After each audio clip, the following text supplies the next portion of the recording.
Oh.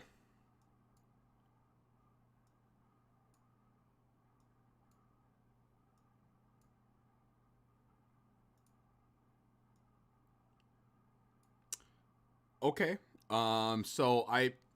So the video started right now. The stream started. I'm just going to do my solo raid pips really quick because they're about to refresh in like 50 minutes and I'm not going to play the game today. So I'm just going to play my 3 pips and then we're going to start reacting to the video. All right. On top of that, I finally figured out how to make it so that chat doesn't pop up on the right side when I'm reading it. So I am really excited about this stream because the layout is going to be fantastic on this stream. All right. What's going on, Gian? What up, Brian? What up, King Blade? What up, Ned? Daddy Godspeed? Armando, Daniel, Saint, Lord, Kagu, Vipin, Cool55, Alter's Toes, my beautiful toes, Bruno, Poop, that's a beautiful name. He says, Hola, soy Dora. Hola, soy Alter. Woozy, what's going on, man? World, what's up, bro? Comic, Nick, what's going on, boys? All right, chat. Chat, just give me 1 second. I'm just going to play my solo raid pips, okay? I only have 3. I'm only going to play 3, okay? I'm going to play my 3 pips, and then we're going to get into the video, all right? So nobody talk to me, because I'm not going to read chat. I'm going to try to finish this as fast as possible. So, Sub-Boss and Rage Bane is immune to stun, blah, blah, blah, okay. Snap your vine, I'll snap your neck. Okay. All right, so for this one, I'm going to use the Heartbreaker Harley Quinn team. I'm not going to use Raven, though. I'm going to use Raven against Heartbreaker Harley Quinn, the boss, and we'll figure out how to kill her later. Right now, I'm just going to try to kill Ivy with this team. I know I'm not going to be able to, but with the remaining... Who else do I need right here? Oh, it's Batman. That's right. All right, so here's the plan. Here's a quick plan, all right? I'm not trying to spend too much time on this game, but this is the plan. I'm going to try to take away as much health from Ivy as possible with Heartbreaker Harley Quinn. And then with the remaining health, I should be able to kill her with, I think, Silver Banshee. And then over here, we're going to use Heartbreaker. We're going to use Raven with some other character. Because it would be a waste to use Raven and Heartbreaker against this character. And it would be a waste also to use it against this character. And it would be a waste against this character since he's not stunnable. So we're just going to separate Raven and Heartbreaker Harley Quinn this time. And try to maximize our damage that way. Batman. We're technically going to be losing a pip, but we're not going to be losing damage, which is what I prefer.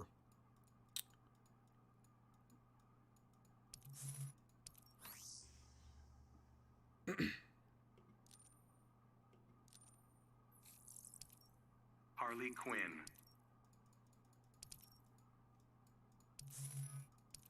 Hey, what's going on, Jones? What up, Daddy Godspeed? What's going on, boys? How's everyone doing today? How's everyone doing? Everyone's doing good? Nick says, Alter, you're cool. Thank you very much, man. I appreciate that. Again, chat, I'm trying to emphasize this, okay? I'm going to start the reaction video in 1 second. Let me just finish my pips, okay? We're just going to do pips, and then I'm out, all right? I'm out of the game, is what I mean. I'm not saying that I'm going to finish streaming. I'm saying I'm out of the game, and then we can start reacting.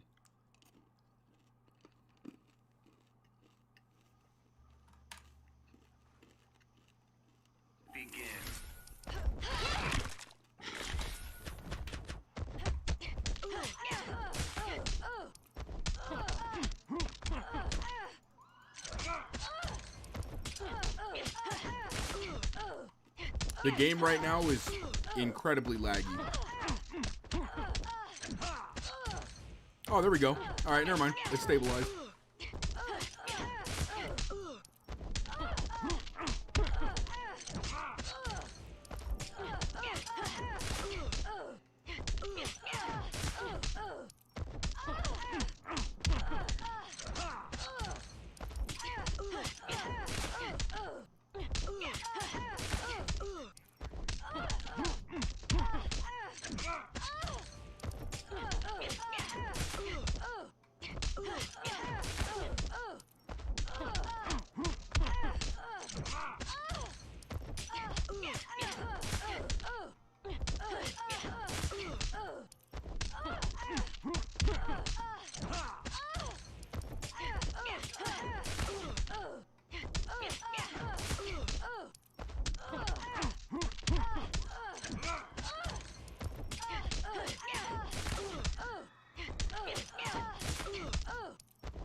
I'm actually not entirely sure if we're going to be able to one-shot.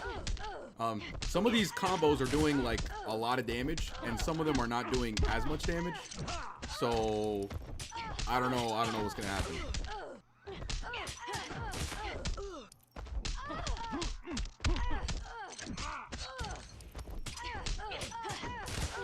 Oh wow, that whole combo did like no damage.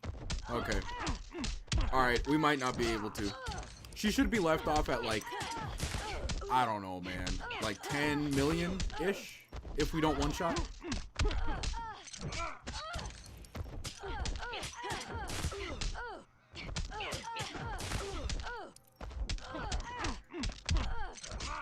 Oh, I kind of messed up right there. Oh! No! No, dude, how close were we, dude? Oh my god, that was really close. That was really, really close. 5 mil. 5 mil. 4 mil. 4 mil. Oh my god, we were dead close, dude. We were dead close. My class would like a word with you. Okay, we'll finish off this character tomorrow. I'm going to use King of Atlantis Aquaman against him, and then I'm going to use Heartbreaker against her. So let's try this out. Oh, you know what? Never mind. I think I'm going to use Raven for my secondary pips. Or I could use her with King. That could work out. That could work out. Actually, you know what? No, never mind. As we learned from yesterday, it is better to use Deathstroke first. So we're going to use Deathstroke first, and then for the next pip, we're going to use Raven with King. I think that would maximize our damage. Who should I put as a... Hey, chat.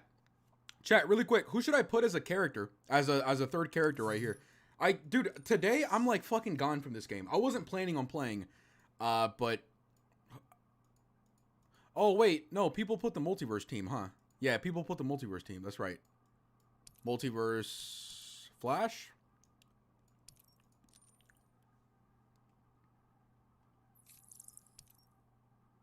The Flash. So close. I know. That was a really close match. It's okay. It's fine. It's fine. Let's not worry about it right now. Supergirl.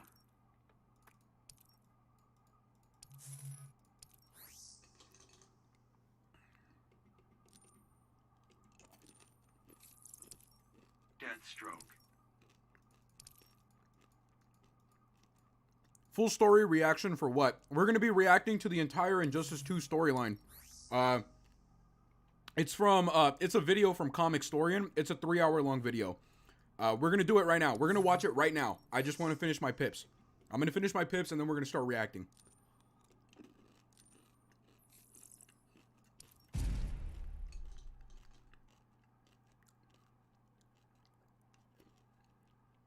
Did you get that second monitor? No. I'll explain at the end of the stream how I have my setup set up. But chat, I pulled a 2000 IQ with my setup. I found a way for me to be able to read chat without having to buy a second monitor.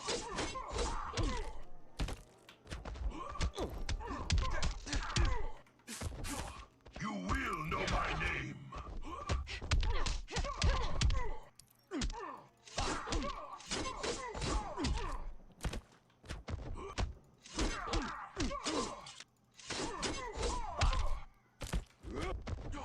What are you waiting for?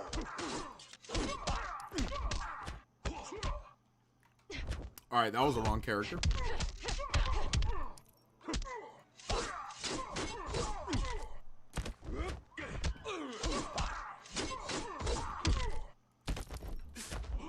I have become fear. You will know my name.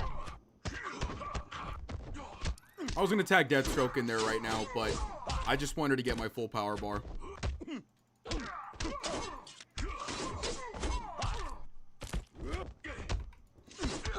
Wait, what?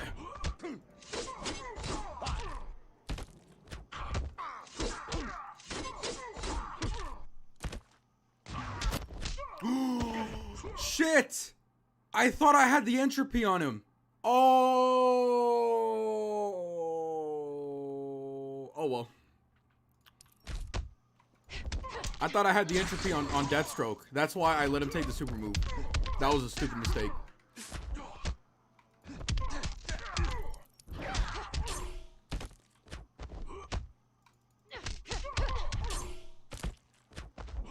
Your strategy is weak and unfocused.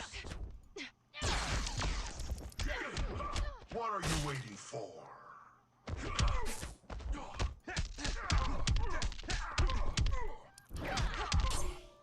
No crits? I am second to no man.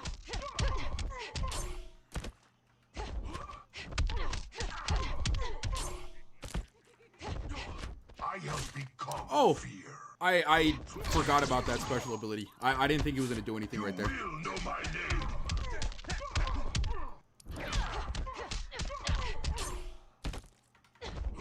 What are you waiting for? The fun is only starting.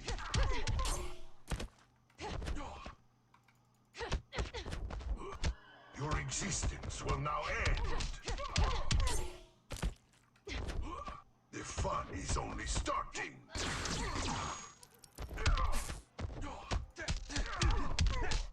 This guy's special abilities are really annoying. I don't know if you guys noticed, but he managed to push us all the way back to the back left. He pushed us all the way to the left of the map. Not a lot of characters can actually do that. You will know my name. Alright, we finished that one. Making OnlyFans. OnlyFans coming soon. Oh, shit! Despite the fact that Deathstroke died quick, we did more damage than I was expecting. I mean, I probably could have done like 150 mil, but I'll take 100. Now we just got to do King. You forget who I am?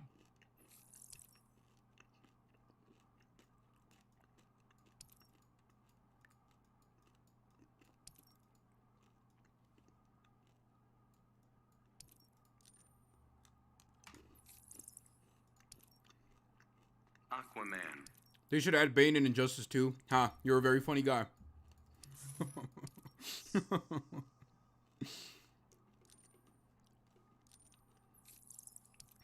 Raven.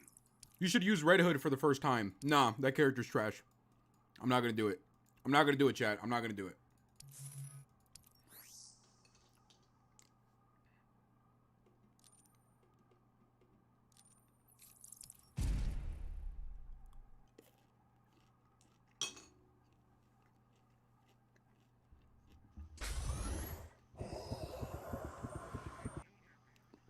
Cosmic says he finally got his Batman Ninja Catwoman to 5 stars. Nice. Good job, dude. That's actually a good character to be proud of to get to 5 stars.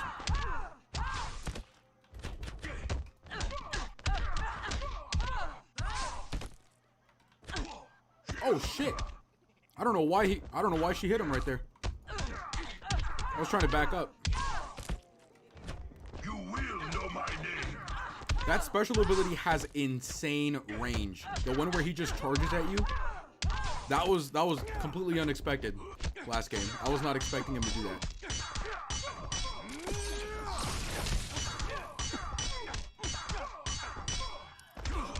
Wait, what? Bro, I combo interrupted. I mean, okay, we're good. I ghost tapped it, is what I meant to say.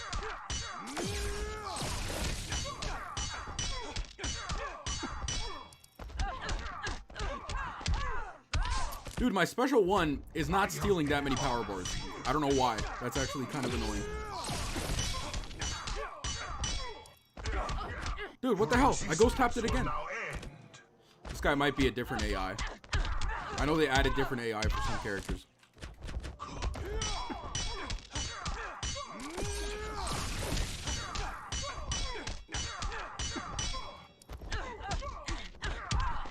Yeah, I think for Bane, I like have to do like an extra hit for me to ghost tap properly. I'm not sure why.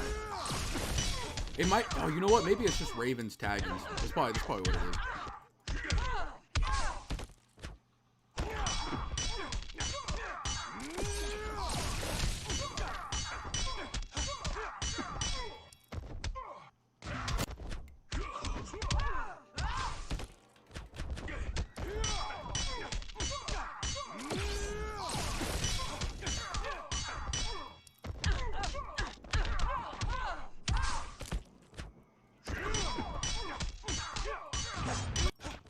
What are you waiting for?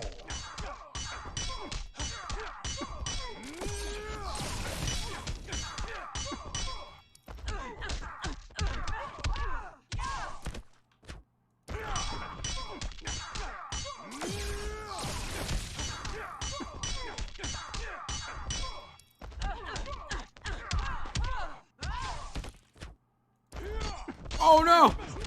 No! We were doing good! Ah, okay, whatever.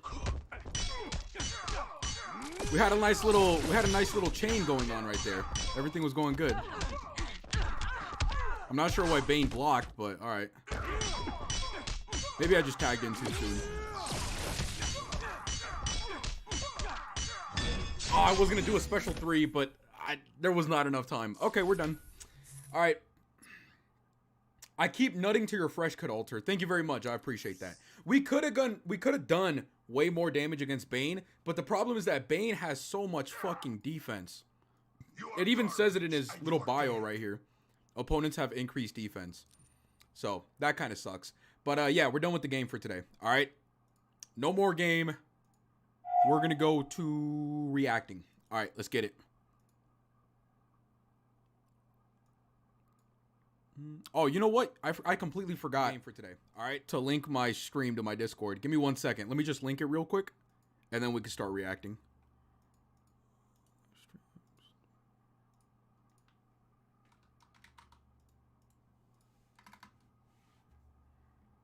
All right, we're good.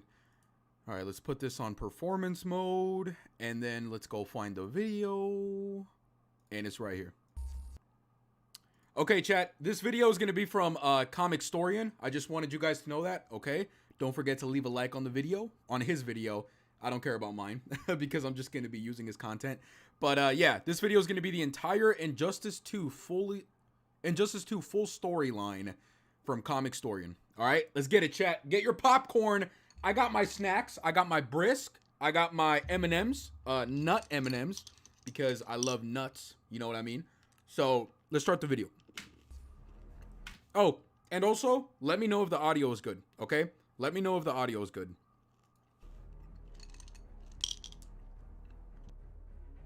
Superman sits in his cell. It didn't have to be this way. This war, all of the pain, all the lives lost. I think it could have been different. If you had just been a friend. Batman stands outside of the cell looking in.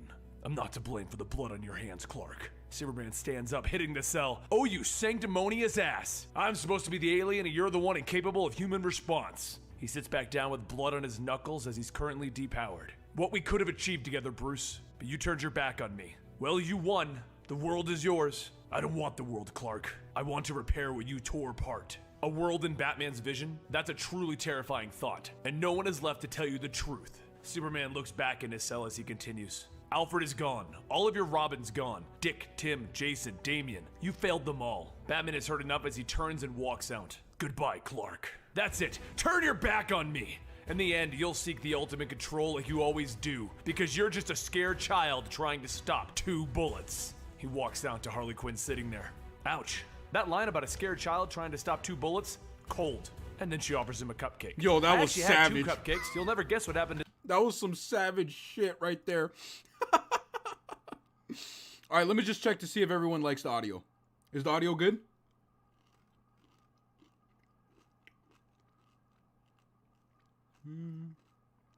Okay, no one's complaining about the audio, so I'm just gonna leave it like that. To the other one, you ate one. Truly, you are the world's greatest detective. They walk outside as Bruce admits to Harley that he has his shortcomings. He knows that he'll need help in rebuilding this world. Then as Harley gets on her motorcycle, he looks at her. Harley, it's okay, Bats. I know what you're gonna ask. You've lost so many people close to you. I've been thinking about it for a while, but I won't change my outfit or let me call you your sidekick. Let me make a call and I'll decide if you can call me Robin. She heads over to the Arrow Cave, well, the Quiver. She renamed the former home of Oliver Queen. And then she makes a phone call to the caretaker of her child, the one that she had long ago and sent away. It's her daughter's birthday, and she just wanted to say hi. And that's when the wall explodes next to her. In walks Amanda Waller. Quinzel, I'm Director Waller. Suicide Your Squad? crimes against... She begins rubbing her ears. What? I said. Yeah, no, it's no good. That was a really big explosion unless your actual voice is a high-pitched whine. Waller turns to leave. Take her, Flag. Harley holds up her hands. Whoa, whoa, whoa, whoa! And she steps backwards and then takes another step before hopping on her motorcycle. She races off, calling for Batman to help, but a shot is fired, hitting her and dropping her off of her bike. She crashes into the wall. Deadshot. I knew it. I knew it. Got her. She wakes up and she finds herself strapped to a medical table, complaining that her head hurts, and Flag explains that they've attached an explosive to her neck. Waller then continues. Batman may have forgiven you for your crimes, but the government hasn't. Welcome to the Suicide Squad. Elsewhere, at another time and place, another dimension, a young boy tells a man in a funny helmet not to move. In front of him is Dr. Fate. Connor Lance Queen, you were a baby when I brought you here. I need to speak with your parents. And then thunk! A sucker arrow hits his helmet. He lowers his arms and he looks at the ground. Right. He walks into the cabin in the woods and he simply asks Dinah and Oliver to ask their son to please stop shooting him in the head. And Oliver looks at the back of the helmet to see them all together. Good grouping. In his defense, the helmet makes for a shiny target. Dr. Fate removes his helmet. This helmet is not a shiny target. It holds untold power. And Oliver tells his son, enough. Dinah then asks, why is he even here? And he looks at his helmet. I know that I was wrong to bring you to this universe, Dinah, to work against Fate. The helmet grows heavier. Oliver and Dinah both agree that this doesn't look good. Fate holds up his hand with the powers growing within it. Black Canary was supposed to die, and she Sonic screams back at him. Dr. Fate is thrown through the back wall and out onto the grass, where he 1v1? stops his momentum, telling her no. Arrows begin to fly down in his direction as he breaks them using his spells. So Oliver tells her, hey, pretty bird, the black one. Dr. Fate raises into the air, telling them to stop. And Oliver fires, and it goes through the magical shield into Fate's hand. He floats back down to the ground in pain as Oliver explains. Haha, magic arrow. Bet that stings. He then walks over, tearing it out of Fate's hand. And Fate once again tells him, wait, you misunderstand. I'm not here to hurt you. You said that Dinah was supposed to die. Yes, she was. But then I fought against Fate itself to save her. I'm here with an offer. It's over, Dinah Lance. It's safe to return to your world. Superman is defeated. The Batman won, and now he wants to rebuild. He needs your help. Both of you. He needs heroes. Back over with Harley Quinn, she's laughing her butt off as she begins to free herself. Are you stupid? I'm friends with Bats now. The guy wants to call me as Robin. You just crossed the world's greatest detective, and you don't think that he's coming here right now? At that moment, the door to the room slides open with Batman standing there. Damn. This Batman, he looks a little different. His eyes begin to glow red. Oh, shit. I've been monitoring you for some time, and what you've created will be the perfect tool for what we hope to achieve. Waller puts her hands to her hips. What are you saying? I'm saying thank you, Amanda Waller. He then raises two guns and he smiles. Is it the Grim Knight? Fire. With the government guards in the ground smoking from the bullets, Harley looks at him. Who are you? I'm Batman, and all of you work for me now. You're my Suicide Squad. Batman walks over to the iPad that controls the bombs. Though I'll admit, I won't be needing all of you. Some of you are useless. And as he says that, he looks at Calendar Man. Oh, come on, man! Croc sneaks up behind him and Batman presses something on his wrist. The red bat signal on his chest begins to glow and charge, and red lightning begins to flow around him as he quickly dodges the attack of Croc. He then drops an elbow into his nose. What part of I'm Batman made you think that attacking me was a good idea, you moron? Consider yourself lucky that he thinks of you as unique and he wants you preserved, Killer Croc. If he didn't, you'd be joining the others. Batman then goes to press the button that sets off the bombs as Calendar Man shouts, "Stop! It's March 19th! So, it's my birthday."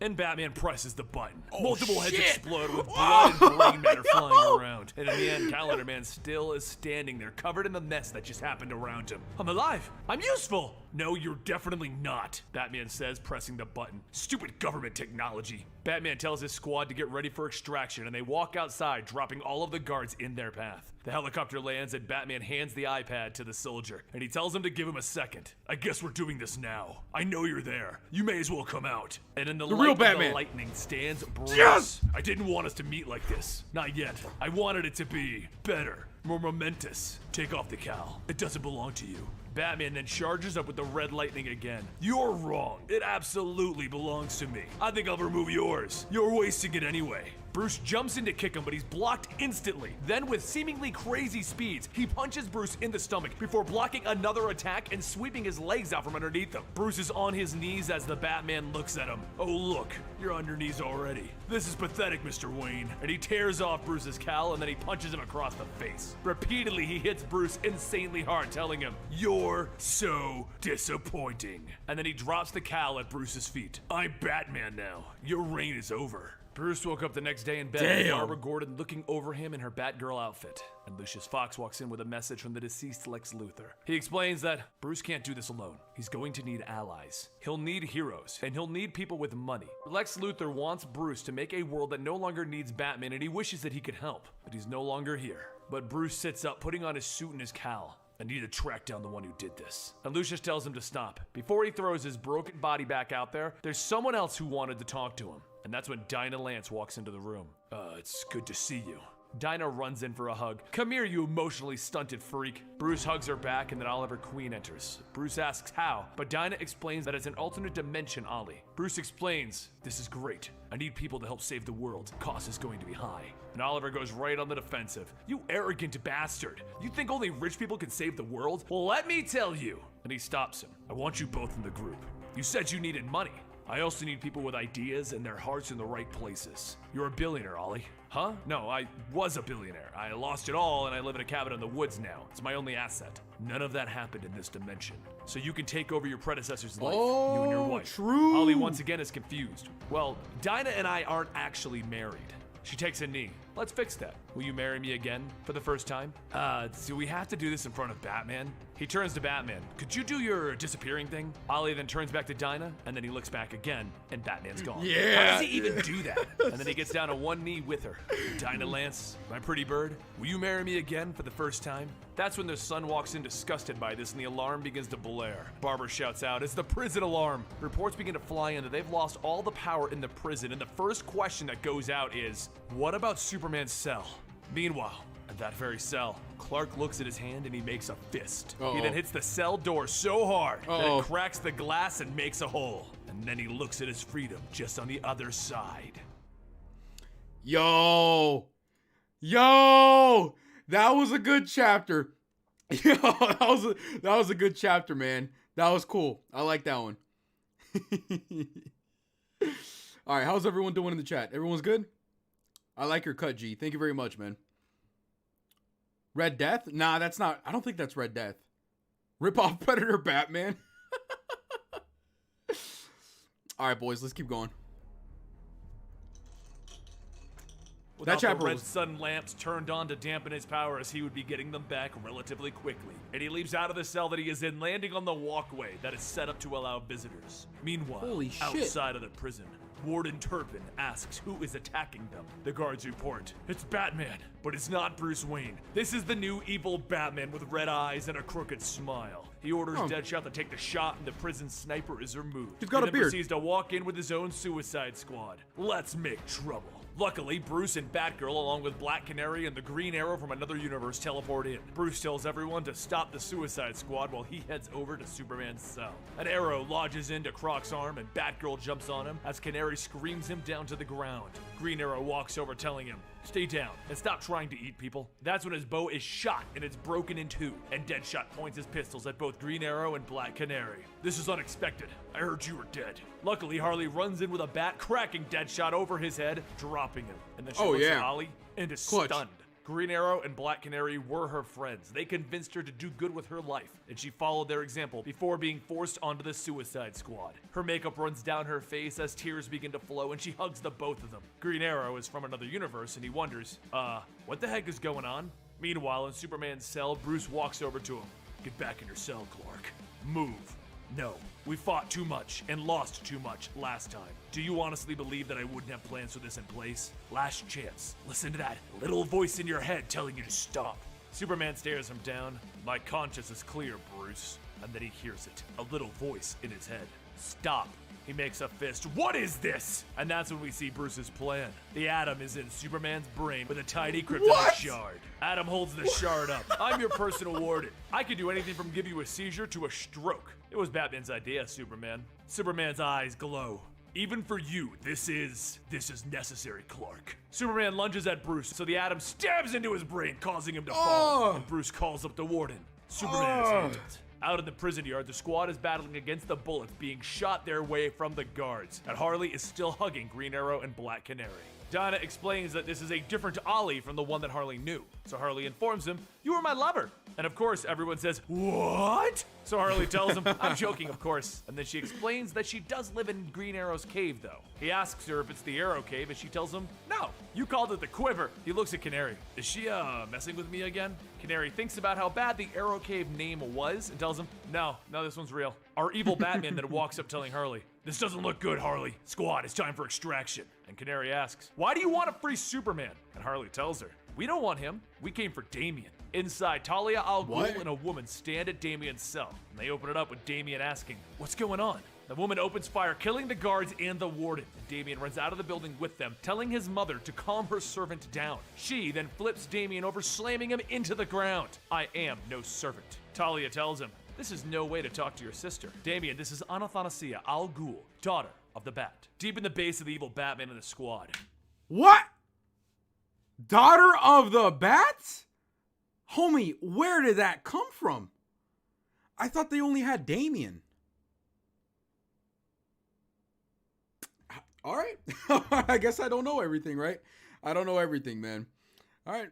Batman walks over telling Harley, "I could kill you for this, but I won't, because it's not up to me." So Harley asks him, "Oh really? Who's behind this then?" She is brought into a room with the boss, where she sees the man behind it all. Ra's al Ghul surrounded by Vixen, Talia, Damian, Anathanasia, Poison Ivy, and Sheeta. And I see the other guy there as well, but I don't know who that is. He walks down telling Harley that humanity has crossed the tipping point. It has lit a fuse that cannot be snuffed out. It's too late for humanity. Thousands of species in this world are already dying, with it being as much of a cancer as it is. I intend to cut humanity away from the worlds. Harley makes a face at him. "Did you practice that speech in a mirror?" She turns to Ivy asking, "Why are you here?" And Ivy tells her to save the green, telling Harley that she may join as well. It's not like she has a choice with the bomb in her head. And Harley tells her she always has a choice. Ra's jumps in there. "You do, but your daughter would miss you." Harley turns back to him. "Be very, very careful." "Lucy, yes? She likes putting tutus on toy cars. She doesn't know that I'm her mother." He holds up one of those cars. She does know.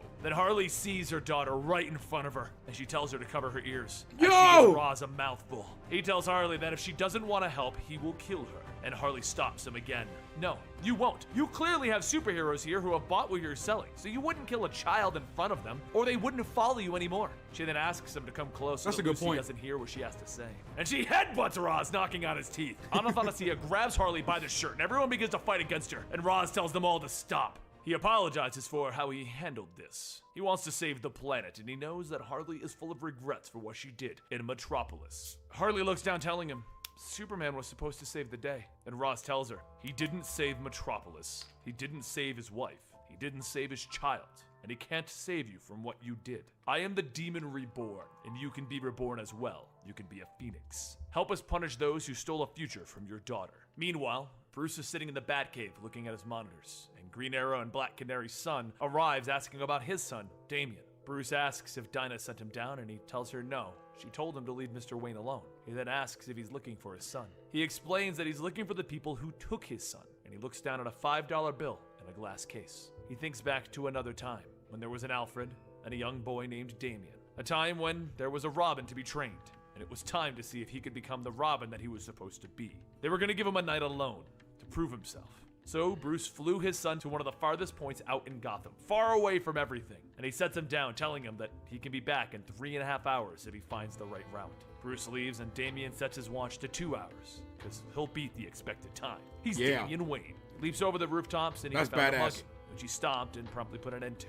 The woman that he saved handed him $5, and he handed it back, telling her, "We don't take tips." He then jumped back up onto the rooftop until he found a man standing on a ledge. He put his hand out, telling him not to do it, and the guy said that he just wanted to think. So Damian jumped off to continue on. But as the man began to cry, Damian was next to him again, asking if if he just wanted to talk. He turned to the guy asking if this was his place, and he said it was, so Damian went in, and he made them both tea. They laughed, and the guy got cheered up. And then Damian got a stab victim to the hospital, helped an old woman get on the bus, and once again had to tell her that they don't take tips. After over 10 hours in Gotham, he finally got back to the cave, telling his father that he failed. Alfred asks Bruce, "Did you tell him that it was a time trial?" "No." "Did you imply it?" "Perhaps." Damian is stunned. "Huh?" Alfred explained that it once took Bruce 3 days to get back. Bruce then looks at his son. "I'll take the $5. We don't take tips, Damian." Damian went to bed smiling. This brings us back to the current day as Bruce is looking at that $5 bill in a glass case in front of him. And he turns to Connor. "Do you want to help?" And Connor tells him yeah.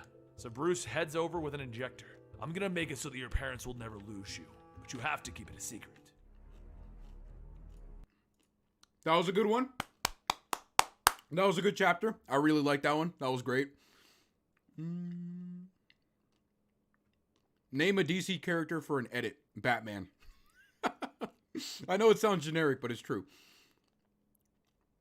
Hey, what's going on, Jordan? What up, Zachary? What's going on, Alter's Orange Gatorade Bottle? What's going on? Ram, what's going on, bro? Yomarian, what's up, man? All right, let's keep going. The lasers fire over Blue Beetle's backside as he ducks and dodges his way through the mess. And then he opens fire on the robots, blasting them with the full force of the Beetle alien symbiote thingy that is attached to his back. The room fills with smoke as a voice tells him that he filled it up, and he can't see now. Blue Beetle tells him that that's true, and suddenly the voice shouts, "Behind you!" A robot then bursts through the smoke, stabbing Blue Beetle in the stomach, and then everything turns off. The smoke clears. Ted Kord, the former Blue Beetle, walks out telling the current Blue Beetle that if that had been a real energy blade, he'd be dead now. Blue Beetle pulls back his armor, revealing Jaime Reyes, and he asks Ted if he had ever made mistakes. Ted informs him that it doesn't matter if he did. This is about Jaime right now. The voice of Skeets chimes in. That's a yes. Ted tells Jaime that he has to concentrate, get control of the Scarab, and Jaime tells him that he's trying. Ted tells him, "You were supposed to take them out without destroying them," and Jaime smiles. "I'll pay you back." So Ted turns to his floating robot from the future, Skeets. "How much was that one worth, Skeets?" And Skeets informs him that it's worth $255,000. With that news, Jaime's eyes go wide. He reaches deep down into his pocket, pulling out some coins. "I have $2 and..." Ted stops him. "I'll take it." And Jaime says, "You can't really be serious, right?" Ted simply says, "I didn't become a billionaire by turning down free money." Jaime and Ted work it out, and Jaime begins to go home. Ted tells Skeets to follow him and make sure that he's okay. He seems a bit rattled. Skeets tells Ted that yes, this is how it happened. Confused, Ted asks Skeets what he means. And Skeets tells him, "Never mind, it's an honor serving you. Goodbye, Ted Kord." Confused as he plans to see Skeets the very next day, Ted walks into the next room to see Batman standing there in the dark waiting for him. Shit! Ted smiles. "I've known you for years, Bruce. You don't have to use my full name, and you don't have to hide in the shadows. Also, why are you even sneaking in here? You could have just walked in the front door." "It's easier." "It's creepy, Bruce. Bruce Wayne can't just walk into Kord Industries." "Okay, I can see your point," Ted says, pouring himself a drink. "But we could meet somewhere else, somewhere with coffee and a little less drama." Batman tells Ted, "We need to bring Jaime into the field." And Ted snaps, "He's too young, too inexperienced. Damn it, you of all people know what will happen if you throw a kid into a world they aren't ready for." Batman doesn't respond, and Ted looks down at his drink. "I'm sorry, that was a cheap shot." "No, you're right. But I'm not here for that. I'm here to ask you for your help." "Wait, Bruce Wayne is here to ask me for money? No wonder you sneaked in." "I want you to come to a meeting tomorrow."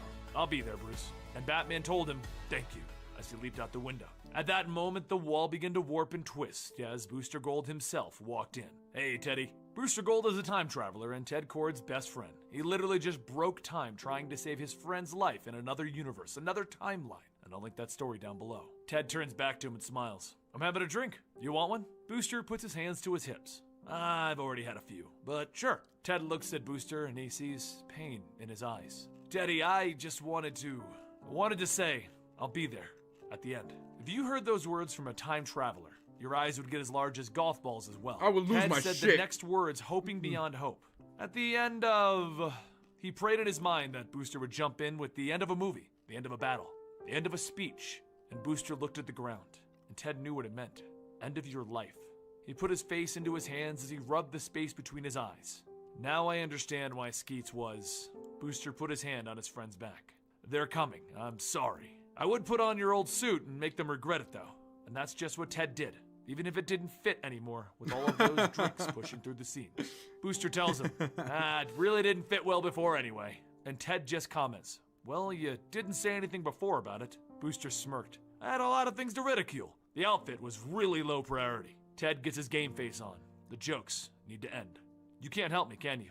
No, I can't change the past. I tried 3 times before and I got put away. I'm a few years older than when we last met. This is bigger than both of us. Ted leans in to hug his oldest friend, and Booster tells him, as any friend who was about to watch his friend die would, I'm sorry. And Ted embraces his friend one last time, telling him it's okay. And Booster Gold, in his usual comical manner, tells Ted, it's not that. I've had years to mock you for that costume, and I feel like I've let you down. With that, the world around Ted warps and twists again, and our time traveler leaves the room. I'll be there, at the end. The top of the building explodes as the attack begins. Damian, Deadshot, and Katana all leap in through the window asking where is Ted Cord. That was actually kind of sad, not gonna lie. That actually kind of, like, imagine being a time traveler, going back to your best friend's death. Oof, that's gotta be hard, man. Through the smoke and the fire, Ted stands ready, suited up and prepared, ready to meet his end at the hand of his attackers. I'm right here. And Damian looks at him. Ted, Damian, your father was here earlier. I don't think he'd approve of the kids that you're hanging out with today. Deadshot then realizes the overweight superhero in front of him is the man that they came to kidnap. Wait, Ted Cord is Blue Beetle? And in response, Ted activates the robots that he was using to train Jaime, and he leaps in. He punches Deadshot across the face before he can even get a shot off, and as he goes in for another hit, Katana cuts his hand off. He falls to his knees in pain, and Deadshot tells him, this is so much bigger than you.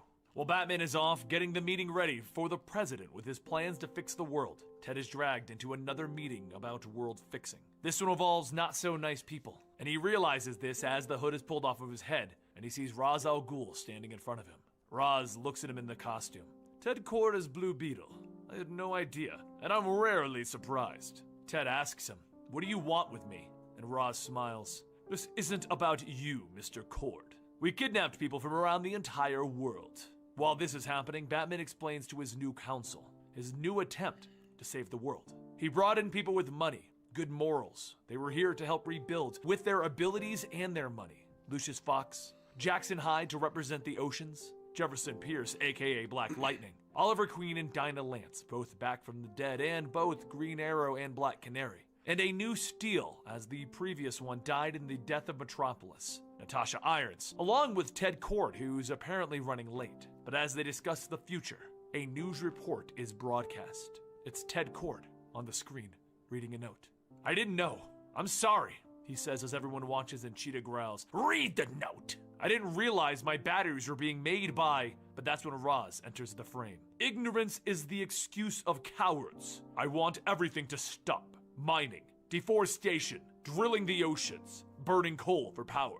Everything stops now. Ted looks at him. You can't be serious. You can't hold us ransom for the impossible. And Ra's looks right at the camera. You misunderstand. I'm not holding you ransom. You are the example. And today, everything crumbles. Then, Ra's has his men blow up every large corporation in the world all at once. And following that, he welcomes Orca and Croc to devour all of the men that they've kidnapped. The entire world watched as they fed on everyone there. Come on. Ted Cord lay cut open and bleeding. The space around him warped and bent again. Booster Gold stood there. Hey, Teddy. He removed his mask as Ted told him. I feel cold. Can you train Jaime? Look after him. He's going to need you. And Booster grabbed his oldest friend's hand. I'm not really the mentoring type. Please, you're going to need each other. You're gonna have to help. Booster tried to fight back the tears. Man, you can't just... Who am I gonna laugh at now? And Ted smiled through the pain, the blood, and his own death. He smiled. Just look in the mirror. Booster Gold gave out a and then he felt Ted's hand go limp as the last of his life began to fade away. That's the way to die right there. Sadness drew upon Booster's face, and he leaned in, kissing his friend goodbye on the forehead. As the space around Teddy Cord began to bend and warp, Booster said his final words. Goodbye, Teddy. Yet again, another great chapter. These chapters are fucking goated, man. Give me 1 second, chat. Let me change something real quick.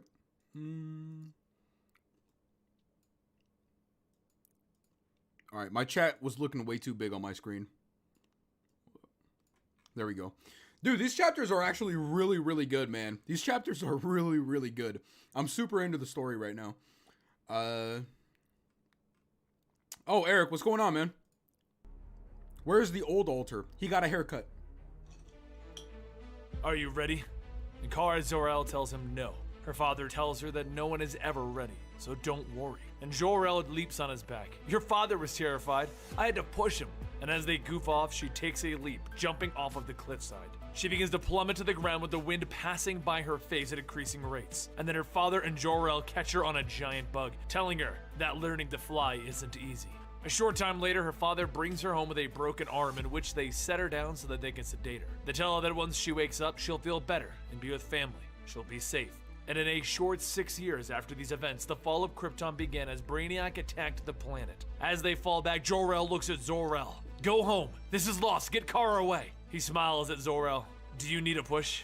Zor-El smiles back and then he hugs his brother. And suddenly Zor-El's eyes go wide and Jor-El sees a tentacle coming out of Zor-El's chest. Jor-El blasts him and calls out to his brother, but Zor-El tells Jor-El, Kara, I can't see it through. I'm sorry. Jor-El looks at his dying brother. Don't worry. She'll be safe on Earth. I'll see to it. And as he holds his brother's dying body close, I'll be right behind you. Jor-El ran to the house, handing Kara's mother a rifle, telling her what happened, and they ensured that Kara was loaded up into a space pod and launched into space. She fought against it, but eventually she was loaded up and fired off. She watched as Kal-El shot past her, and then her ship was damaged by all of the debris from Krypton. With that, she was placed into a cryogenic sleep, and 35 years later, she awoke on the planet Earth, asking where Kal was. As her eyes adjusted to the sunlight, Black Adam was standing over her. Black Adam had her placed into a room where the sun would always touch her to allow her to charge, but he kept her hidden from the world, battling against other nations that saw her crash land, wanting to take whatever crashed to be theirs. He gave demonstrations as to why you do not question what fell from the sky, and those were observed by Vixen and Animal Man as they returned to Ra's al Ghul. Black Adam returned to his palace where the maidens told him that the girl had finally spoken. Without looking at him and tears pouring down her face, she told him, Krypton was destroyed. My home is gone. I watched my world end. It feels like it was hours ago, but I fear that I've been asleep for a long time. Yes, you have. How long? I don't know. Please tell me about my cousin. You said you knew him. So Black Adam explains that Kal-El was the greatest leader that he had ever known. Kara tells him that she needs to know. Where is he? He was to be under her protection. Tell her everything. So Black Adam begins from the start. Kal-El was tricked by a great evil and he lost his wife and unborn child. But Superman, as he's called on this planet, took his grief and resolved to make a better world. He wanted to spare people from the pain that he had been through. He asked another hero to help him, Batman. A man who had stood beside him for years, his best friend. But Batman turned his back on his greatest friend. Kal-El wanted only the best for his people. He was a kind ruler and much loved. But Batman tore a hole in the universe and brought in twisted versions of her cousin and his followers to fight against them. They took his friends, they took his love, and they imprisoned him. And they hurt her cousin. She stood up worried. That's a big slice of bullshit right there, man. We have to free him. We cannot yet. He is held too tightly, but if we prepare, we might be able to. We'll need to free a warrior. She is held on an island and she can train you. Until we are ready to reveal you to the world, you mustn't reveal yourself to anyone. Stay here. Stay hidden. Meanwhile, in a graveyard filled with far too many graves, many heroes and friends of Ted Kord stand there to say their goodbyes and pay their respects. As Bruce Wayne is the only one left there, a young boy yells out, Batman! Bruce turns, grating his teeth at him. Can I help you? Jaime Reyes comes up shouting, Can you help me? Do you know who I am? Bruce grabs his coat, telling him, You are Jaime Reyes. You've been infused with the Blue Beetle scarab. I know your entire family and where you all live. I know all of this, but the people who are very likely watching this funeral have no idea who you are. So unless you want to put your family into jeopardy, keep your voice down. Jaime closes his eyes. I'm sorry. It's okay, son. Say what you need to and make it quick. When you go after them, I want to go, please. Bruce turns his back to leave, and as he walks away, he tells him, He's gonna say no. We'll let you know when to act. Go home. Elsewhere in this graveyard, Dinah walked off, and Ollie called out for her until he realized where she went. She looked longingly at the grave of Oliver Queen. You see, years ago, this universe's Oliver Queen gave his life so that the Resistance stood a chance, and he was murdered by Superman and made the ultimate sacrifice. The Oliver Queen that she is with now is from another universe, and she has built a life without him. But this It's the first time that she is seeing the grave of the original. It's since in the it shape all of an happened. arrow. Ollie tells her, I'm jealous. Is that weird? A little bit. He is you, she tells him. But that, Oliver, he got to spend time with you that I didn't. And then he thinks about it. We should get married tomorrow. Dinah is shocked and look at him. Ollie, there's a time and place for some impulsive romantic gestures. A funeral's friend is neither. You asked me, remember? Yeah, and now doesn't feel like a right time. So Oliver takes her hand. Life is short, pretty bird. And I can say this because I'm standing in my own grave. Let's do this. One moment of happiness. He's got a The point. war can wait. The war can wait. So in the Gotham Cathedral, Dinah has Barbara Gordon helping her get her dress straight. Because we have a wedding to celebrate. A moment of happiness to follow a moment of sadness. Dinah is told that she has a visitor, and in walks an old man. She looks at him. Ted! She jumps onto him, hugging him, and she asked where he was, and he told her, I stopped fighting. The Wildcat is gone. But I heard you were getting married, and well, I was just wondering. That's a pretty long aisle to walk alone. He smiled at her. I thought you might want some company. Meanwhile, out in front of the building, Jefferson, Ollie, Bruce, and the kids are all standing around. Ollie looks at his son. What do you do? The young boy explains, I bear the ring! Yes, and once the music starts to play, what do you do? I take the ring, yes, and I throw it into the fiery pits of Mount Doom! Ollie looks at Bruce. Did you put him up to that? Maybe, Bruce tells him with a smile as Jefferson laughs. But of course, in this world, this happy day cannot be. And Bruce gets a ping on his watch. He tells Ollie that he has to go, taking off his tie and running down the steps. Ollie calls out, Bruce, is this the fate of the world or can this wait? As Bruce gets into a car, he tells him, it's not that, it's personal. Just stay and get married. As Ollie told him to stop, Bruce drove away in the just married car. He barrels through the gates to Wayne Manor and he runs past an alarm to look at Alfred's grave and he finds him gone, dug up. Behind the grave stands Damian Wayne holding the corpse, and Anathanasia with that new Batman holding his guns. What are While you we still don't doing? know who this new Batman is, Anathanasia is the sister of Damian and the daughter of the Bat, though he doesn't know that yet. What are you doing, Damian? You failed him. I'm making it right. And while Dinah is walking down the aisle getting ready to say her vows, Anathanasia points her gun at Bruce, and she says over comms, are you in place? And Deadshot looking at the cathedral tells her, yeah, I am. Bruce sees Anathanasia and the Batman asking, who are you? And she tells them, we're just like Alfred, people you let down. So we're gonna hurt you now, and we're going to hurt your friends. Bruce throws out smoke pellets, trying to call a Batgirl to warn them. She tries to ignore him because there's a wedding going on, but she very quickly sees why he was calling when Deadshot and his crew crash through the window. And just after the kiss, Oliver takes 4 shots to the Holy chest from the shit. attack. Bruce is running through the forest with his daughter, firing at him as they go. And while he has his phone to his head trying to warn Batgirl, a bullet goes through the phone in his hand. He reaches into his pocket, pressing a button on a device, and in the Batcave, the Batjet activates and soars through the sky. It hovers behind him, and Bruce turns back. Damian, don't do this. Alfred wouldn't want. Don't pretend for a second you know what Alfred would want, Bruce. He raised you and you still treated him like a servant. Teleport us out of here now. And all of them warp away, leaving Bruce alone. Back at the wedding, the heroes are fighting the villains, and Oliver stands up, revealing his Kevlar tux. He turns to Jefferson, aka Black Lightning, telling him to get the kids out of there. As Jefferson's kids and Oliver's son run into the back alleyway, Deadshot is waiting, and he tranks all 4 of them. Captain Boomerang and Harley stand over the kids, and Boomerang asks if anyone hears that. And above them, the Batjet begins to hover. So they grab the kids and they teleport away, not wanting to fight Bruce Wayne. Oliver and Dinah run out of the back of the building to find their son, only to find an unconscious Jefferson. And Dinah looks around panicking. Where are the kids? Where are they? Ollie, he's gone! And Oliver walks over holding Dinah. We'll bring them back. We'll get them. Meanwhile, back at the Lazarus pit, Damian walks towards it holding the corpse of Alfred. I'm sorry Bruce didn't save you, but it's not too late. I can save you. And he submerges with Alfred. I can bring you back. Hold up, bro. Hold up. What's going on?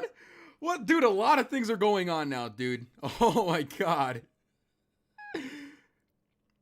Yo, what up? Watching you some time now, and I finally caught you on one of your streams. Since our time zones are different, I love your content, though. Thank you very much, Samuel. I appreciate that, man. Thank you, thank you, thank you. All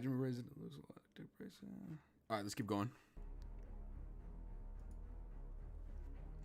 Now Damian sits by the side of Alfred, who is apparently alive, but quite obviously Oh, he actually slowly does live. recovering from being a corpse. His sister, the daughter of the Bat, Anathanasia, pokes her head in, seeing Damian doting over his true father. She warns him that sometimes the Lazarus pit doesn't bring people back properly. Sometimes it takes time. Damian lifts a spoonful of food to Alfred's mouth to feed him, as she tells Damian that she never thought that she would see this side of him. Damian questions what she's talking about, and she explains that she assumed that he was a one-dimensional spoiled brat. But this, who taught him this humility? Damian turns to her. He did. Talia walks in telling her son to bring Alfred. Roz is about to contact the Dark Knight. In the main conference room, Roz is staring at a screen, and on the other side, Bruce Wayne and his team. Roz tells him, "An event is approaching. You will know it when it begins. You and your friends are not to try and prevent it. I have your children," referencing the last episode in which Roz took the children of Ollie, Dinah, and Black Lightning. "I don't want to hurt them. I don't want to hurt anyone. But we will act soon to balance the world. Let me do to the world what it needs, and I will return your children unharmed. This I swear. But if you decide that the lives of a few children mean nothing when compared to the world, I also have your father." Bruce's eyes go wide as Damian wheels out the barely alive Alfred. And while Alfred can't lift his head any more than an inch, he does raise his eye to see Bruce on the screen. Then Roz kills the feed, and Damian growls at his grandfather. "Are you done? He won't stop. He'll come for Alfred and the kids." If the detective is sensible, he isn't. It doesn't matter. Even the great Batman can't find us here. And with that, he walks out of the room. And over in the new base of operations, Bruce looks at his screen. They're in South Africa. I lost. Bro! This is why we love Batman! I knew he was going to say something like that. Roz was like, "He'll never find us here." And Batman's just like, "They're in Africa. Let's go. Let's get it. Africa, here we come. Let's go." Woo! Gotta love Batman. Connor's signal there. If you think back, Bruce placed a tracker on Connor, the son of Ollie and Dinah, at the start of the story. "I assume they're underground now." Ollie snaps. "You put a tracker on our son?" "I was being careful." "And you didn't tell us?" "That wouldn't have been being careful." Ollie thinks about it and he looks at Bruce. "Wait, did you know?" "What?" "That they were going to take them." "I didn't know, but I felt it was wise to take precautions." "Oh, you little sh**." And Ollie cracks Bruce across the face. Bruce looks at the ground, Why blood is he coming mad? out of his lip. "I'd let you have that one." "You let me? Know this. I'm not your Green Arrow. You don't know me. You don't know my abilities." Okay, I don't know why Green Arrow's mad right here. That was actually a good idea. "Test me. Go on. I'll let you have the first one." And Bruce and Ollie look at each other, glaring, ready to throw down, until Dinah breaks it up. So they can all take a step back, and Batgirl decides to take charge, because she has the plan. There's one man, one person who can get into this facility completely undetected. Someone who staged a prison break back in year 5, all to rescue his son, Plastic Man. Ollie stands there speechless. My boy. "Seriously?" Knock, knock, knock. The door to apartment 41 opens up, and there stands Bruce Wayne in his bat suit with a man in a trucker hat and a beard surprised to see him. "You're not a pizza. Luke McDonough. He doesn't live here anymore." "He does live here. And while your shape changing is impressive, you need to do a better job of disguising your voice." The man in the trucker hat begins to get scared and panic as he slams the door. He begins to morph back, shouting, "No, no, no, no, no!" Bruce kicks in the door. "I just want to talk." And he looks around and he sees no one. "You're the armchair against the wall." Luke morphs back, panicking again. "No, no, no, no, no!" And he runs around the corner. Bruce walks slowly in. "You're the trash can." And the trash can gets up running. "Ah! You're the rug." And the rug yells out, "You're the top 3 pizza boxes in the stack." And his head grows out of it. "How are you doing that?" And then he realizes what he's doing. Trying to play hide and seek with Batman. What did I think would happen? Right, whatever you're here for, let's get it over with. "I just want to talk to your father." "Where is he?" And Luke looks down at his watch. "Dad?" Plastic Man grows to normal size, smiling. "You didn't know I was there, did you?" "See, son?" That was actually a good idea. I didn't even think about that. Plastic Man grows to normal size, smiling. "You didn't know I was there, did you? See, son? Your old man can trick the Batman." He then turns back to Bruce. "Whatever it is, I don't want in. I need your help. The Justice League needs your help." "Forget it," Luke chimes in. "I'll help." And Plastic Man turns back. "Wait, no." So Bruce tells him, "They killed Ted Cord." "I know. And they took the kids." "They? Fine. For Dinah and Jefferson, I'll help. And so you don't get my son killed." They all load up into the bat plane, and Luke looks at Bruce. "What are you thinking about?" "How to kill countries." And Plastic Man looks at him. "What a fun-filled place your head is." "I'm trying to think of ways that Roz is going to destroy the entire world. How would he do it?" "So you're just sitting there thinking of the most efficient way to commit genocide?" "Yes. and Plastic Man and Luke turn to the back of the plane, turning away from Bruce Wayne. Is there anywhere else I can sit in this plane? But before they can get very far, a hand lands onto the windshield. The fingers puncture through the bulletproof glass that is the Batplane. And Jaime Reyes tells them, pull over. They all land at a nearby cliffside, and Jaime walks forward. I want in if you're going to attack. You said that you were going to tell me. Bruce and Plastic Man stand there, and Plastic Man asks, hey, you're the kid that worked with Ted Kord, right? And Jaime tells him, I did. And Plastic Man tells him, he was such a great guy. He used to catch up on cards every week. And then he turns back to Bruce. Sorry, you weren't invited. You tend to unfun things. You're way too competitive. So what do you want, kid? Jaime explains that he wants to avenge Ted's death, and Plastic Man thinks about it. He places his hand to his chin as he tilts his head back. Sounds like the kid's on a crusade to avenge the murder of a loved one. And then he whips his plastic head around like a cartoon, looking right at Bruce Wayne. Anything you can relate to, Bruce? Bruce stares forward, and then he looks at Plastic Man in the eyes. He doesn't say anything. So Plastic Man, Luke, Blue Beetle, and Bruce Wayne all head off into the sunset to make their way to South Africa. They have a family to save.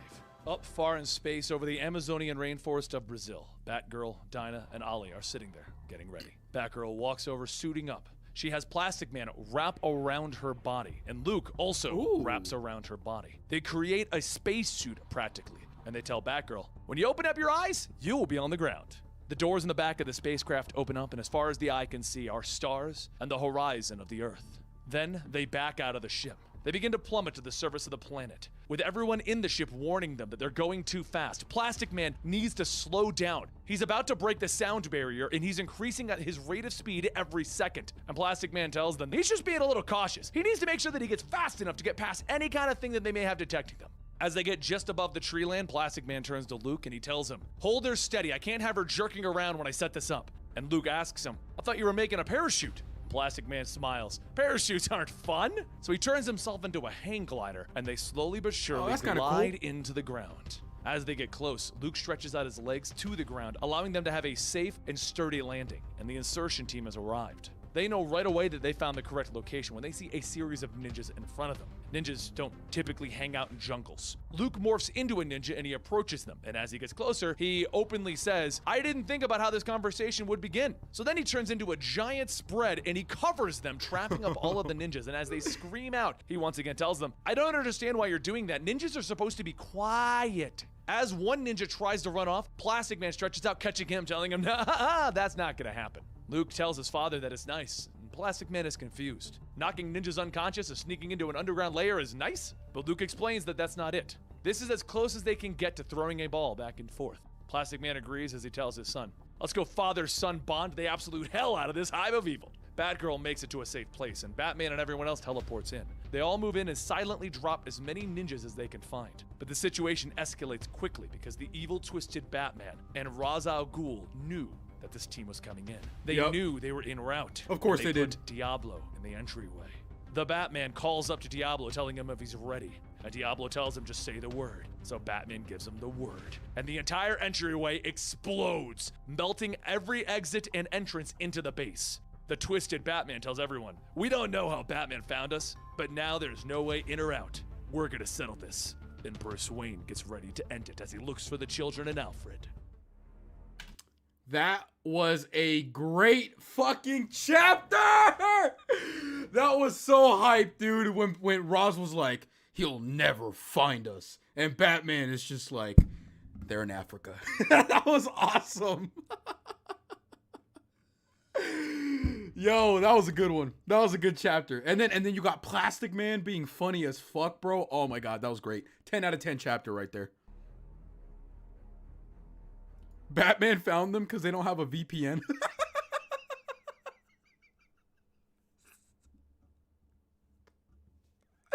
Actually funny. Blue Beetle hovers over the fire and destruction, calling out to Batgirl for an answer. He doesn't get a response, so he flies down to look at the entrance and he calls again. The entrance is, well, gone. Do you want me to watch over it still? Batgirl? Batgirl? Inside of the facility, Black Lightning asks the team, can we call Blue Beetle? Batgirl informs him that they can't. Whatever just happened stopped the tracker on Connor, Green Arrow, and Black Canary's child, which means that there's a jamming signal coming through the place now. They can't call out. Black Lightning turns down the hallway. Nothing's changed. And Batgirl agrees. We find the exit later. Right now, we find the kids. But Ollie, the Green Arrow, looks over the giant facility and he realizes, this isn't gonna be easy, guys. Wildcat agrees. Finding the kids is gonna be like finding a needle in a haystack. In this analogy, the hay is a bunch of people that want to kill us, Ollie adds. As Batgirl calls up their man on the inside, Plastic Man. We're in the kitchen right now, Batgirl. I'm currently a mixing bowl. Once we find the kids, I'll let you know where to find us. Roz might be crazy, but he's an organized crazy. He signposted the whole place. Bruce begins to walk off. Go find the children. I'm gonna go find Alfred and Damian. And Wildcat asks, Damian, what are you gonna do, drag him out of here? If I have to. Right, then I'm going with you. That sounds fun. And Wildcat and Batman walk off. Meanwhile, in the room where the children are being kept by surrounding plants, all of them are wondering what that explosion was. And Lucy, Harley Quinn's daughter, asks if they think it's a rescue mission. Both of Black Lightning's kids show that they have powers of their own and they're ready to help the grown-ups fight their way out of the facility. Elsewhere in the facility, Ra's al Ghul walks into a room telling everyone that they need to go find Batman and get rid of him. I'll guard the children myself. And as he says that, Ra's walks into the room where the children are, brandishing a sword. Back with Bruce and Wildcat. Wildcat is having fun punching the bad guys, but he comments, Bruce, you need more training. It looks like your form's been dipping. That's when a giant tree trunk bursts through the ground, separating the two of them. Wrapped up in the bark and the wood of the tree, Poison Ivy looks at Bruce. You really shouldn't have come here. Over with Ra's, the kids begin to shoot lightning at him and his ninjas, and Ra's begins to shout, ow, ow, ouch, ouchie! Lucy looks at the other kids. Did Ra's just say ouchie? Plastic That's when Man. Ra's morphs back into Plastic Man's kid, Luke. This He is was my a boy. shapeshifter the whole time. As These they are my stop hitting him, boys. the sword then morphs into Plastic Man himself. He looks at Lucy with a perplexed appearance. Who are you? You're not on my list of kids I'm supposed to save. Connor chimes in that it's Harley Quinn's daughter. So Plastic Man asks if she's a prisoner as well. She tells him that she is, and he tells her, that's good. She asks him why, so he explains, if you weren't a prisoner, I'd be kidnapping a child, and that's some ethically iffy stuff. Harley Quinn then walks in asking what the hell is going on. You see, she's been forced to help Ra's al Ghul due to the suicide bomb that's been placed into her neck. But once she finds out that Plastic Man is here to rescue the kids, including her daughter, regardless of that bomb, she wants to help. So they all begin to head to the exit, except that's when they run into Orca and Killer Croc. Plastic Man and Luke begin to wrap themselves up and battle against them. And that's when Plastic Man tells Harley to take the kids and run to the teleporter room. She asks how she is supposed to handle everyone else alone, and he tells her, you aren't alone. And he's got a smile on his face. They blitz down the hallway until they run into the evil Batman, the one with the red eyes and assault rifles. Lucy asks who he is, and Harley informs her. He thinks he's Batman. I am Batman, he tells her coldly. I'm also tired of you. Cover your eyes, Lucy. And that's when he raises up the iPad to set up the bomb in Harley Quinn's neck. But Harley isn't about to take this lying down as she leaps in to grab onto this evil Batman. She looks him right in the eyes. Do it! Blow me up and I'll take you with me. All of my little bone shards in my head are gonna go into your face. He backhands her to the ground and Harley looks at her daughter. Lucy, get back. I'm sorry. And with tears in her eyes, Lucy looks at her mother. Don't go. Don't Evil do it! Batman presses the button to end the life of Harley Quinn, and as she's about to explode, Harley looks at her daughter with makeup running down her face. Sorry, we didn't get more time. I loved you so much, baby. Don't She do it. closes her eyes tight and nothing happens. Evil Batman is in shock, and that's when Harley hears a voice in her head. It was the Blue Wire. And to guess because we were running out of time. It was Adam! Out of her head leaps the Adam, who grows in size. Your bomb is deactivated, Quinn. Wildcat runs up from behind, telling everyone, leave, I'll handle this wannabe. Everyone runs off, and Wildcat looks at him. What is this? You can't get a look of your own? I'm Batman. Nah, if you were Batman, you wouldn't still be talking. So evil Batman kicks him in the gut, and then he punches him across the face. Wildcat spits up the blood and takes a shot, crushing evil Batman's head into the wall. So Batman returns the favor by shooting Wildcat in the gut. Off with Harley and Connor. Connor stops, telling Harley that they have to go back. They can't leave Wildcat to die. Harley stops and looks at him. I'm going to explain this in the most condescending manner that I can. We have to go. That was a sacrifice, and if it's going to mean anything, then we have to escape. On the sacrifice chart, which is not something that I totally made up, we're currently at a 10. And if you turn around, that's gonna turn it into a 2. Connor looks at her. I'm going back. Oh, you're so much like your parents. She turns to Adam. Man on my head, you take the kids and get out of here. I'm going back with Connor, apparently. Back with Wildcat, he puts his hand over the bullet wound. You coward! You brought a gun to a fist fight! And Batman shoots him again. The shock is displayed on his face as he asks, are you still trying to stop me? And at his ankle is Wildcat holding on. You never knew when to give up, did you, Ted? And Batman puts the gun to his forehead. Connor runs in with the force of the canary. He shouts out the canary cry. No, he has throws the evil powers! Batman into the wall, and Harley is stunned. Oh, snap! Green Canary! That scream wasn't exactly quiet, though, and even the Blue Beetle on the outside hears it. He rockets in at top speed, telling himself, I gotta get in there, somehow! Back with Batgirl, Black Lightning, Ollie, and Dinah, they're continuing to fight the ninjas when they hear the scream echoing through the halls. Dinah tells everyone that they've gotta hurry. And back with Connor, Harley puts her hands on his shoulder. Well, that was impressive, but not discreet. We need to go. All the bad guys are coming right here. And behind her, the rest of the bad guys arrive. Captain Cold asks Harley what's going on, so she informs him that Wildcat and Batman fought, and as Batman shot Wildcat, he punched and knocked out Batman. I know it seems improbable, but we need to punish Wildcat with medical attention. Luckily, before Captain Cold can fully question what the hell is going on, a boxing glove arrow flies in, knocking him out. And that's when everyone sees Black Lightning, Dinah, and Ollie. He electrocutes everyone except Katana. And Harley looks at Katana. Hey, you aren't in this fight. You don't know Ra's anything. Just walk away.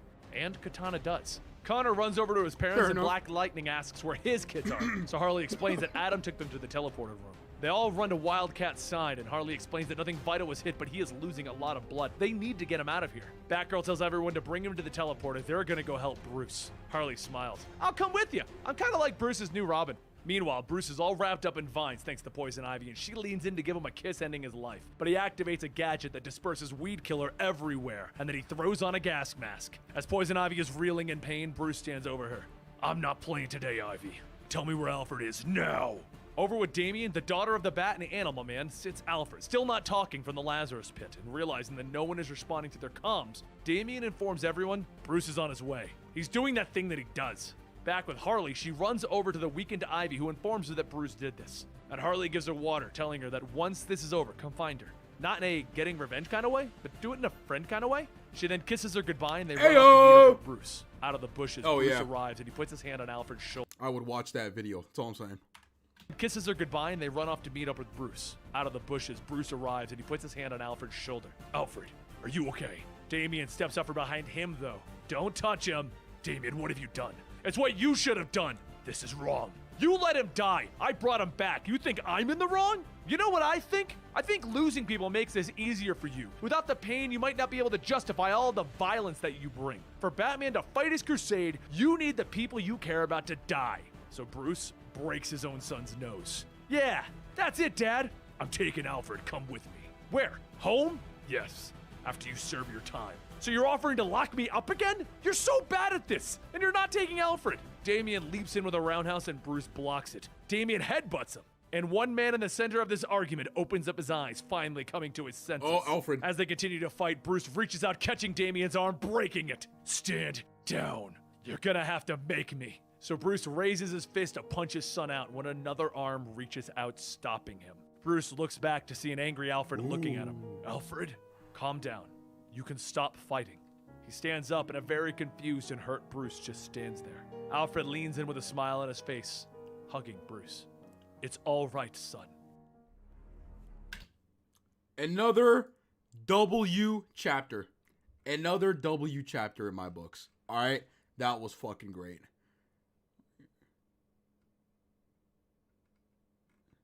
Eric's gas mask is sponsored by Plastic Man. No. Batman's gas mask, the one that he was wearing against Ivy, sponsored by Eric. I love the new haircut. Thank you very much, Dan. I appreciate that, man. W? Okay, yeah, this entire chapter was a W. All right, we're good. Batman is now being hugged by a recently revived Alfred, and he tells him, I'm sorry, Alfred. Plastic Man's son Luke looks back at Harley and Batgirl and asks them, who's that guy? Alfred. He was dead. He's Batman's butler. And Luke is even more confused. I'm missing something important, aren't I? Damian looks at Alfred. Are you okay? I am all right, Master Damian. I just need to sit down for a moment. He goes to sit down, and Damian runs to his side as Batman pushes him back. Don't touch him! And Alfred snaps. Stop, both of you. I don't know what is happening here. I don't know how much I've missed, but stop this. Forgive each other. Now. Damian looks at him. Alfred, he let you die. And Alfred stops him again. No, he didn't. He never would, and you know this. Ra's al Ghul walks in, and Alfred sees his chance. I've been listening to you.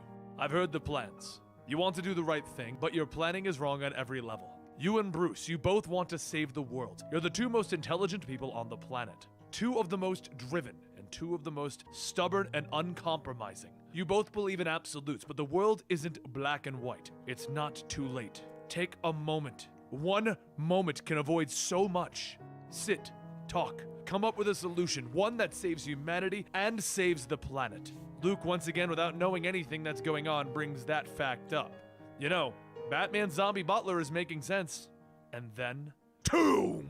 Oh, shit. The entire building is shaken, and the extinct birds begin to fly in fear. Batman looks up, realizing it's Blue Beetle. He's trying to get in. Up above, Blue Beetle has lost contact with the entire team, and he begins to bombard the ground with his suit. Over and over, he hits it, telling himself, I'm coming, guys. I'm coming. I got this. Not realizing what it is that he's attacking. The building begins to shake and crumble. Vixen and Diablo run into the main hall asking what's going on. Batgirl turns around, shocked that Vixen is even there, and Vixen pleads, don't you see what Roz is doing here? Stop whatever it is that you guys are doing. As Batgirl turns to the man in charge, if you let me get a signal out, I can stop him. But it's too late as Blue Beetle hits the dome, protecting the space with a full blast, shattering it. He comes in asking, Batman, Batgirl, I'm sorry, but the entrance was attacked. Is everyone okay? Harley is the one to break the news, as she sadly tells him. Oh, kid. Meanwhile, Vixen is holding one of the animals as the shard of glass has landed in its neck, killing it. One of the last remaining of this species of animal, where the extinct animals were allowed to go and prosper once again. She sets it down softly and looks at she's gonna get mad. You just wiped out a species. And she summons the powers of the now extinct animal, leaping at Blue Beetle. Plastic Man stretches out, wrapping up Vixen, telling Blue Beetle to stop, and Diablo blasts him in the back. Batman's daughter looks at him. I've always wanted to do this, as she punches him across the face. Keep in mind, right now he doesn't know who she is. As everyone begins to break out into fighting, Damian goes to Alfred's side, picking him up, telling him, we gotta get you out of here.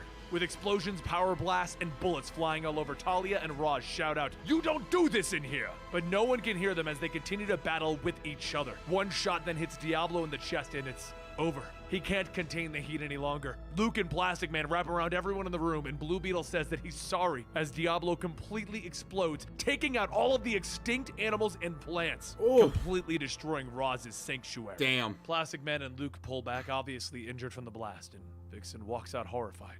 They were all the last of their species. With tears in his eyes, Roz looks at Batman. Is this what you wanted, detective? Batman's daughter groans as she was hit with the blast, and Talia runs to her daughter's side. Roz looks at Batman. To come here and hurt your son and daughter in this way. Batman's eyes go wide as he realizes who the girl is. Roz walks over, placing his hand on Talia's shoulder. I know you never had a childhood, and mine was a long time ago. But do you know what I remember about my youth? The passion that I had. The certainty. But detective, you should know. You are in the wrong place. Meanwhile, at a ceremony... Okay, hold up. I gotta give my thoughts right here, okay? Roz is giving us a whole load of bullshit right now, okay? He's acting like he's the innocent one in this situation, all right? And not gonna lie, that's kind of pissing me off because he stole, what do you call it? He kidnapped all of those kids, right? And then he put Diablo in place. He put evil Batman in place. He did all of this shit to get Batman there. And now that Batman is there, he's like, oh, really? Really, Batman? You're the bad guy now. Look at what you did. Look at what you did, right? He's trying to shift the blame over to Batman. Batman was just trying to save the kids. You know what I mean? That Roz stole. So Roz, low-key, you're kind of a bitch for what you're doing here. All right? That's all I wanted to say. You should know, you are in the wrong place. Meanwhile, at a ceremony at the Capitol, the new Steel and Aqualad, they're there to ensure that none of Roz's plans go forward, that he can't disrupt the Peace Summit. Jackson Hyde, aka Aqualad, calls up to Steel, telling her that he thinks he saw something get into the sky. She flies high and looks over the thousands of people in the area, asking Jackson what it is that she's looking for. And he tells her, I'm not sure. Just get a better vantage point. He walks into the water, and Roz continues his speech in his sanctuary. You see, detective, it is why we recruit the youth for our cause. Because of their fire, their conviction. They do whatever it takes. Back at the Capitol, Jackson begins to raise all of the water into a massive tidal wave. The wave gets larger, and it grows taller than the Washington Monument, and the people of the treaty begin to see it as the shadow of it begins to fall upon them. Steel calls out, "Jackson, what are you doing?" And as Roz continues, "They do whatever it takes if they believe that it's right, detective."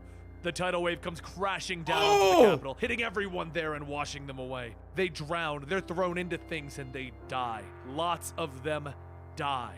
And Steel flies towards him. "Jackson! You have what you wanted, detective. You have the children. You can take Alfred. Your mission was a complete success. And everyone loses." That's when we see the sanctuary that Roz has built, and the Capitol in shambles, thousands dead. Roz turns his back to the Dark Knight. It's over. And Bruce asks him, "What did you do, Roz? What have I done? What have I done? I've removed the destructive force from your country's system. But what you have done here cannot be undone. What you have taken from this world in one reckless, selfish moment can never be replaced." Alright, listen up, bitch. Alright? You fucking had that one Blue Beetle guy eaten by Croc, and then you had a bunch of hostages eaten by that other guy, alright? And then you steal these kids, you kidnap these kids, and then you hire Deadshot, you hire all these motherfuckers, you hire Batman, evil Batman, you hire Diablo, and you still want to play the victim? Nah, B. Nah, B. I ain't having it. I ain't having it. I ain't having it. He's talking about how, oh, Batman is the bad guy. This motherfucker just killed a bunch of innocent people. I ain't having it. I'm sorry. I had to point it out. Low key, he's being a bitch right now. All right? He just is. And be honest. Oh, shit. My bad.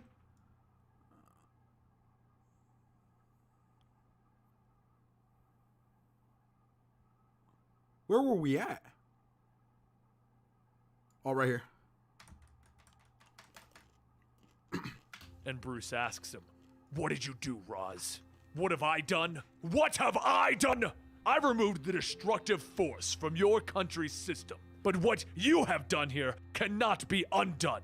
What you have taken from this world in one reckless, selfish moment can never be replaced. I tried to control you, to spare you, but stand in my way now. What a and hypocrite. You will die with those that you protect. Any mercy that I had, any thought that I had of preserving you for my daughter, for my grandchildren, was wiped out with this sanctuary. What a hypocrite. Our mission will be stepped up.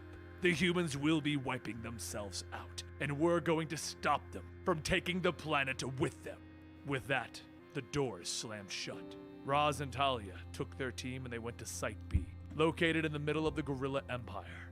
And as he walks into the basement into a hidden lab, there he finds Professor Ivo sitting with a mazo as it's being built. All right. There's another chapter right there. All right. Not gonna lie, that chapter kind of pissed me off. All right. Roz is being a fucking pussy, trying to blame everything on Batman, and I don't like that. I don't like that one bit. Are you ready? Black Adam asks Supergirl as she's looking over the edge. Nearby, he's hovering, with a small smile on his face. "It's all right. No one can truly be ready for this." And she looks down at the ground, determined. "It's all right. I am ready for this." She spreads her arms and she leaps off at the top of the building, prepared to soar, prepared to fly like her cousin Cal. She smiles as she thinks that she has it, and then she realizes she doesn't as she goes flying into the ground, screaming, "I don't have it, I don't have it, I don't have it!" She bounces off at the side of the building, and then kroom!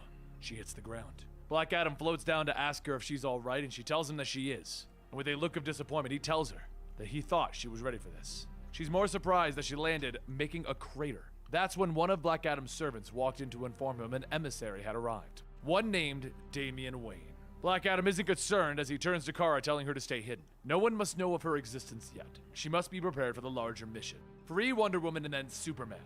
Do not worry yourself with these little things, Kara. He takes his throne and Damian walks in with his arm in a sling after his father broke it in the last story. He stands as Damian takes a knee, asking what brings him here. He explains that he is here on behalf of Ra's al Ghul, the demon.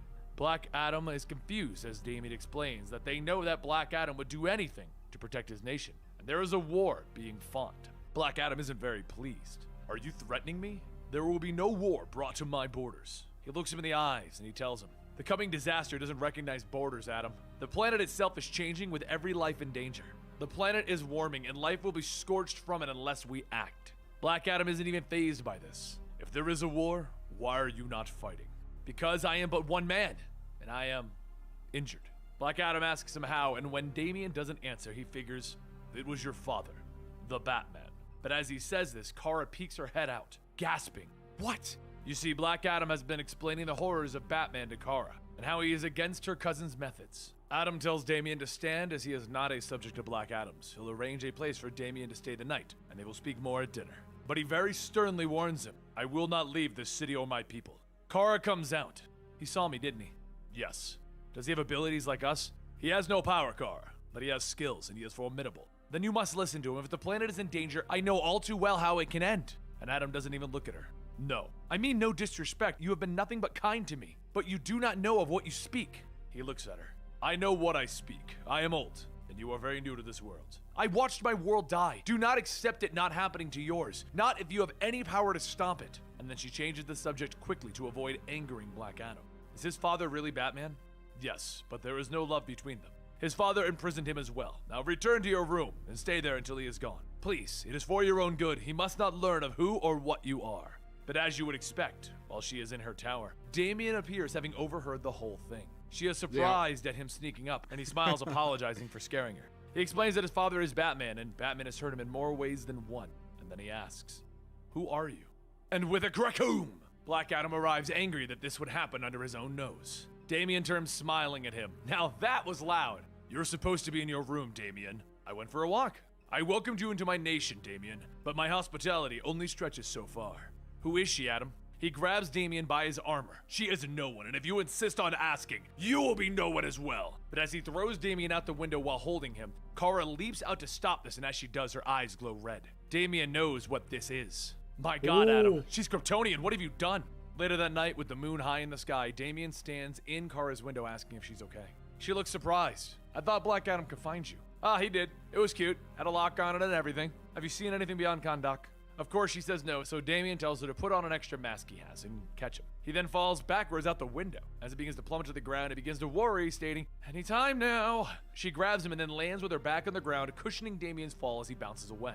He lays flat on his back, simply saying, ow, what's wrong with you? I thought you could fly. She informs him that she only learned of that today. He was there. Okay, he says, rolling over. I get it now. But look, you're out of the tower. He stands up telling her that it's time for her to see what this world has to offer. And they're going to fly there. Slowly, very slowly. So she picks him up and they begin to fly, slowly at first, and they begin to float towards the ocean. As they soar over it, they see a whale. And then they soar over an arena for soccer, and she comments how this world is beautiful. So Damian redirects her to a nearby city, one in the middle of a civil war. She sees the death and the destruction, and she asks why he is showing her this. And he explains because she could make a difference. She can help. While they're there, a chemical weapon is thrown into the crowd, and Damian covers his mouth in a hurry, explaining what it is. Using her super breath, Kara blows it away, and Damian tells her to leave. Right now, no one has to know that she is here. It's safe now, there's no gas. And as she leaves, he looks at the soldiers. Nah, there's only soldiers with guns now. A child runs up to try and stop them, and Damian pushes her behind him. Stay here. And the guards open fire on all the civilians, Damian included. As Damian assumes that he is going to be shot protecting this group of civilians, Kara lands catching all of the bullets. And then she turns to them. What is wrong with you? Why would you do this? To your own planet? To your own people? And she blows with her super breath so hard, she throws them all down. Damian throws one of his weapons at another, and then he jumps on him, punching him repeatedly, until Kara catches his fist, telling him to stop. She grabs the guard, informing him that this city is under their protection now, and anyone who causes problems will answer to her and Damian. The next morning, as the sun rises, Damian asks if she liked being a hero. And then he sadly looks at her. We're going to kill a lot of people. Millions. My grandfather believes is the only way to save the day. She asks him, what do you believe? With your cousin, Superman. There are times that I felt we went too far, but I knew what we were doing was for the best of the world. And now I'm worried. I'm following orders like that soldier was, not really thinking about what I'm doing. And awkwardly, she smiles at him. Do you always do as you're told? Kara, I'm not a good person. Nonsense. Your grandfather wants to kill millions. Your father is Batman, evil incarnate. And your mother? She's an assassin. Of course she is. Damian, it sounds like your family is pure evil. But I've known you for less than a day, and I know that you're willing to sacrifice yourself for a complete stranger. Don't go back to them. Black Adam arrives almost as if it was a cue, telling him, she's right. Stay here. Train Kara. Join us. We need your help to free Wonder Woman and then Superman. Join us, Damian. You know, that was actually a good idea of Black Adam. You know, like, You have Batman's son right here, bro. Might as well just try to train Supergirl. You know what I mean? Dude, that was a good chapter. Like, I didn't really have that much to say the entire chapter. Just because I never knew that Nightwing and Supergirl bonded that much. You know what I mean? I thought that was pretty interesting. The gurney-holding Wildcat is pushed forward as he's brought into the hospital after his gunshot wound from the evil Batman. Black Canary tells him to hold on with a panicked look on her face, and Black Lightning is bringing his kids home when he gets a phone call. Over in the Batcave, Batman, Batgirl, and various members of the team are watching the news as they question. Who is Jackson Hyde? Was he working only for the terrorist group of Ra's al Ghul, or was he also working for Atlantis? Is this an Atlantean attack? Blue Beetle asks, Is there anything I can do? And Bruce tells him, go home. I didn't mean to. It doesn't matter, Jaime. Go home and don't use your powers again. Blue Beetle hangs his head low. I'm sorry. And he walks out as Plastic Man asks Bruce, what was the point of that? What did you accomplish? As Blue Beetle walks outside, Plastic Man comes up behind him. Kid, it's not your fault. It was an accident. I mean, sure, as accidents go, it's... And Jaime stops him. One of the worst in history. Well, yeah, you contributed to a mass extinction event. Let's not sugarcoat it. But what I saw there wasn't your fault. Jaime pulls out his wings. Okay, well, I'm gonna go home. One last thing, kid. Batman is, well, he can be a jerk, and there's no real point trying to win his approval. Believe me, we've all tried. Over in the home of Jefferson Pierce, Black Lightning gets a knock on the door. He charges up his lightning as he goes to answer it, but shockingly, it's not someone to kill him or his family. It's Agent Baines, and he's here to speak with Senator Pierce, Jefferson's day job. The agent informs him that they need him to come with them, and outside he sees multiple Secret Service agents and a helicopter. Back at Jaime's house, he calls out for his parents, but no one replies, and then a single voice tells him, they're not here. Jaime quickly turns around, charging up his cannons, and Booster Gold leaps out of the way. Whoa, whoa, whoa! I just meant your parents went out, kid! He takes a seat in the couch. You know, in hindsight, I can see why saying your parents aren't here in the darkness sounded all super villainy. Jaime asks him, Booster Gold, why are you on my couch? I was tired. As Jaime takes a seat next to him, Booster tells him, what's wrong with you, kid? I did something terrible. And Booster looks at his bandaged hand. Yeah, I know the feeling. I know it's been a while for you since he died, but I held his hand 5 hours ago. Jaime looks at Booster's hand. What happened to you? This? Oh, yeah. Never drink and time travel, kid. That's how you end up punching a Triceratops. So, Teddy asked me to train you, Booster tells him with a smile. But, Batman says I can't use my powers. Ha! Well, now I'm gonna train you extra hard just to spite him. First bit of advice, ignore Batman. That much self-righteous bravado just has to be compensating for something. Booster opens up the fridge, looking inside. So first, I'm gonna need 8 hours of sleep, a shower, and some bacon. And I don't care what order that comes in. Back over in the Oval Office, Jefferson Pierce is being sworn in because everyone in the line to become the president is now dead and the senator is the next man in line. Back at the fridge, Jaime asks Booster why he didn't just time travel and save Ted. And Booster looks at him with pain in his eyes and a sad frown. There are people who protect the time stream, very serious people who have never smiled in their lives, and they kept stopping me. See, there are some things that you can't change, that don't matter, but there are other things that have to absolutely happen. And Ted, he was one of those things. Jaime asks Booster why, and then Skeets, the floating robot from the future, chimes in. Because you no doubt needed to come together. The time stream demanded it. Meaning, the fate of the world depends on you two. And with that news, Booster only has 2 words. Oh, crud. But this isn't where the story must go, because finally, Bruce Wayne must answer for his crimes. During the original Injustice storyline, his identity as Batman was revealed to the world, and now it is time for Bruce to answer for his actions. The United States would like to know what Bruce Wayne and his vigilante team were doing fighting Ra's al Ghul while one of Bruce's team members murdered the entire presidential party. After this event happened, though, Bruce went home where he found Alfred still recovering from being resurrected. He held his hand after bringing him a crumpet, commenting that he probably burnt it. He then went out as Batman. 12 hours before this, and this is the memories that he was remembering during his adventure as Batman this night, is when the US government wanted answers. He remembered exactly what they said to him, and how much it angered him. They wanted to know what went wrong. What happened with Jackson Hyde? What was he talking to the president and president-elect about before the events? Bruce told them, I spoke with him about changing the world. And they asked him, what was the response? Bruce informed them, there wasn't one. We were interrupted by Ra's al Ghul's attacks.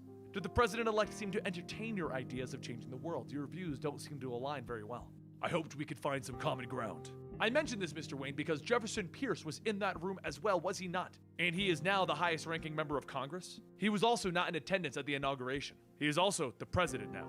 Yes. So I would assume that he would be more amendable to your world-changing agenda.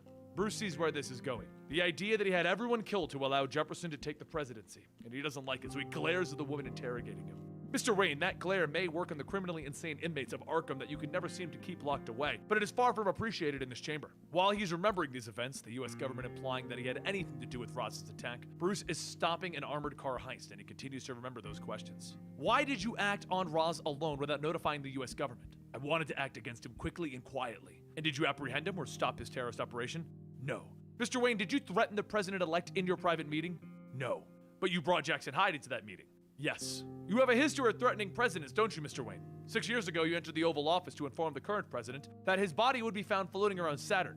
You kidnapped Superman's parents. In the present day, while thinking about all of this, true. Bruce walks over to the two thugs that have fallen out of the armored car, and he picks up one of them by their shirt. Tell me, Mr. Wayne, as a man of incredible wealth and then as a vigilante, has the law ever applied to you? I have an enormous respect for justice. That is hardly an answer to my question, Mr. Wayne. Do you feel that you have failed this country? And Bruce was speechless. And he remembered that as he begins to beat the thug over and over. Let me tell you what I see, Mr. Wayne. I see another man who has put on a costume and decided to act for us rather than with us. Another man who believes that he has more right to decide our future than we do. Another man who has made things catastrophically worse. And another man of means who has completely failed to protect us. Superman had noble intentions too, but he was also trying to protect us. The only difference between you and Superman that I can see, Mr. Wayne, was that Superman was a far more competent dictator.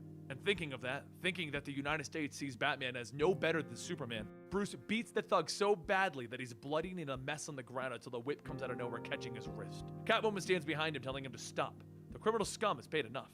I saw the hearing. Are you trying to take it all out on this one person's face? You're supposed to be locked away, Selena. It was boring, so I left. I honestly assumed someone would let me go at some point. I did what I did to keep you alive, Bruce. Can't you see that? Without a word, he tells her, come on. She follows him to the Batcave, where he speaks a code, and a second Batcave under the first Batcave is revealed. And Selena even says, of course, you would have a second Batcave beneath your first Batcave. He then reveals his new I didn't even know that he had two Batcaves. That's badass. plan and his new goal. The computer program, Brother Eye. Meanwhile, there is a second story happening at the same time. Kara Zor-El, otherwise known as Supergirl, crash-landed on Kahndaq with Black Adam finding her. Damian and Black Adam have been training her, and now they are sending her off on their mission to rescue Wonder Woman from her imprisonment on Themyscira. On the island, Diana isn't exactly being a friendly prisoner, causing problems which result in her meals being taken away. She's chained to the walls with no weapons, and an army of Amazons keeping her prisoner. She truly has no hope of escape. As they leave her alone in there, Ares arrives to laugh at her misfortune, but he's also there to warn her. A weapon to end all weapons, and every war is being built. Once it's unleashed, there will be nothing to fight for any longer. She demands to know how she's supposed to beat this, when she can't even beat her imprisonment. They're using the chains that were built to hold Ares prisoner. He tells her that he needs her to remember who she was, and train the one who can stop this. Out on the sea near the island sits Kara, going over the potential targets on the island, learning of the Amazons. Damian sits nearby, informing her that none of these people can beat her raw powers, but they are skilled and together they could overwhelm her. They even have magical weapons, which are her weakness. They exchange a few more words, and then Black Adam lifts the boat, throwing it into the ocean to destroy it, creating their fake story, the one in which Kara is a shipwrecked world explorer. The Amazons find her, and right away they decide that she is someone that they should help. But one slight problem arises as the new Wonder Woman welcomes her to the island. Damian turns to Black Adam, asking, "What are you gonna do if she hears the truth?" And he looks at Damian. She does know the truth. Damian turns to him. Don't be dumb. You literally have the wisdom of an Egyptian deity. What happened with Wonder Woman is not as straightforward as you have made it seem. And over on the island, That's true. The Amazons are trying to figure out what to do with their new guest. They decided to bring the lasso of truth to her to get some answers, and they hit her with it and they ask her why she's on the island. So without the ability to lie, she tells them the truth. She's here to get Wonder Woman off of it. The first Amazon turns to her friend, telling her to inform Hippolyta what is going on, and then she asks who Kara is. The second Amazon instead knocks out the first one, holding the lasso, and turns to Kara. Not all of us feel Diana is in the wrong. We want to help you get off this island. She walks Kara downstairs, where she meets with the rest of the resistance and the warriors who would rather see Diana free in the world to prevent man's world from ending everything. And as Diana's mother comes to speak to her, the group of Amazons is prepared to free her. They fight and they battle, but in the end, the queen got away and ran off to the Guardian Horn, where now Kara and the Amazon resistance must battle against every Amazon on the island. It's time for the War of the Amazons. Holy shit. Dude, there was so much information going on in that whole chapter. I really couldn't talk that much. I had to talk like as less as possible because everything was kind of important. Actually, I think Batman has 3 Batcaves? Oh my god, bro. What a fucking badass, dude. He's got a Batcave under his Batcave and a Batcave under that Batcave. There you go. That's how badass Batman is. I like that. It all began on Themyscira years ago, with Diana running through the forest and the Amazons chasing her down. They leapt on her back and they try to choke her out, and then they run up telling her to protect her front. Realizing that she was just ambushed, Diana presses her bracers together and boom!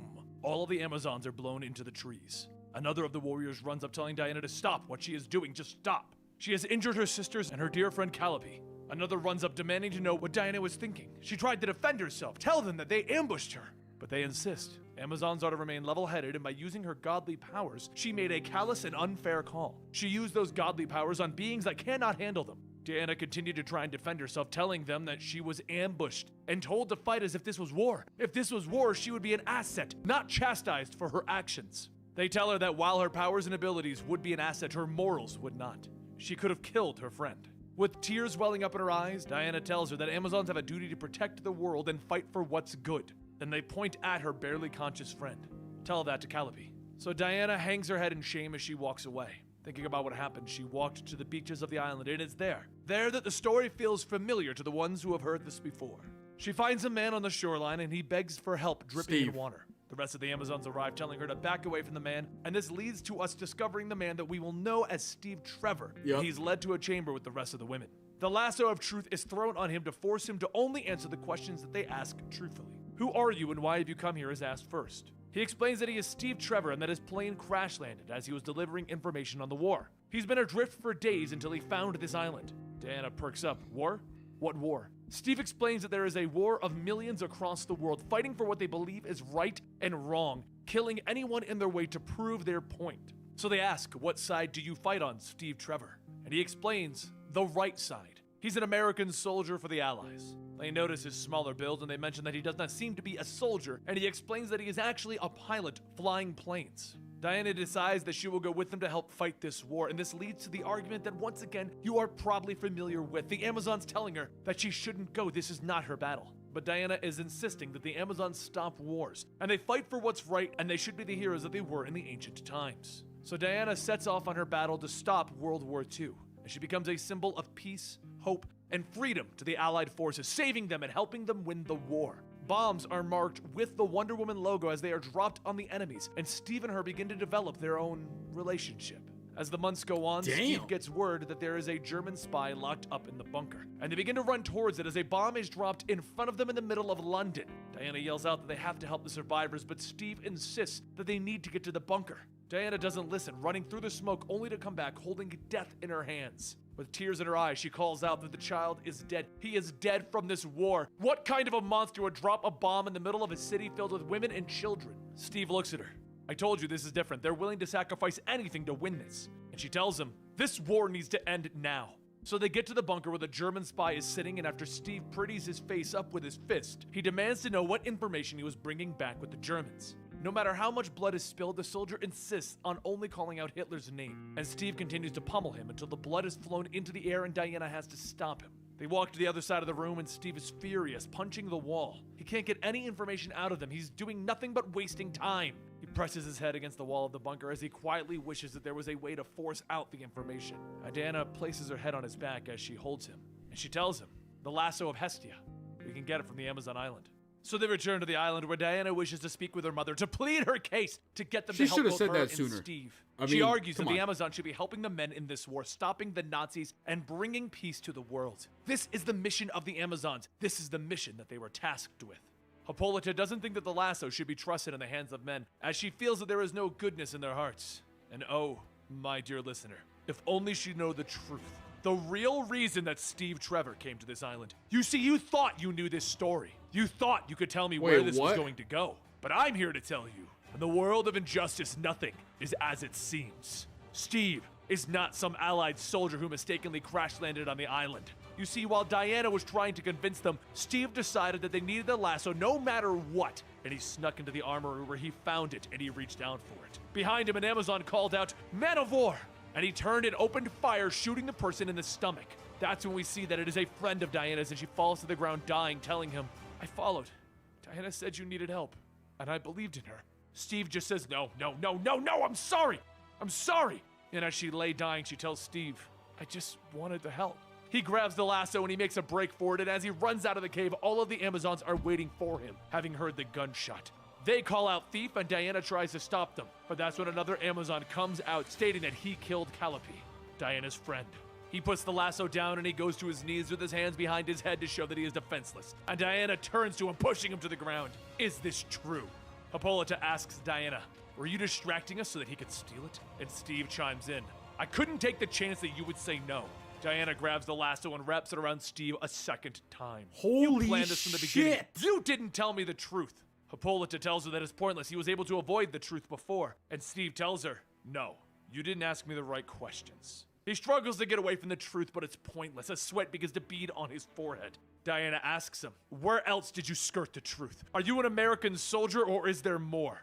And Steve tells her, no, I'm a German soldier. Diana asks him, is your love for me true or is it a lie as well? And Steve tells her, it is true, but my love for my homeland is stronger than any love for any woman. She tightens the lasso around his neck.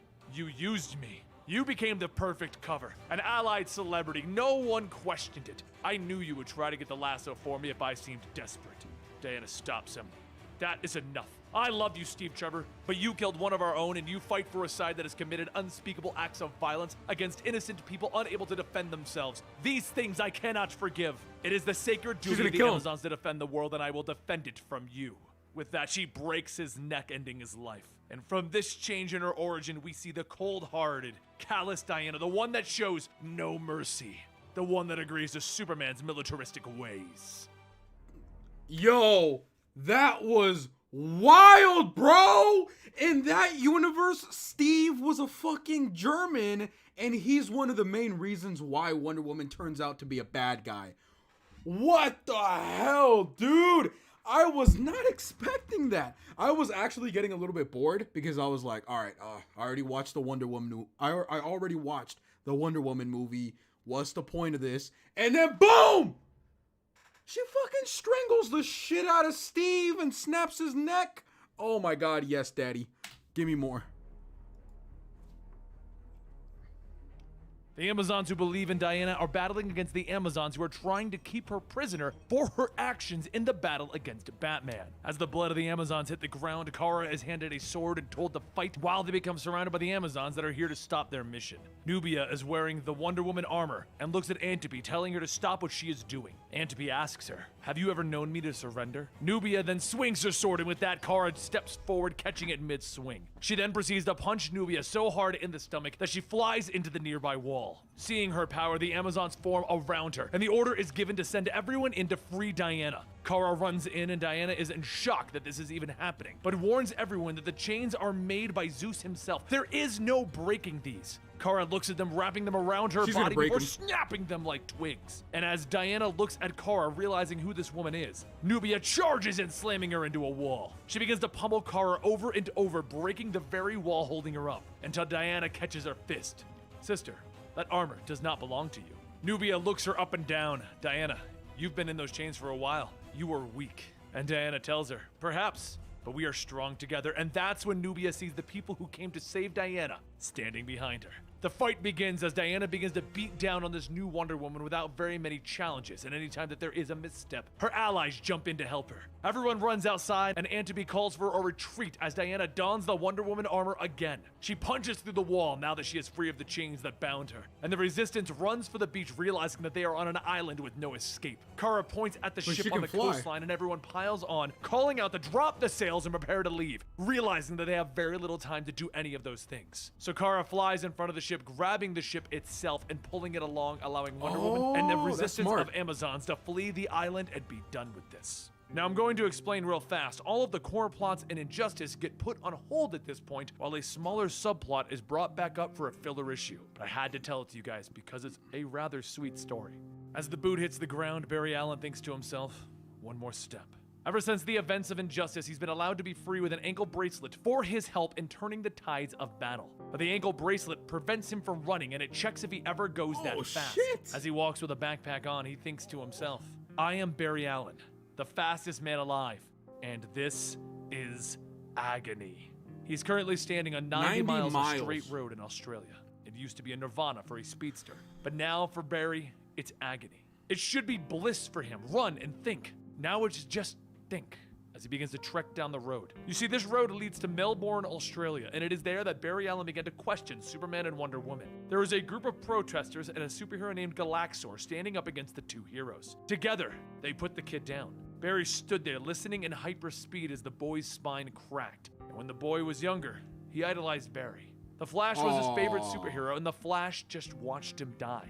As he's thinking about this, an 18-wheeler begins to jackknife right in front of him, and without even a thought, without even a hesitation, Barry uses his speed, knowing that Batman is tracking him, rescuing the truck driver. In mere seconds, he rescues the man as his ankle bracelet begins to beep. Batman calls him asking what he's doing, and Barry tells him that he isn't going to let this man die. Bruce goes quiet before telling Barry, "Stay out of trouble. Emergency crews are en route." Barry went to the house of the young boy, the one that he thought had died, and that is what he was told. But the boy didn't die, instead he was crippled, and they hid this fact to prevent the boy from being captured by the regime. The boy's mother brings Barry into the room, telling him that the other day, those heroes broke more than his spine. The boy, angry and hurt, looks at Barry. "Who are you? What are you doing here?" Barry looks at him. "I was the Flash, and I wanted to talk to Galaxor." Mitchell looks at him. "It was a stupid idea."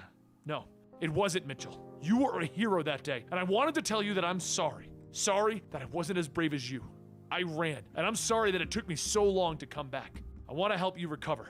Don't you have other things to do?" And Barry smiled. "I'm not in any kind of a hurry." This is where Barry stayed for a while, redeeming himself, helping the boy that he put down recover. Meanwhile, back over with Harley Quinn, she walks up to her sister's place with Lucy, her daughter. That was actually a pretty nice little story right there. I like that. Saved her from the situation with Ra's al Ghul, and it was time to bring her home. Her sister asks why she didn't contact her, and she explains that he lost her phone when the motorbike blew up, and that a bomb was put in her head, and that she worked for a shady group of villains, and then she got captured, and she got brought to a giant dome in the rainforest where she was forced to work as an eco-terrorist and save Lucy. And her daughter Lucy beams with pride. "She fought ninjas!" And then Harley says her goodbyes and begins to head off, but not before telling her daughter that she'll be back. Since she knows about her, she'll be sure to visit often and have a relationship with her daughter. She hugs her, telling her, "This isn't an ending, kiddo. I'm not giving up again." She returns home where she finds Poison Ivy waiting on her, and Ivy tells her that she'll let the plants die. Harley apologizes, telling her that it's been a while since she's been home, and Ivy confirms, telling her that it has been a while for her as well. All of the plants have died for her. Harley demands to know why Ivy is helping Ra's to begin with, what happened, and Ivy tells her to stand aside and don't fight this. Ra's is fighting for the planet, and Ivy needs to help him. Harley points her finger at her. "Tell me what Ra's is planning!" And Ivy looks at her. "Can we do this not tonight? Just for one night, not do this." Ooh. They both lay in bed, and Harley tells her, "Sure, but I'm giving you hell in the morning." So, the next morning, Ivy slipped out before Harley woke, and when she did, she saw the apartment full of living flowers again. But Ivy didn't want to fight. Oh yeah, you already know, chat. These bitches fucked, dude. Oh yeah. Ra's al Ghul's plan is pushing forward with its next chapter. Above a town in Williams, Arizona, a shadow hovers in front of the sun. So a gentleman cooking on his barbecue looks up and realizes what it is far too quickly. "Honey," he tells his wife, "look up in the sky, it's a..." But before he can stop, in the middle of that famous catchphrase, he yells out, "Oh God, it's coming! Run!" And he shouts, pushing his wife aside. Suddenly, the robot Amazo lands on his body, crushing him into red goo. He launches into the sky, and he begins to use his heat vision to burn the entire town to the ground. There shall be no survivors. All right, that was unexpected. Jesus, that was a fat turn right there. Oh my God. We had these like two nice back-to-back stories, and then boom, this guy just gets crushed. Holy fuck. Oh my God. A young boy in a town of a population of 1,254 was wondering what the bright hot red light outside of his window really was. His cat leaped out the window to investigate, and the father shouted at his son, "Leave the damn cat!" Because within a few seconds, the population went from 1,254 to 704 to 187.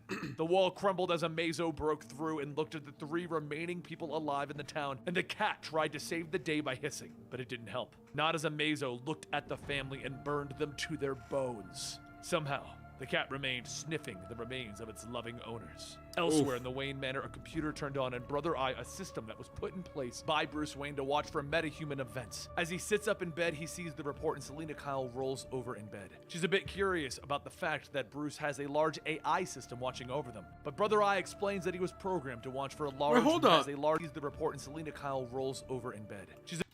Yo, Batman? Batman going back to that pussy, bro?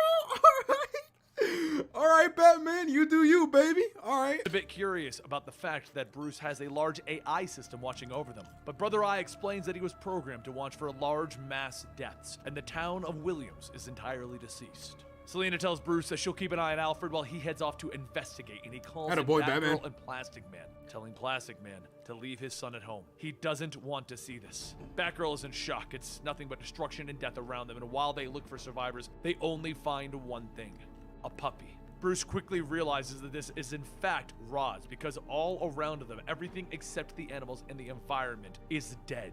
That is what Roz was protecting, which leads Bruce to ask the question, why this town? What's here? Across the globe, Roz is walking with Solivar, the intelligent ape, and Evil Batman, as Evil Batman asks, why this town as well? Solivar explains, the innocents will die. We had to test a mazo.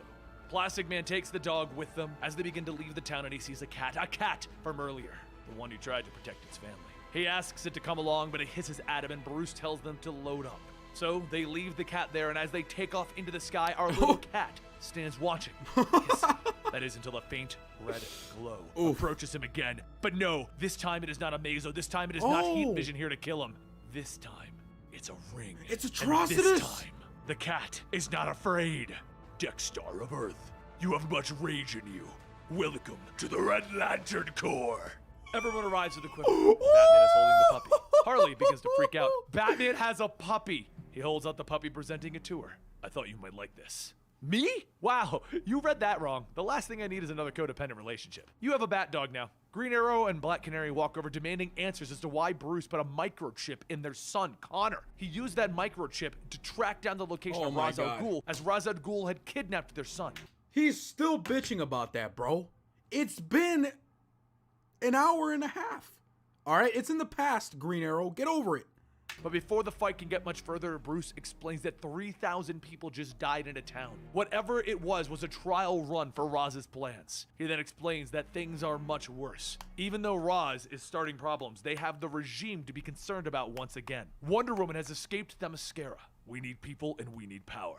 Green Arrow stops Bruce. Yo, it's not like superpowered people can just pop out of thin air. But Catwoman stops him. That's exactly what they do. When I was working for Superman's regime, I overheard something. The Titans are alive, and they're in Superman's Fortress of Solitude. He locked them in the Phantom Zone. So Bruce makes the call. We're gonna go break them out. That's But Harley right. stops him. First, mister, you are bringing your new puppy to his forever home. Bruce looks at O'Brien, and Plastic Man stops him as well. I am not taking that puppy home. You know how much food my son already eats? He then glances at Selena. I don't suppose you... Do you think I'm a dog person? I guess not. Good call, detective. Bruce went home, where he checks in on Alfred, who was recently resurrected by the Lazarus Pit, and he's beginning to get his memories back. And he asks him, Master Grayson is gone, isn't he? Bruce tells him, yes, and he leaves him the puppy, summoned to comfort him before telling Brother Eye to give him hourly reports on the both of them. The whole team is going to the North Pole. They stand in front of a giant door with a giant keyhole, looking for a way in.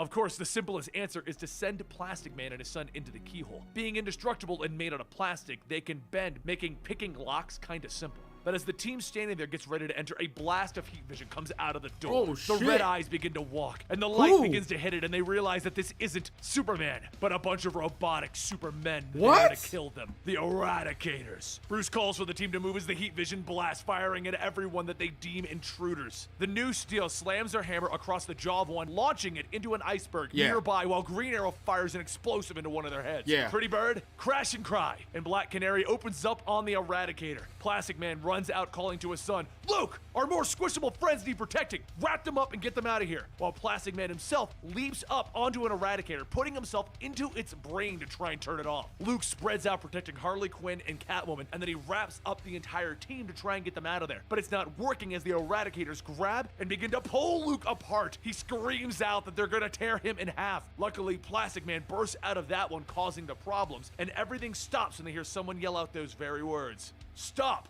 It's Pa and Ma Kent walking out. That confuses the heck out of Bruce. But John and Martha invite everyone inside, all except Harley Quinn. I forgot about them. She's not welcome in this house, as the whole thing started with her and the Joker. They explain that after the government came for them, there was nowhere for them to go. Everyone saw them as Superman's parents, the people who kept a baby from a spacecraft, and that baby turned into a murderous dictator. Bruce looks up at them.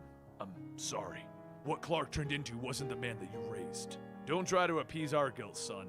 Where were you after Lois when he needed a friend? Bruce looks down ashamed. I'm sorry, Mr. Kent. I tried to do what I felt was best, but I failed him. We all did. Martha looks at him, but that's why you kept Clark alive. You haven't given up hope on him. And Bruce tells her, I honestly don't know. But that leads to the question, why are you here? Bruce explains that the Titans are in the Phantom Zone. And Pa and Ma Kent both said that if they knew Connor was there the whole time, they would have tried to save him. They all go to the Phantom Zone portal where Plastic Man is going to go in because he can remain tethered to this world and go inside, get the Titans, and pull them out. Luke looks at his father. Are you sure about this, Dad? You don't know what's in there. And Plastic Man smirks. Haha, it'll be fine. I'm not easily spooked. But as he goes inside to rescue the Titans, finally, and bring them back, he looks around. The only thing that he can say is, oh, this is f***ed. Yo, what? What? Homie, you're not gonna leave me on a fucking cliffhanger like that, bro. Really? Alright, fine. That's what we're gonna do. We went from Harley and Ivy to that in a second. Yeah. That was actually super funny. Like, it was like two really nice stories. And then the guy just gets absolutely turned into a pool of blood in like the next second from a robot. You know what I mean? Can't die. This Green Arrow is tripping. For real, man. Green Arrow is fat tripping, dude. Batman did the right play right there. Batman, that was a good idea from Batman to put a tracker on the kids. That was a good idea. Okay, I don't know what's about to happen, but it says death of. So, oh shit. Let's see what's gonna go. Who's gonna die? Batgirl calls out asking if Plas can hear her, and he tells her that it's like he's underwater. Guys, this place is weird, and this is coming from a guy who once spent 2 days pretending to be half of a caterpillar.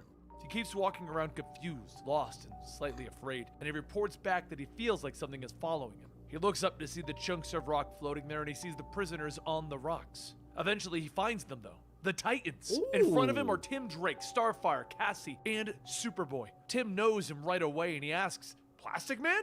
Hello, Titans! Starfire asks him how he got there, and he tells her it's a long story involving twists, turns, betrayal, love, and dead sentient squirrels, plus talking shrimps and zombie butlers. But forget all about that. This is gonna sound weird, but follow my arm! As Superboy turns his head, telling him that he can't. Of course you can! It's a single line, leading back out. But Superboy stops him again. I can't leave. I don't understand. Are you emotionally attached to your barren floating rock, or the vast void of nothingness around you? Starfire explains that he fought Superman and he hit him so hard that he injured Superboy's heart. It's the fact that time is frozen in this place that keeps Superboy alive, and if he leaves, he's going to die. Oh, that's Tim looks at him. right. It's all right, Connor. We'll find a way to get you back. That's Connor right. tells him not to risk returning, but Tim keeps smiling. Titans always help each other, Connor. The whole team comes in for a group hug. Titans together. Connor and Cassie kiss, and Plas tells them all, you can look longingly into each other's eyes when we fix this, but we really gotta go. So, Plas did it. He brought out the Titans. Nice. And you're probably sitting there wondering where they came from. They aren't in the game, and you didn't even know they were missing unless you watched the annual video a while ago. But this can't be right and proper, can it? This can't be how the story ends. Batman can't just get the people that he wants and go off to save the day. Plas calls out that he feels like he's caught on something. But everyone is so happy to see Tim, Cassie, and Starfire that they don't even hear him. He tries again, but Batman can't hear him as he's looking Tim in the eyes. Tim, Batman. And with that, they hug, and Tim tells him, I knew you'd come for us. I'm sorry it took so long. We didn't know you were Shit, there." something's gonna happen. Tim looks at Batgirl. Babs, how long was I in there? 6 years. The world has changed. It's not the place that you left. So Tim smiles. He doesn't care. Because there's one truth in this world. One thing that Batman has been missing since the start of this crazy, insane adventure. It's Batman and Robin, and Tim knows it. Can the world still use Batman and Robin? And Batman reaches out, grabbing his hand. I think that's exactly something's gonna happen. what's needed. Something's gonna happen. The answer. This'll fix everything. The light to Batman's darkness, the Robin to his dark night is back. But Tim's eyes, they go wide. Wait, Batman what? steps No. back to see a blast of heat vision coming through Tim's chest. No! As the light fades from Tim Drake's eyes. The life leaves him. He can only say, Bruce.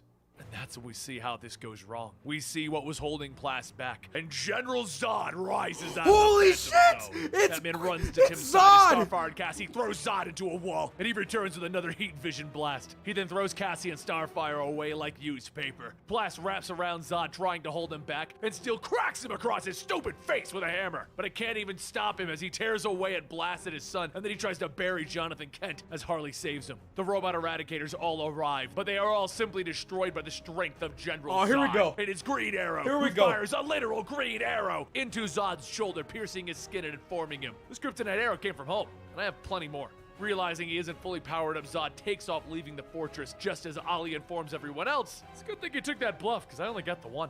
With Zod gone, Batman looks at everyone holding the body of Tim, and Harley tells him, "I'm sorry, you seemed better with him around." And Batman looks at her. "I was." And he walks out. Why does everyone die on Batman, bro? God damn it. I actually feel bad for Batman, dude. "I'll bring back Zod alone. Brother Eye, prepare the box X in the cave." Oh, did this man just say, I'm gonna bring Zod back alone? Batman is badass, dude. I need to watch that again. "Sorry, you seemed better with him around." And Batman looks at her. "I was." And he walks out. "I'll bring back Zod Light alone. work.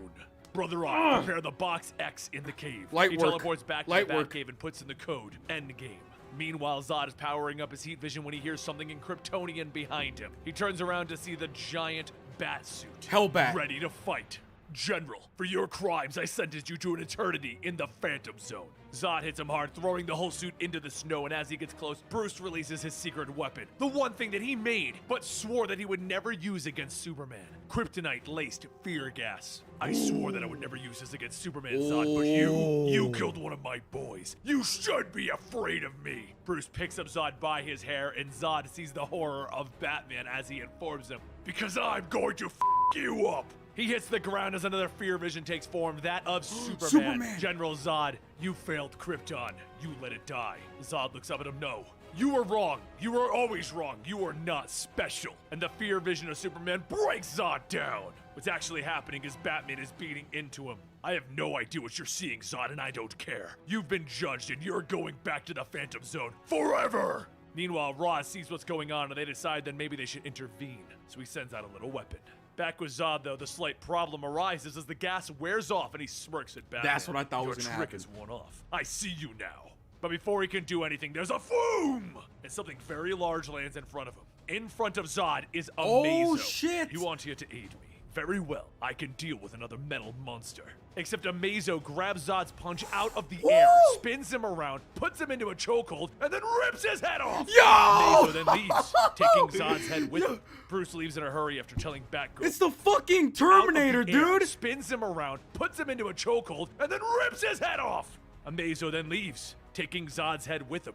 Bruce leaves in a hurry after telling Batgirl what just happened, and he walks into the hospital where Wildcat is on life support after the beating that he took saving the children. He walks right over telling Wildcat, "I need you now. I've lost everyone from Dick to Damian to Tim. I can't lose another. I need to do something. We all need to, Wildcat. I'm sorry about this, but I know the truth about you, and that's why." He yanks out the life support, causing Wildcat to crash. "You need to die." Everyone runs into the room to see Bruce standing over Wait, Wildcat what? as he tells him, "Goodbye, Ted." What? Hold up, what? Causing Wildcat. Sorry about this, but I know the truth about you, and that's why. He yanks out the life support, causing Wildcat to crash. "You need to die." Everyone runs into the room to see Bruce standing over Wildcat as he tells him, "Goodbye, Ted." Chat, what the hell just happened, bro? It was going so good. You know what I mean? Like they rescued the Teen Titans. Everything was going good. And now Batman is killing people. Fucking Zod got his head ripped off by goddamn Terminator, right? Batman was going off with the fear gas. Oh my god. Oh! That whole chapter was not a 10 out of 10. It was a fat nut out of 10. You know what I mean? That was a good chapter. There's so many good chapters in this YouTube video, dude. There's so many good chapters in this Injustice 2 full story. Oh my god. I think I like this one better than Injustice 1. Not gonna lie, I think I like this better than Injustice 1. Because every chapter that keeps going by, I'm like, alright, that was a 10 out of 10. That was a 10 out of 10. That was a 10 out of 10. You know what I mean? Oh my God, yes. Yes. Give me more, Daddy. Give me more. The doctor rushes into the room with the alarms blaring. They all fight against Batman, telling him that Wildcat needs the life support. But Batman tells them, no, trust me. He leaps over the guards, trying to hold him back as the doctor tries to plug back in Wildcat. The doctor just panics, and then Wildcat sits up. Batman apologizes to him, telling him that one of his 9 lives are gone. I'm sorry about that, but I need to know where Charles is hiding. Batman and Wildcat get him, and they bring him to the Fortress of Solitude, where they see the body of General Zod on ice, missing its head. Using Harley as the nurse and Green Arrow's kryptonite arrow, they prepare for the surgery that's going to be happening. They bring Connor Kent out of the Phantom Zone, and he smiles, getting to see Ma and Pa Kent again. Oh, that's great! He hits the ground in pain from his heart problem. As he's put onto the gurney by Harley, Superman can come back. Batman Superboy. how Tim's doing. Where is he? Superboy Batman can come back. tells him Tim's been sent on a mission. He asked to go. He wanted to get right to it and figure things out. Connor just smiled, telling him that that's Tim for you. And as Batman walked away, Cassie looked at him asking, really? Batman told her, the kid is already suffering from a broken heart. He doesn't need to know that his best friend has been lost before we're able to fix the first problem. They get to work right away, and they cut him open, replacing his heart with General Zod's heart. And as he blinks, opening his eyes in the cold open air of the Arctic, we have the return of Connor Kent, of Superboy. But while this was happening, Black Adam made a play. He freed Wonder Woman with the help of Kara Zor-El, and it is now time for Wonder Woman's band of rebels to train the daughter of Krypton. Black Adam hits the ground as they call out to Kara to stomp on his testicles. She pauses for a moment, thinking that this is a bad idea, and he trips her and pins her to the ground, showing her that she should never hesitate in combat. Diana walks over, telling her that she shouldn't hesitate even with Black Adam. He is the only person that she can train against without hurting. Kara brings up fighting Diana, but Diana smirks. I would crush you like a bug. Diana explains that she would not be holding back. That was her cousin's problem. He grew up so strong that he never learned to fight. She needs to be prepared to fight for peace. If she wants the peace in the world to remain, she must train. While this is happening, Jaime Reyes and Booster Gold are off training themselves. Floating in the air, Booster tells Jaime to focus. Jaime tells him Ted had battle bots for training. And Booster does his usual smile, and he tells him Ted had billions of dollars. We have tires. Jaime does what any questioning child would do. True. Am I going to be fighting tires, Booster? No, there won't be any fighting if you just let them win. They're tires. They are representational. Of what? And Booster throws a tire at Jaime's head, bouncing it off of him. What was that? That was Darkseid. Darkseid's what? His fist? His Omega beams? His tire. While this little interesting training session is happening, Skeets flies up to alert them that someone has arrived at Booster's trailer. So they all go back to where the lawyer of the now deceased Ted Kord is standing to play a video. Out of the video pops a hologram of Ted Kord telling Booster that he now owns everything that Ted Kord owned. He owns Kord Industries. Booster's face is in shock, and then there's a sudden click as the hologram informs him that the photo of his surprise has now been sent to every superhero that he knows. Booster facepalms, telling the hologram, "You bastard." Jaime then listens as the hologram informs Booster that there's this kid. He's been training him, and he's been looking after him. Booster, can you keep an eye on Jaime for me? Train him to be the superhero that we should have been? I realize this is big, Booster, and I always rib you for being useless, but I never really thought you were. I trust you to step up. Love you, man.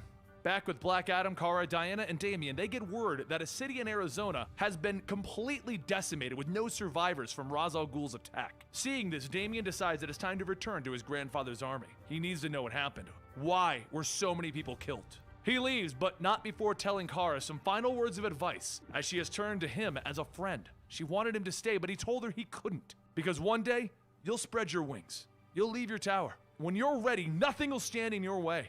Rapunzel will cut her hair, and you'll show the world what you can be. See ya, Supergirl. She took those words to heart, returning to her room to prepare her new image. She gave herself a haircut and opened up her hoodie to reveal the crest of the family, the House of El.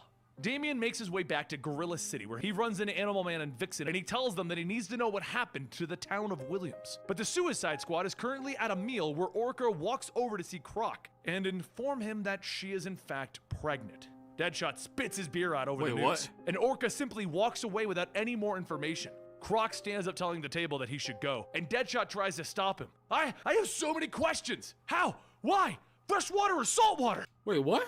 Hold up. I gotta rewatch that. What just happened?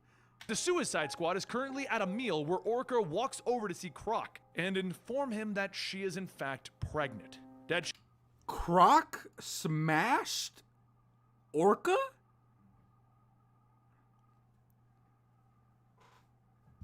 Hey man, everyone has their thing. You know what I mean? Some people like blondes, some people like brunettes. Apparently Croc likes orcas. Fair enough. All right. Deadshot spits his beer out over the news, and Orca simply walks away without any more information.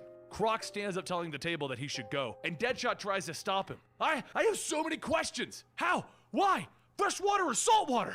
Croc simply knocks him out and continues walking away. Back outside, Damian shows Animal Man and Vixen the mass destruction of the town. All of the lost lives, and all three of them are heroes in their own right. And this isn't what they signed up for.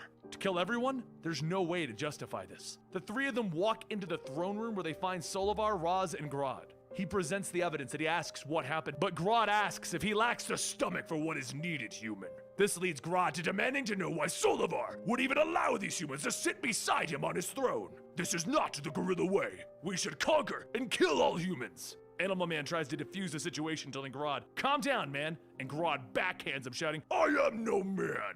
Solovar has had enough, demanding the guards remove Grodd, and Grodd asks him, do you really think the gorillas all agree with you in your lack of leadership? Over with Roz, the daughter of Batman, Athanasia leans in to tell him that this isn't good, and he whispers back, call our allies. Solovar gets up at this betrayal, and Grodd throws a spear, pinning him to his throat. So Solovar gets up again, using his mind control to stop every guard from breathing. He then steps up to Grodd. You want to challenge me? Show me your revolution. The two sides of Gorilla City begin an all-out war amongst themselves, and regardless of agreeing with Roz or not, at this point, Damian, Athanasia, Roz, and Animal Man work together to get out of the city. Just leave. They're quickly stopped by some of Grodd's guards, telling them that there will be no more protection for them. There is only death. Vines that begin to creep behind them, and they begin to grab the gorillas' faces and crush them. Poison Ivy steps out telling everyone, this way. And as another gorilla leaps behind her to return the favor, the daughter of the bat puts a bullet in its brain. As Roz tells her, that's they brutal. can't leave. We've worked too hard. We need my Amazo weapon, and for all of this to succeed, we'll need Solovar to be king of Gorilla City. They ask what they do, and Roz tells everyone that he has planned for this since they arrived. They just need Amazo.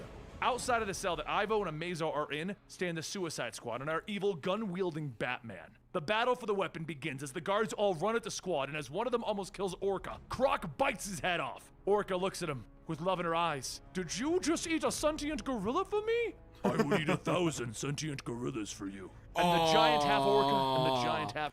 What a sweet moment. Oh, let's rewatch that. Oh, shit. I just found out that if I hit M while watching a YouTube video, it automatically mutes it. I did not know that.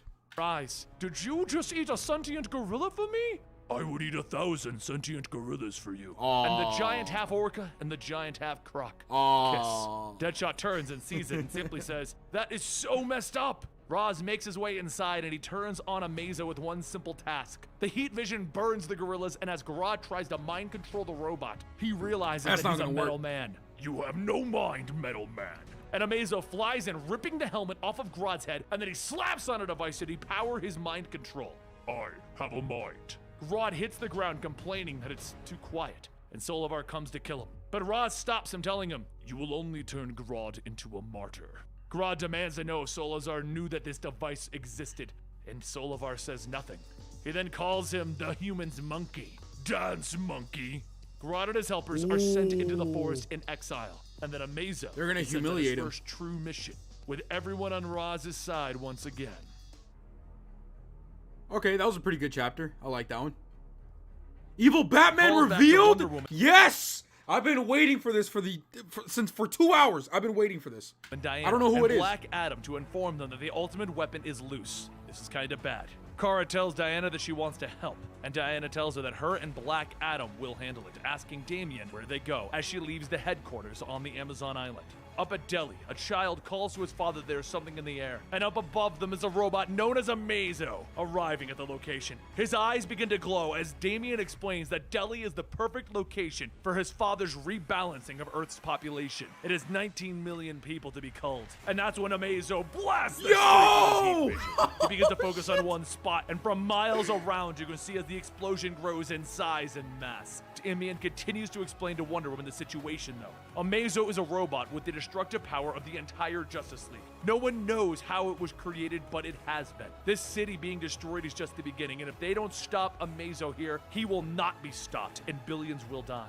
Back in the Batcave, Batman gets word of the situation as Brother Eye informs him of an attack that has begun. His eyes go wide with the realization as to what is happening, and he puts on his cowl, telling Brother Eye to open up the emergency channels. He informs everyone, from Green Arrow to Dinah, from Steel to Harley. The call even reaches the Fortress of Solitude, where Wonder Girl checks in on Connor Kent, who's recovering from his heart surgery. She tells him of the situation and that they are needed, and he debates what he needs to do. But the fact is, even if he is not fully healed yet, he cannot let billions die. True. That's when John and Martha Kent come over to inform him that she has a gift for him, something that he has needed for a while. The original Superboy suit. He puts it on as Martha tells him that the world is going to need hope again. They're going to need to feel that there is a future. And maybe, just maybe, Superboy can bring them that. So the battle begins with everyone versus Amazo.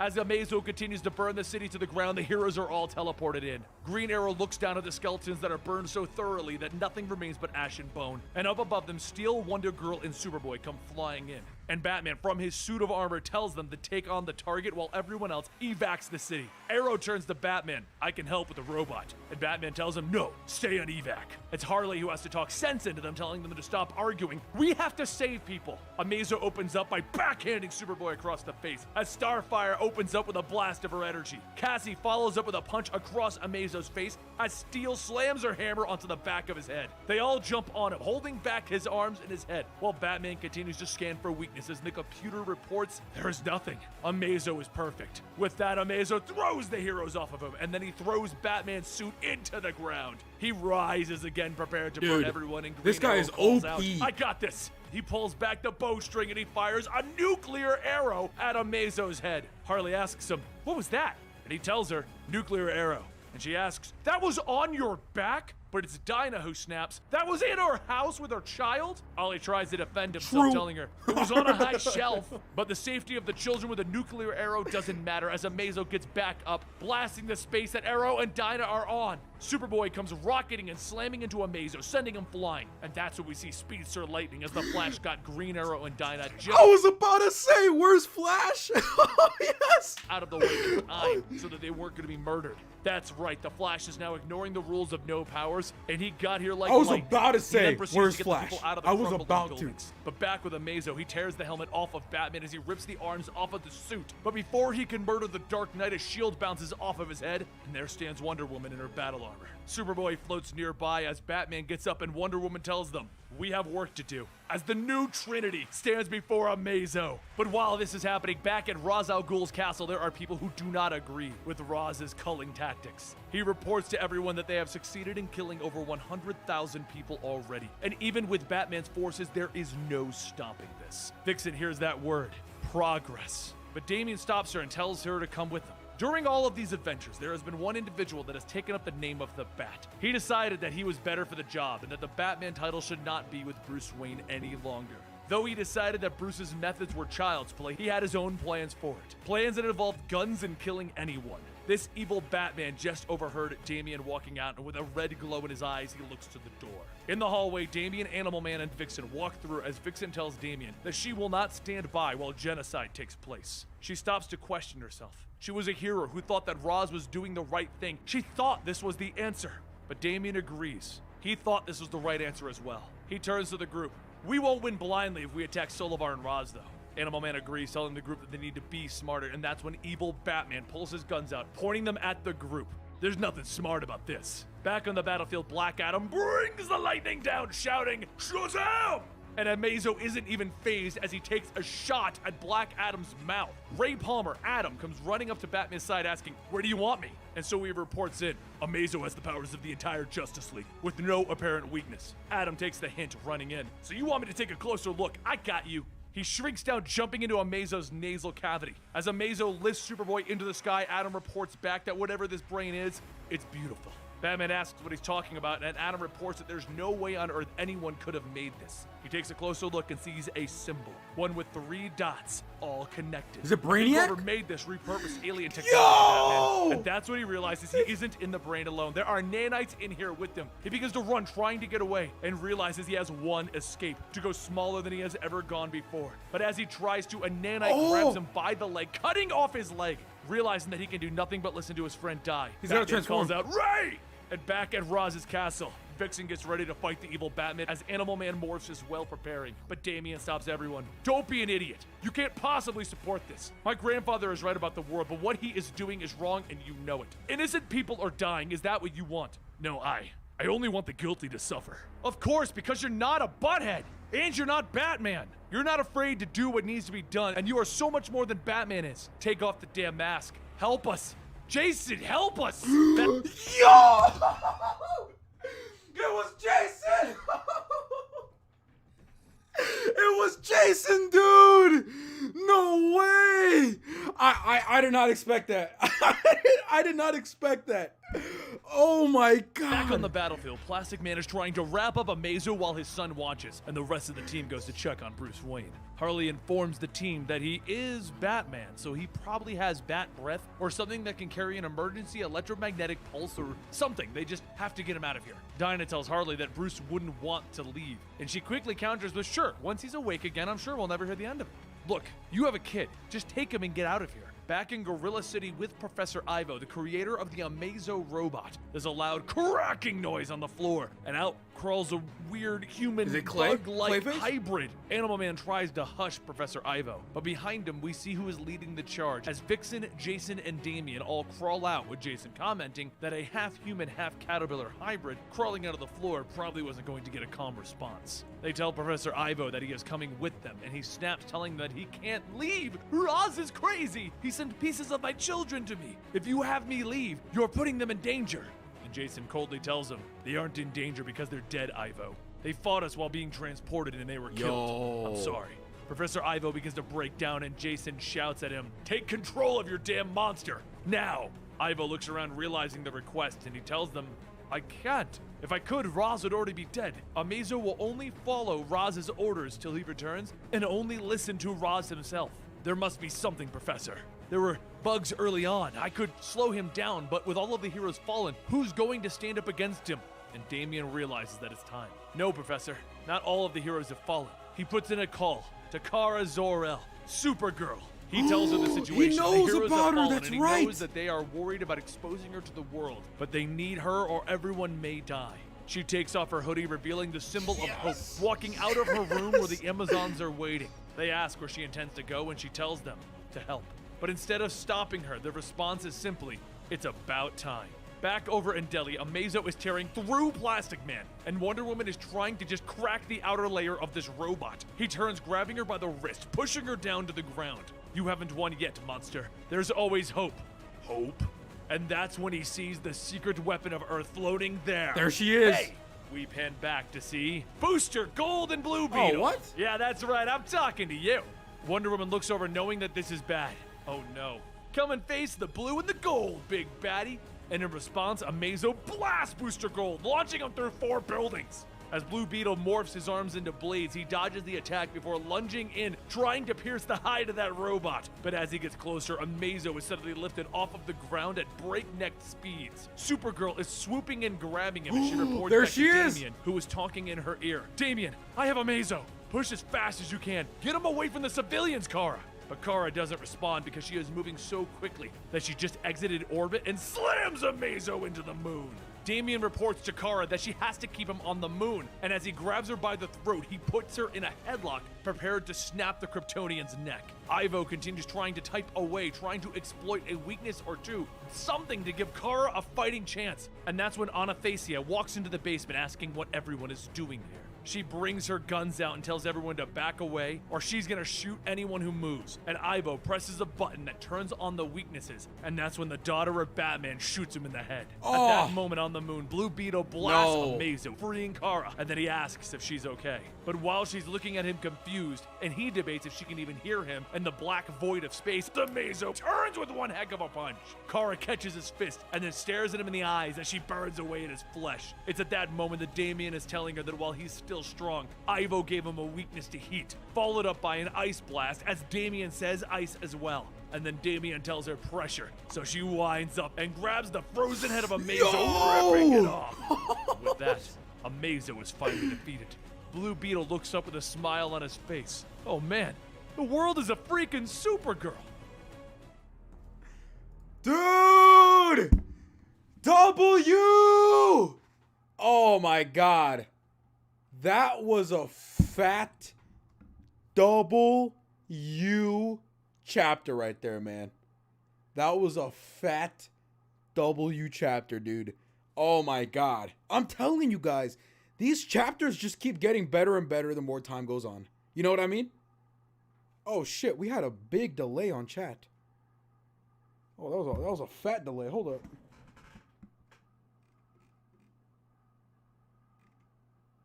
Holy shit, we just got like a fat delay on the chat. Where did we stop? Oh, we stopped right here. Yeah, man, that was wild, bro. Yo, dead ass, I did not know that Jason was that Batman. I really didn't know. Like, all right, maybe I should have known because of the red, you know what I mean?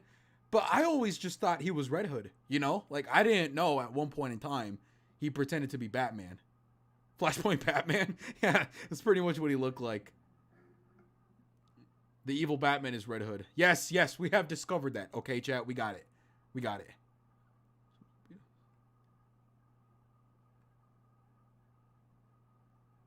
Red Hood is evil Batman. Chat, I know. Chat, you're like 2 hours late, okay? We know now that Red Hood is Batman. Oh, fake Batman. Okay, we got it. We got it, chat. Thank you. All right, let's keep going. Wait, somebody said what?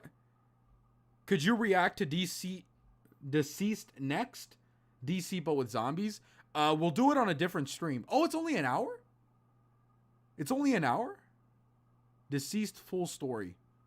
All right, we'll watch that. We'll watch that in a different video, but I'm down. I'm down to watch it. Back on Earth, the real Batman stood on the battlefield with his team while Wonder Woman stood there. He looks around the destroyed town, calling out, telling them all to stand up. And Wonder Woman places her head to the hilt of her sword, commanding the same for her team. Those two teams were enemies moments ago, but now they are being the superheroes that they need to be, checking on everyone that was injured against the Amazo robot. Wildcat runs over to get Superboy up, and he asks where Cassie is. And that's the first Diana has heard that Wonder Girl has survived. She turns panicking, realizing that Cassie is in fact alive, and she runs over to the rubble looking for her. She grabs the piece of rubble on Cassie, lifting it up, and she reassures her that she'll be okay. But Cassie looks her dead in the eyes. I don't need your help, Diana. Diana ignores that, asking her what she's doing here. And Cassie tells her, Superman imprisoned us in the Phantom Zone. Diana's shocked, eyes wide as she realizes what this means. I didn't know. I promise I didn't know. Over with Booster Gold, he gets up with his bruised ego as Harley asks him if he's all right. He rubs his head, telling her, don't worry, my head cushioned the fall. Your costume's amazing. It's like you're compensating for so much and trying to make yourself feel better. You even gave yourself a big star in the middle. Good for you. Batman walks over. Booster, are you in contact with Blue Beetle? Where is he? And over on the moon, Supergirl and Blue Beetle are standing over the crushed body of Amazo. Looking at the device that houses his brain, Supergirl gets memories of Brainiac himself attacking Krypton. But then she realizes that she's now run out of air as she used it all up to freeze Amazo. Blue Beetle makes a tent around her asking who she is, and she tells him she can't say. She crushes the brain of Amazo and then asks Blue Beetle not to tell anyone about her. Please. He agrees, and they have a secret from Batman. Meanwhile, in Gorilla City, Anastasia, Batman's daughter that he is unaware of, is still battling against Damian and Jason. Ultimately, Animal Man and Vixen manage to subdue the girl, and she calls out to the Suicide Squad, announcing that Damian has betrayed the family. They begin to make a break for it, with her shooting at them, and Animal Man is attacked by a man-bat as a tree sprouts out of the ground, slamming both Animal Man and Damian. The grip grows tighter around him, and knowing that this is going to be the end, he yells out for Vixen to get Damian out of here. But that's when it doesn't matter, because a bullet passes between his eyes. Oh, killing shit. him off. Damian is then grabbed by another tree, and Jason calls out to Vixen that they have to return, but she tells him Damian is lost. There's nothing that they can do. Back in Gorilla City, Roz demands to know what happened and why Anastasia killed Ivo. She explains that Ivo was sabotaging them, but Roz tells her it's not her call to make. There's nothing that he can do to save her now. That's when she feels the big gorilla hand on her shoulder, and handcuffs are slapped on as she calls for her grandfather and is hauled away. Solivar informs Roz that his family will be publicly executed, but as she is being brought to the cell with Damian, an unexpected blade is shoved through both of the gorillas, and there stands Talia. Talia tells them that she has failed them both, failed in protecting them, and failed them when she let Anastasia be taken by Roz when she died. She walks over to the elevators and tells them to leave, go wherever they want to, and Anastasia asks where should they go, but Talia doesn't offer any advice on that part. Back on the battlefield, though, Batman tells Green Arrow to start moving the civilians out in case the android comes back, and Arrow tells him that it's already done. It doesn't take long for the world's greatest detective to realize that the Flash was here and used his powers, and he's not happy about that. Up above, Wait, Blue what? Beetle returns telling Why is he everyone, mad about that? And you already done the civilians out in case the android comes back, and Arrow tells him that it's already done. It doesn't take long for the world's greatest detective to realize that the Flash was here and used his powers, and he's not happy about that. Up above, Blue Beetle returns telling everyone, hey, it's over. The android's been handled. And of course, everyone wants to know how, so Beetle tells them, he seemingly malfunctioned on the moon. Just Oh boom. my God. Well, not boom, there's no sound in space, What but a you get shitty that. excuse. Wonder Woman turns to Black Adam. What a terrible lie. He malfunctioned in space. That was... Oh my God, he's doing such a bad job trying to hide Supergirl's identity. I'm telling him that they're leaving, and Batman grits his teeth. Tell me what happened here today. Diana grabs her hilt, and it's Connor who comes over to tell them to stop. Too much has already happened here. And that brings us to Wayne Manor, where Selina is playing with Ace, Alfred's new dog. Alfred comes in and puts a leash on the dog, and Selina that's a begins cute to hear dog. some beeping of the smoke alarm in the kitchen. Alfred is stunned and confused. He looks around, unsure as to what's happening, and Selina tells him that it's okay. He shouldn't try cooking it. He was just revived from the Lazarus pit. She'll take care of it. She walks over to the kitchen, and it's there that she finds the culprit, a burning kettle of tea.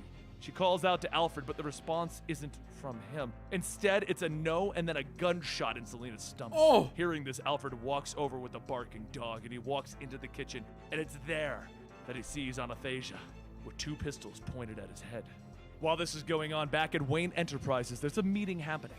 Bruce tells his team that Roz is right. They need to save the world from itself. But before they can go any deeper into it, he gets a call from Brother Eye, the security system that he has placed around the world and in his own home. Brother Eye informs him that half of the building's cameras are now offline. He turns to the group telling him that he has to go. There's an issue with his security system back at his house. Booster chimes in. Have you tried turning it off and on again? Bruce snaps at him. My system is a little more complicated than that, Michael. But then he turns away from him. Have you tried turning it off and on again? Brother Eye responds that he tried that, and then informs him that Selina and Alfred are in the dark wing. He turns to leave, and Black Canary tells him that whatever is happening, he doesn't have to deal with it alone. He reassures her, though. It's fine. There's a teleporter in the other room. I'll be back quickly. Just wait here. He teleports into the Batcave, where he throws on the Batsuit and walks over to the last known location to find a pool of blood. Taken aback, he cries out, "No, not again." He runs towards the master bedroom, calling out, "Alfred!" And when he swings the door open, he sees him sitting there. Alfred turns to him, "Master Bruce?" And The girl's gonna be right there. sitting Yup. on a chair across from them with a gun at Alfred's head and one to the dog's head. Not the dog, Batman bro. asks Come her what on. she wants, and she smirks. Oh, it's simple. Alfred stands up. I will not let you hurt him. Alfred, I have no quarrel with you. You and I, we both seen the other side. You can still feel it, can't you? At the edges. The little pieces missing that have been replaced by the bits that you brought back. Alfred doesn't answer, stepping between Bruce and his daughter, and the dog barks. Bruce tries to tell Alfred to move. Anastasia snaps at the dog, telling it to be quiet. Bruce reaches over to pull Alfred out of the way. But Anastasia doesn't see that now. She just hears the dog. Bark, bark, bark. She cries out, shut up! And that's when a gunshot can be heard throughout the Wayne manor. Oh, shit. She looks up wincing. No, no, no, look what you made me do! She holds up the dead body of the puppy. Now, She killed a dog? Nah, bro. Nah. Nah. Nah. Nah. Nah. Batman, you know what you gotta do. You gotta kill this bitch. I'm sorry, but you do. Alfred feels her pain. Oh, child. I didn't want to, it just wouldn't shut up. She then turns the gun to Bruce's face. Why does everything that you touch have to die? Alfred asks her for the dog's body, and Bruce knocks the gun away. In one swift move, he disassembles it and then catches her attempt at punching him. She fires the other gun, firing it next to his head, and Alfred calls out, so she hits him in the back of his head with the butt of her gun. She stands over the unconscious Bruce and Alfred, and the dead puppy. When Bruce comes to, he's missing his cowl, and he looks up at his daughter. I'm sorry. I didn't know about you. I don't believe you. I don't believe you're sorry, and I don't believe you didn't know. The world's greatest detective didn't know that he had a daughter? I don't buy it. I just think you don't care. Where's Selena? Either dead or bleeding to death, but that's not entirely true. As Selena has managed to crawl out of the kitchen and is making her way to find a first aid kit. When she gets to the Batcave, Brother Eye informs her that it is being kept inside of the giant dinosaur. And she says, of course, that's where you would keep your first aid kit. Brother Eye then informs her of the intruder and shows her the situation in the master bedroom. So she puts out a call.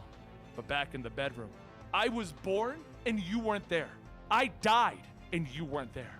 The man who was, he raised me and you stopped him. And now he has turned his back on me. You took his dream and our future along with it, condemning this planet to a slow, painful death. She steps back, placing the gun to Bruce's head once again. I don't want redemption. I don't want a father. I just want to do one more thing right. And that's when the windows are blown out and a smoke arrow is fired in. Anastasia is quickly subdued, and then Batman's team arrives, having been called in by Selena. Once they free Bruce, Dinah looks at him. We thought your entire world might be saving. And Bruce stops and looks at her. Thank you. I'm gonna be honest. I know a lot of people really don't like Damian because he's a little, he's a little annoying. But dead ass, I don't like that girl. I hate that girl. That girl, nah. I prefer Damian. I know everyone complains about Damian being a little too annoying, but bro, she killed the dog, all right? And she's being a bitch, okay? She is worse than Damon, no cap.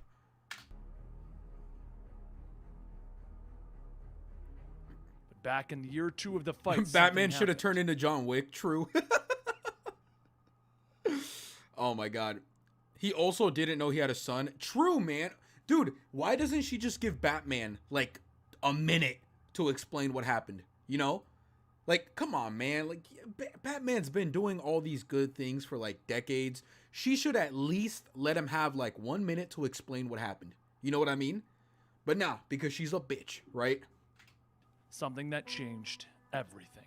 200 Green Lanterns, chosen as the finest, most fearless warriors in the universe. They were killed, all by Superman and his army. And who had a hand in that? Well, Hal Jordan did. Right now, he stands in chains at Oa to answer for his crimes against the Green Lantern Corps. The Guardians ask how he pleads, and Hal tells them, Guilty. guilty. Guardians look at each other and then down to him again. What's worse is what you did. You did under the influence of the Yellow Lantern ring. There is no excuse for that. No. However, we acknowledge the universe would not even exist without the good that you have done. You will not be hidden away to rot where your potential will be wasted. Instead, we will send you to the prison colony of Herring, where you will work to prepare the planet for the recolonization of its populace. Hal looks at them while Guy Gardner stands next to him. It's more than I deserve. We then go to the planet with the sun beating down and Hal digging a shovel into the ground. Guy Gardner stands next to him. This is your part to play in the universe? What a crappy part. Hal looks up at him. I'm sorry. But Guy shrugs it off. So you keep saying, this is an entire universe of possible punishments and they have you digging. I reckon it's because the Guardians don't have a creative bone in their body. Think about it. They get into a battle and they have a weapon which they can make anything with. And what would they probably make? A perfectly geometric cube. Oh no, Darkseid's pushing it aside. Hurry, make another cube. Hal chuckles at his friend. That is actually so true. That is so true. Jokes. But due to his laughter, a green fist flies over, knocking him over, and Soranik arrives asking Hal, what's so funny? Hal looks at her. It's kind of a misuse of the ring. And she snaps, You're going to lecture me, Hal? You? I've learned all the lessons I need from you. And Guy chimes in. Ouch. Sorenik continues, though. You know, when I first became a Lantern, I spent a week on Mogo, spending it with the animals, swimming in his oceans, climbing his mountains. And now everything there is dead because of you. You stood by and did nothing, Hal Jordan. You allowed the last surviving member of a dead planet to become the murderer of another world. As Hal begins to reflect, he sees another cell arriving on the planet. And once it opens, a couple of prisoners come out, but one sneering man is in that batch. Sinestro. Guy leans into Hal's ear. He tricked you, Hal. You know that, right? Sinestro played you every step. Hal thinks about it and he jumps at Sinestro, which got them both into solitary confinement, where Guy is in the cell with them. Well, solitary confinement's a bit cramped, but it's so worth it, man. I've never seen that smug drain from his face so quickly. Hal doesn't look up. Hal hears Guy's voice, but he doesn't look up. I'm sorry. Guy gets all serious. So you keep saying. And then Hal sees the truth. It's been looking at him the whole time. He sees Guy Gardner, one of his best friends. Oh, he was dead! His ring arm in his civilians. Sorry it doesn't bring me back, Hal. You tore my arm off and let me fall to the planet. Then, Guy was gone. And Hal didn't see him that night. I forgot about that, on dude. This planet, I forgot about that. The entire time, Guy Gardner was dead. That was pretty much just, that was like an illusion from Hal Jordan. Else is making a move. As Tomar Ray flew off to investigate something, a cat's paw took a swipe at his throat, and we see Red Lantern Dexstar. A green ring begins to fly throughout space looking for a replacement, scanning. But back in the cell, Guy says, I'm bored. Hal tells him he knows, and Sorenik walks in. She informs Hal that he's getting out of confinement the next day if he promises not to beat up other prisoners, and then asks who is he talking to. Hal tells her no one, just the past. She then walks over to Sinestro's cell to ask him one question. What happened to her mother? He looks at her. She was assassinated. Sorenik tells him she doesn't believe that. She looked into everything that happened that day. There's no sign of forced entry. And Sinestro looks at her, telling her, I loved your mother, and I was angry when she sent you away, but I did not kill her. Oh, shit. I didn't say you did. She took her own life, didn't she? That's her dad. Sinestro stops her. Careful, girl. At that moment, she gets a call in the ring telling her that a Green Lantern is down. She turns her back for a moment, and Sinestro takes that chance to leap out of the cell, grabbing her lantern ring. She isn't one to be trifled with, though, as she throws him to the ground and blasts him through the wall, right into Hal Jordan's cell. Ooh. Hal looks at her. Sorenik, don't do this. You're too good to go down this path. And she looks at him. Get out of my way. I'm not gonna kill him. I'm not you. She pins Sinestro against the wall, and she calls in the situation and finds that Tomar Ray is dead, and it took him out before he could raise an alarm. But before they could do anything else, reports of multiple targets approaching come over the ring. And a blast of rage, a red beam hits the prison, destroying it. Up above them all, Sorenik holds a shield in place, and Dexstar calls out, See? Found prey! And the Red Lanterns look at Sinestro. Hal and his vision of Guy look up with Guy panicking. Hal, that is clearly a talking evil kitty. Yeah, like, not some kind of alien feline creature, just a benevolent talking house cat in a little suit. Yeah. That is one of the weirdest things I've ever seen, and I'm saying that as a spectral manifestation of your own guilt, Hal. Atrocitus, the leader of the Red Lantern Corps, looks down at the three of them, telling them, I only want Sinestro. Tear the Green Lanterns to pieces, slowly. The Red Lantern Corps begins to bombard Sorenik's shield. Sinestro jumps in the way of his daughter before she can be killed, though this does cause Atrocitus to pause. Meanwhile, some of the other Green Lanterns arrive nearby, overlooking from a cliffside where they request permission to kill. Atrocitus looks at Sinestro. Who is she to you? As Sinestro spills the beans, this is my daughter.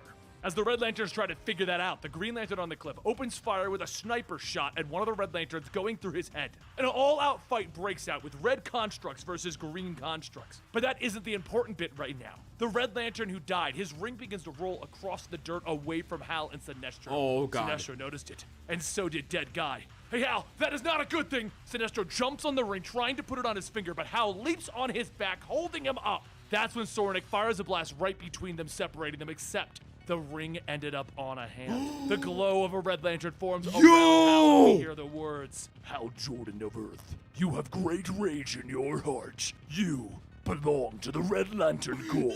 Hal yells out, Run! I can't control this! Back in the fight, Dexter begins to breathe the napalm blood of the Corps onto the Green Lantern, and that's when Hal soars into the fight with red constructs for everyone. The Green Lantern's trying to help, but there's so much rage in his heart he tells him, back off! And he continues to become consumed by it. That's when the Red Lanterns give up fighting, trying to hold him back, as Atrocitus asks him, how are you so full of rage? And Guy tells him, go on, Hal, tell him the truth. Atrocitus asks him, what do you hate? Only for Hal to tell him, myself! He yells out in rage, release me! Oh, and he creates a sword hitting one of the Red kill Lanterns him. while they all want to kill Hal. That's when Atrocitus moves forward. Wait, this is not the first time you've wielded a ring, is it? You are Hal Jordan.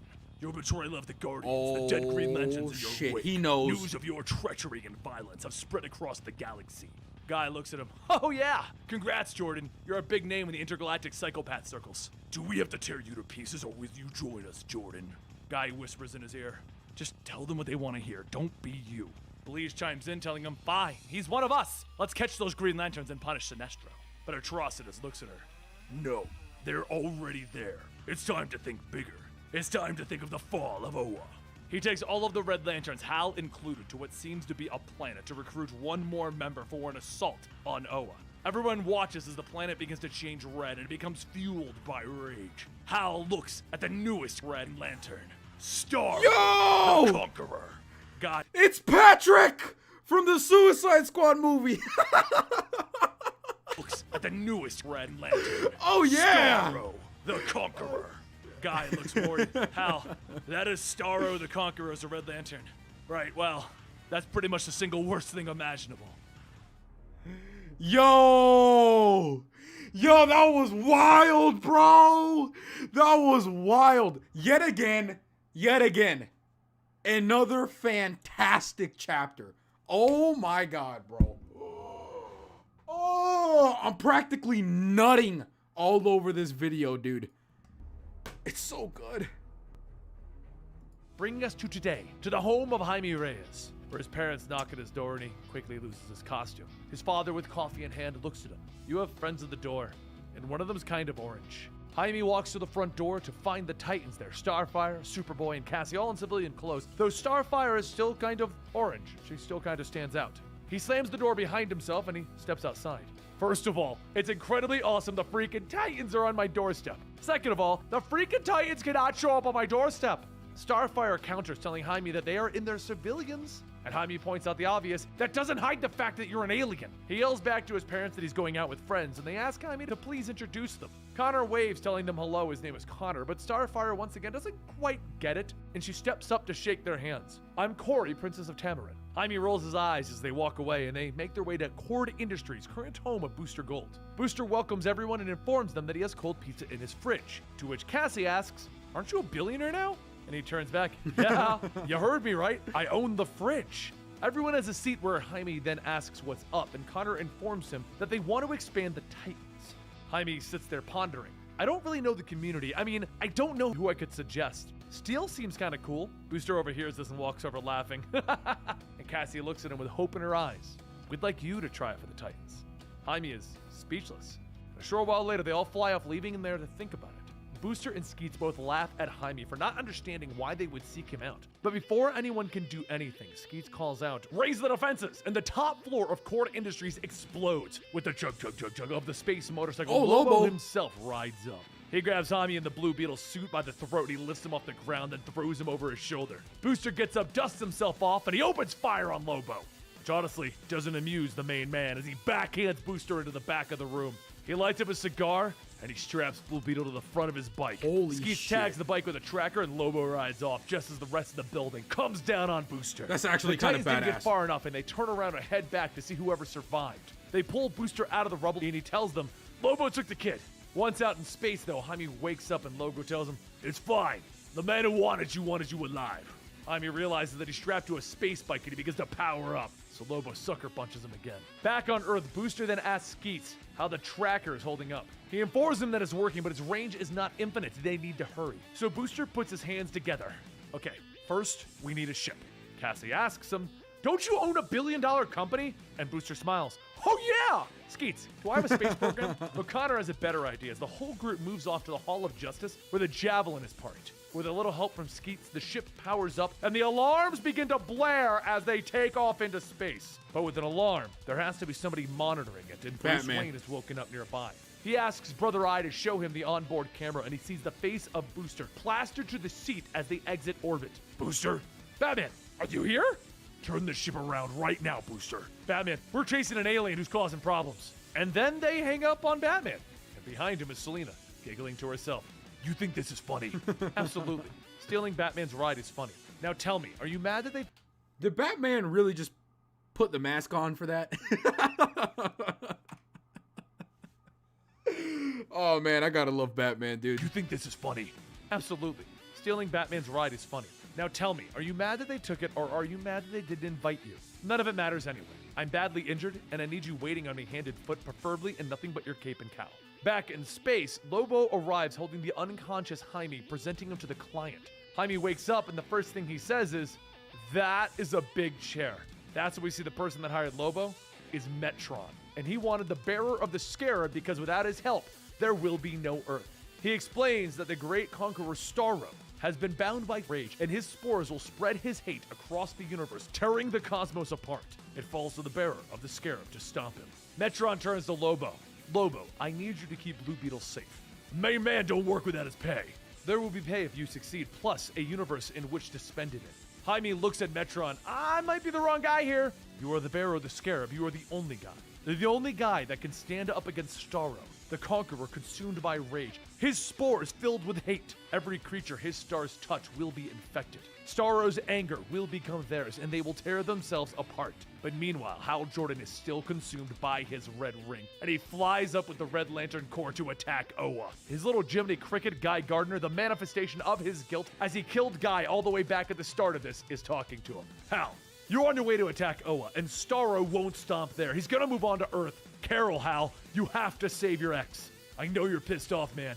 Use that and break free. Hal thinks about it, and then he funnels his anger into that one goal, warning the Guardians of Oa. He screams out, fueled by his hatred at what he's become, and he begins to rocket ahead of the Red Lanterns. Blaze calls out to Atrocitus that Hal is breaking free, but Atrocitus isn't concerned as he calls out to Starro. The spores break free and they begin to attach to Hal's face, but this isn't the end. This is Hal freaking Jordan, and he punches himself in the face over and over to get the spore off.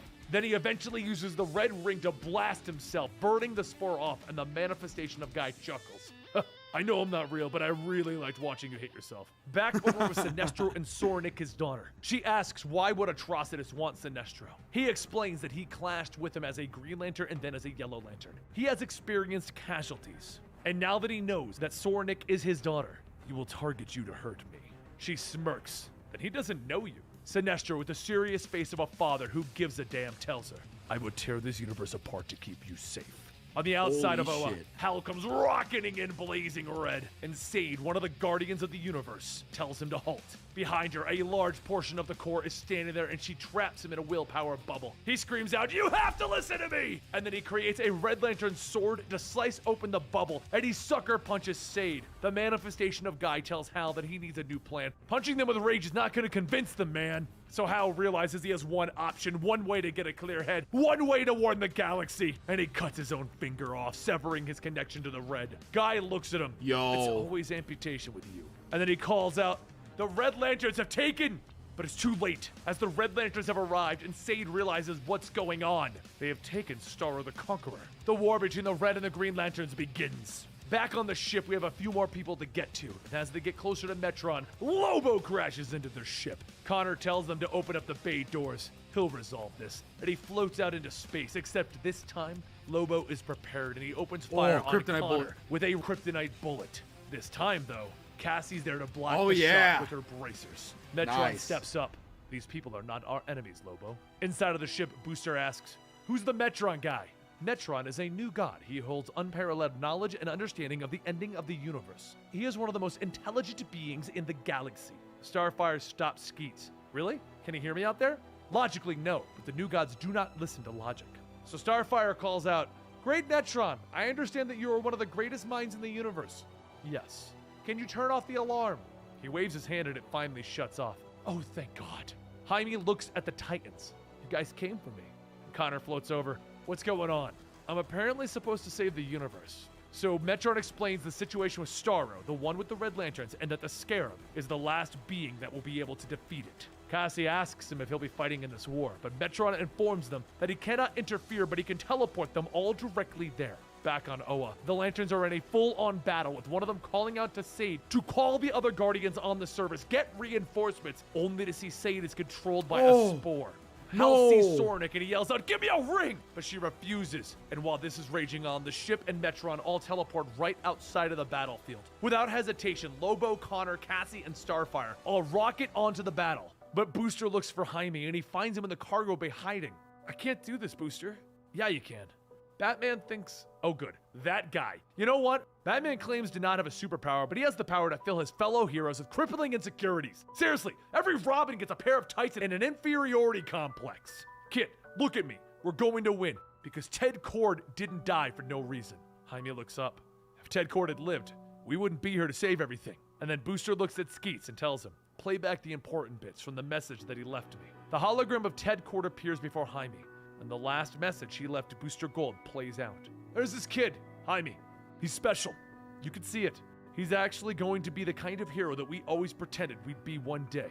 Hearing that, Jaime puts on his suit and he walks to the door. You ready, kid? No? You going out there anyway? Yep. Also? Booster? Yeah. What Ted said about pretending to be a hero? That was absolute crap. He was a hero. Oh, I know, kid. He was mine. And they head off to save the universe. That's what I'm talking about, man. The only thing I'm wondering about for that entire chapter was who the hell is Metron? I literally do not know who Metron is. I've never heard of that character before. But you know what? That was a good chapter too, chat. Let's get it. Oh, and by the way, chat, you know what character I don't really know anything about either? Lobo. I know Lobo is a bounty hunter, but he seems like an interesting character. I just don't know that much about him. I just know that he's super strong and he's a bounty hunter, and that's about it. But yeah, so that chapter was a little bit confusing just because I didn't know who Lobo was and I don't know who Metro. Is that his name, Metro? I don't know who Metro guy is. I don't know. Noble says, all right, I'm going to go now. All right, Noble. I'll see you later, man.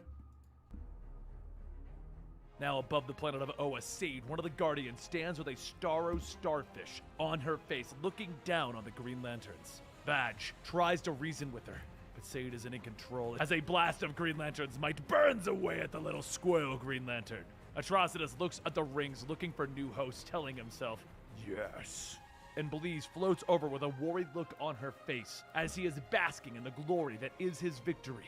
Finally, she reports that there are unknown beings approaching, and off in the distance we have the Titans, Superboy, Cassie, and Starfire. Oh my God. Followed by Blue Beetle and Booster Gold. That's actually among them, badass. the most shocking appearance of all, Lobo, twirling his chain, riding his space motorcycle. Their first act is to blast Dexter, the Red Lantern Kitty, with heat vision, as Lobo doesn't waste time going right for the main baddie Atrocitus himself. He rides up, reaching out to grab him as the Red Construct's sword goes right through him. He looks off as his bike is riding on its own, and then it dawns on him. A piece of him is still on that bike. He looks right into Atrocitus' face. Some of my favorite things are below the waist. You bragging bragger! And then he begins to punch Atrocitus repeatedly across the jaw. Blue Beetle swoops in, grabbing the upper body of Lobo as Lobo is arguing with him. Bring me back to my legs and I'll beat him to death with them! Over a star. Okay, see, look, I did not know that Lobo could literally survive getting cut in half. You know what I mean? That's badass. It was funny, but I was actually kind of confused as to how he was talking. But apparently he can survive. Okay. Of Lobo as Lobo is arguing with him. Bring me back to my legs and I'll beat him to death with them! Over with Starfire, she's trying to fight off against the Red Lanterns, but realizes the Green Lanterns are being converted by Starro. Everyone realizes they are losing fast as the numbers are being converted. And they all realize that they need to retreat to Oa to figure out a plan. Landing on the planet, they explain that they are here to help. Even Lobo, or what's left of Lobo. Lobo tells him, I'm fine. I heal. It's all grown back already. To which Booster then realizes what's growing back and he's a little grossed out. He looks at the Guardians His and he nuts. asks, do you guys have pants on this planet? This And isn't a fat time for cock jokes though, as is growing Starro back is right now. powering up and he's focusing his fire at one point. The Green Lantern power battery. Everyone takes off to shield it, to protect it, but Blue Beetle looks up and remembers what he was told. That only he can save the day. Only he can prevent the end of the universe. So he asks Booster, how can he stop that? The fact is, no one can, as it blows through the shields, damaging the battery.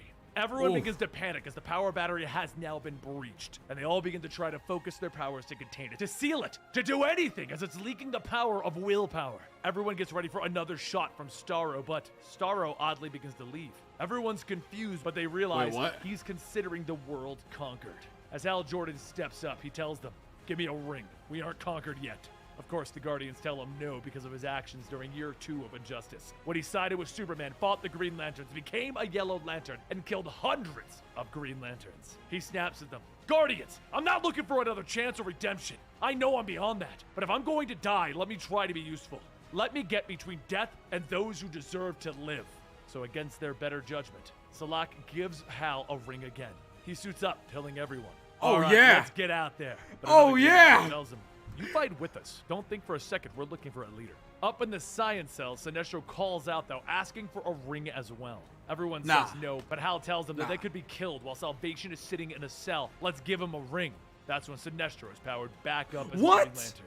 Everyone flies back up into space, and the battle begins again with two of the greatest Green Lanterns to ever exist, aiding in the fight. The first goal is to free as many Lanterns as possible, and Connor Kent, aka Superboy, calls out to Cassie, telling her, if I get controlled, but she stops him, I'll kick your ass as fast as I can. Such is my love for you.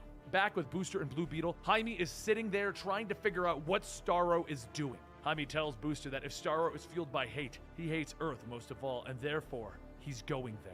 So Booster crosses his arms. And you thought you'd stop it alone? I guess. Don't be stupid, kid. You're not stopping a universal threat by yourself. I'm coming with you. Jaime smiles. Thank you. Down in Oa, Lobo has found a towel, and he asks what's going on in space. Salak asks why he's here not in the fight, and Lobo tells him that without his bike, he can't He's gonna fly. get a lantern And ring. lights up a cigar as Salak tells him people are dying. Lobo looks at him, holding yet another ring, and he tells him, you know, I've always wanted to try one of those. Salak looks away, handing him the ring. Lobo of Zarnia. Okay. You have the ability to... Okay, so now everybody gets a ring. Okay. Lobo's like, yo, let me try one. He's talking about it like they're taking edibles or something. He's like, hey, let me get one. I've never tried one. All right, cool. To overcome. Yeah, less ceremony, more powers, ring. Welcome to the Green Lantern Corps. With that, we have Lobo, the Green Lantern. Hell yeah!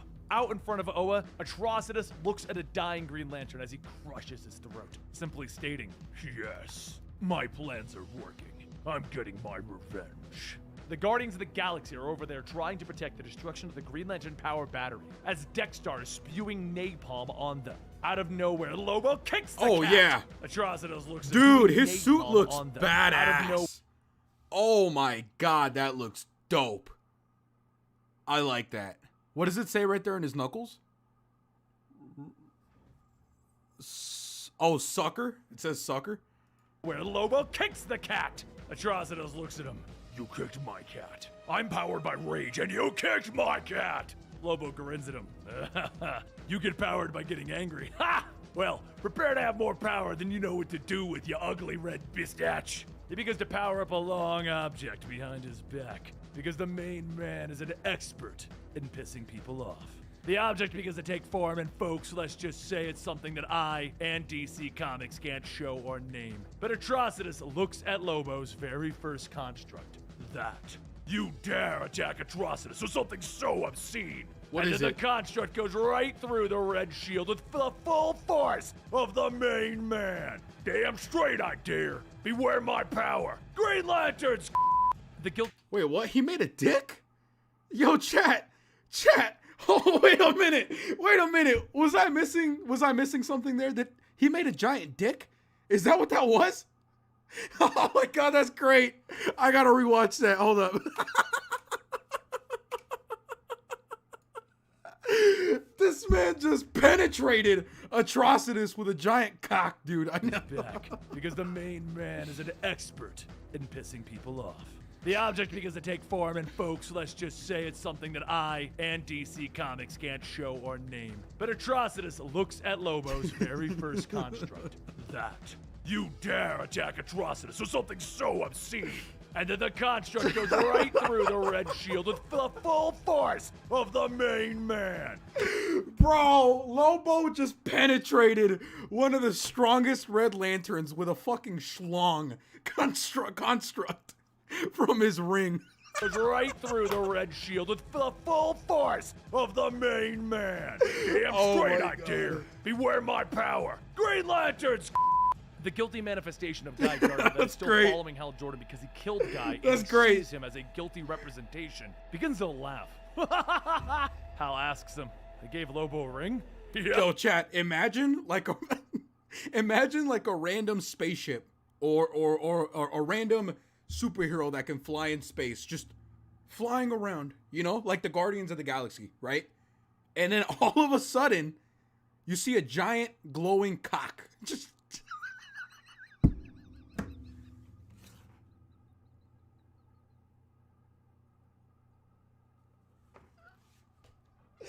oh my god. Oh.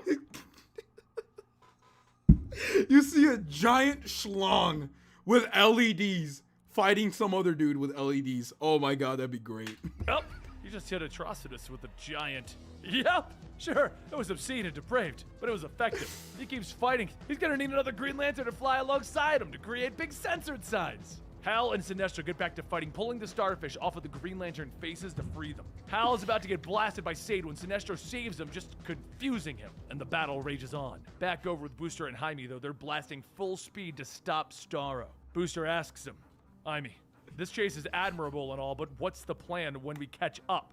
"Honestly, I was kind of hoping we'd work that out when we get there, Booster." Booster looks at Skeets, his robot from the future. "Any information on how we win?" But Skeets can't pull up the information. He begins to glitch out, trying to figure things out. He pauses mid-sentence, and Blue Beetle asks Booster, "What does it mean when a robot pauses mid-sentence?" And Booster tells him, "That's not supposed to happen. That's something machines don't do. It means that we have no set future right now. Anything can happen." That's in a memory. Flashes in Booster's eyes as he was speaking. One where he's panicking.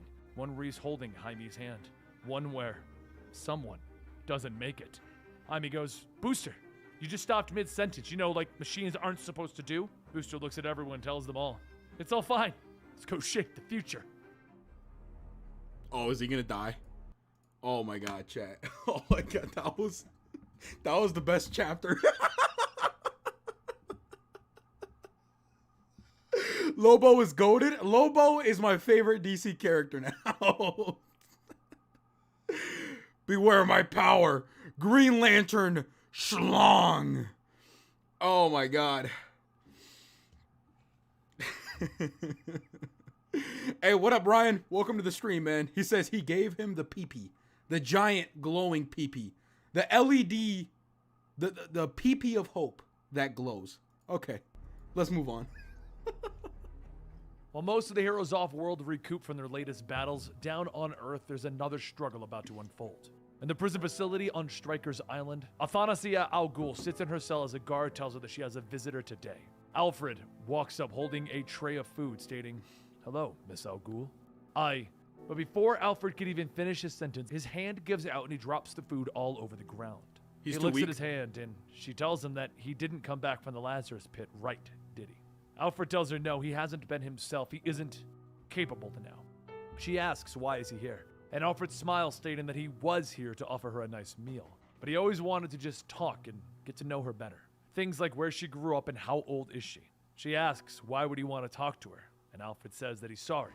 Did she have something more pressing on her schedule for the day? The two stare at each other, and she tells him that if they take into account the time that she was dead, she's 16. But why would he care? Alfred smiles, stating that it's because she is Bruce's child, which means they are family. And she yells that Bruce is not her father. He is the antithesis of everything that she stands for and everything that she was raised to believe. Alfred says that he can see how she would believe that, but for what it's worth, he's sorry for the way that she was raised. Her father is a very complicated man. He's far from perfect. but he is not the demon that she believes him to be. Perhaps it is time that Bruce demonstrated just that. Later at Wayne Manor, Bruce and Selena sit down to eat noodles when Alfred walks into the room stating that he's sorry to disturb them, especially when he looks so... Hold on, dude. I just realized there's a fucking war going on right now, and Batman is at home eating noodles, bro. You know what? Batman is a fucking Chad. You know, everybody needs their days off, right? And a war is not really worth a Batman. You know what I mean? I respect it. At ease. Bruce looks up and Alfred goes on stating that he visited the prison today, and Bruce says that he knows. Alfred turns and looks over at the screen stating, "Ah yes, of course, your Brother Eye." Just as Alfred says that, up in space, the Brother Eye satellite, a Brainiac drone is connecting to it, listening in on their conversation. Alfred goes on stating that there's a fine line between creating the most advanced surveillance system and becoming the world's most sophisticated peeping Tom. However, that conversation is for another day. Today he would like to ask a favor, and that is for him to talk to Ra's al Ghul. Bruce looks at Alfred and tells him that Ra's killed thousands, and Alfred says that if all they do is fight, then he will kill again. Millions more. And Bruce says that he must face justice, and Alfred shouts, "Just stop it, I don't feel..." He then collapses, and once Bruce picks him back up, he says that he needs to sit down. His daughter is 16 and has turned into a killer. This is not the legacy the Wayne name deserves. Show her there is a better way. If not for her, then do it for him. Thomas was a doctor. He looked to heal before he looked to punish. Bruce tells him that he needs to reach out to the world leaders and needs an emissary. Someone who can make contact and bridge the gap. A short while later, elsewhere, Harley Quinn lands her jet in the middle of the jungle, stepping off holding a potted olive tree, yelling hello. Seconds later, vines reach out, picking her up by the legs, holding her in the air. Poison Ivy, with her gorilla guards, asks, "What is that?" And Harley looks at the plant stating, "It's a complicated thought process. I wanted to offer you an olive branch, but then I realized that it would be like handing you a severed limb. Not exactly the right kind of peace offering. So this potted olive tree is an attempted reconciliation." And then a gorilla covers her head with a bag. A short while later, the bag is removed, and as Harley is looking at Ra's al Ghul, she says, "Okay, not what I was expecting. Wait, Orca? Are you pregnant? You're glowing!"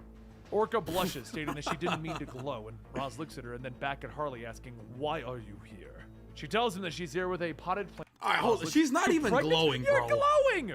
She's not even glowing. She Orca looks exactly the same way she did earlier. Stating that she didn't mean to glow, and Ra's looks at her and then back at Harley, asking, "Why are you here?" She tells him that she's here with a potted plant and a message. Batman would like to speak. He has several world leaders on his side. No tricks, just conversation. Solivar asks, why would they trust Batman? And Harley shrugs, stating, "Come on, I've been on the wrong side of superheroes many times. One thing they do is not lie. It's a bit boring, really." Ra's asks, what does he want from this? And Harley tells him something rare for him. He wants to listen. He wants to demonstrate to his daughter that there's a better way forward. He wants to save the world together. Meanwhile, over in Africa, the Brainiac drone shoots down, and as it begins to scan, it says that this world has evolved in the same way as many others. So basic. The drone holds out his arm, firing a laser at a passing gorilla, stating that they expected more. So much primate life. Just then, Grodd's face appears out of the bushes, and the gorilla asks, "Who are you calling a primate? This is Grodd's jungle. Metal men are not welcome. Outcasts of Gorilla City, attack!"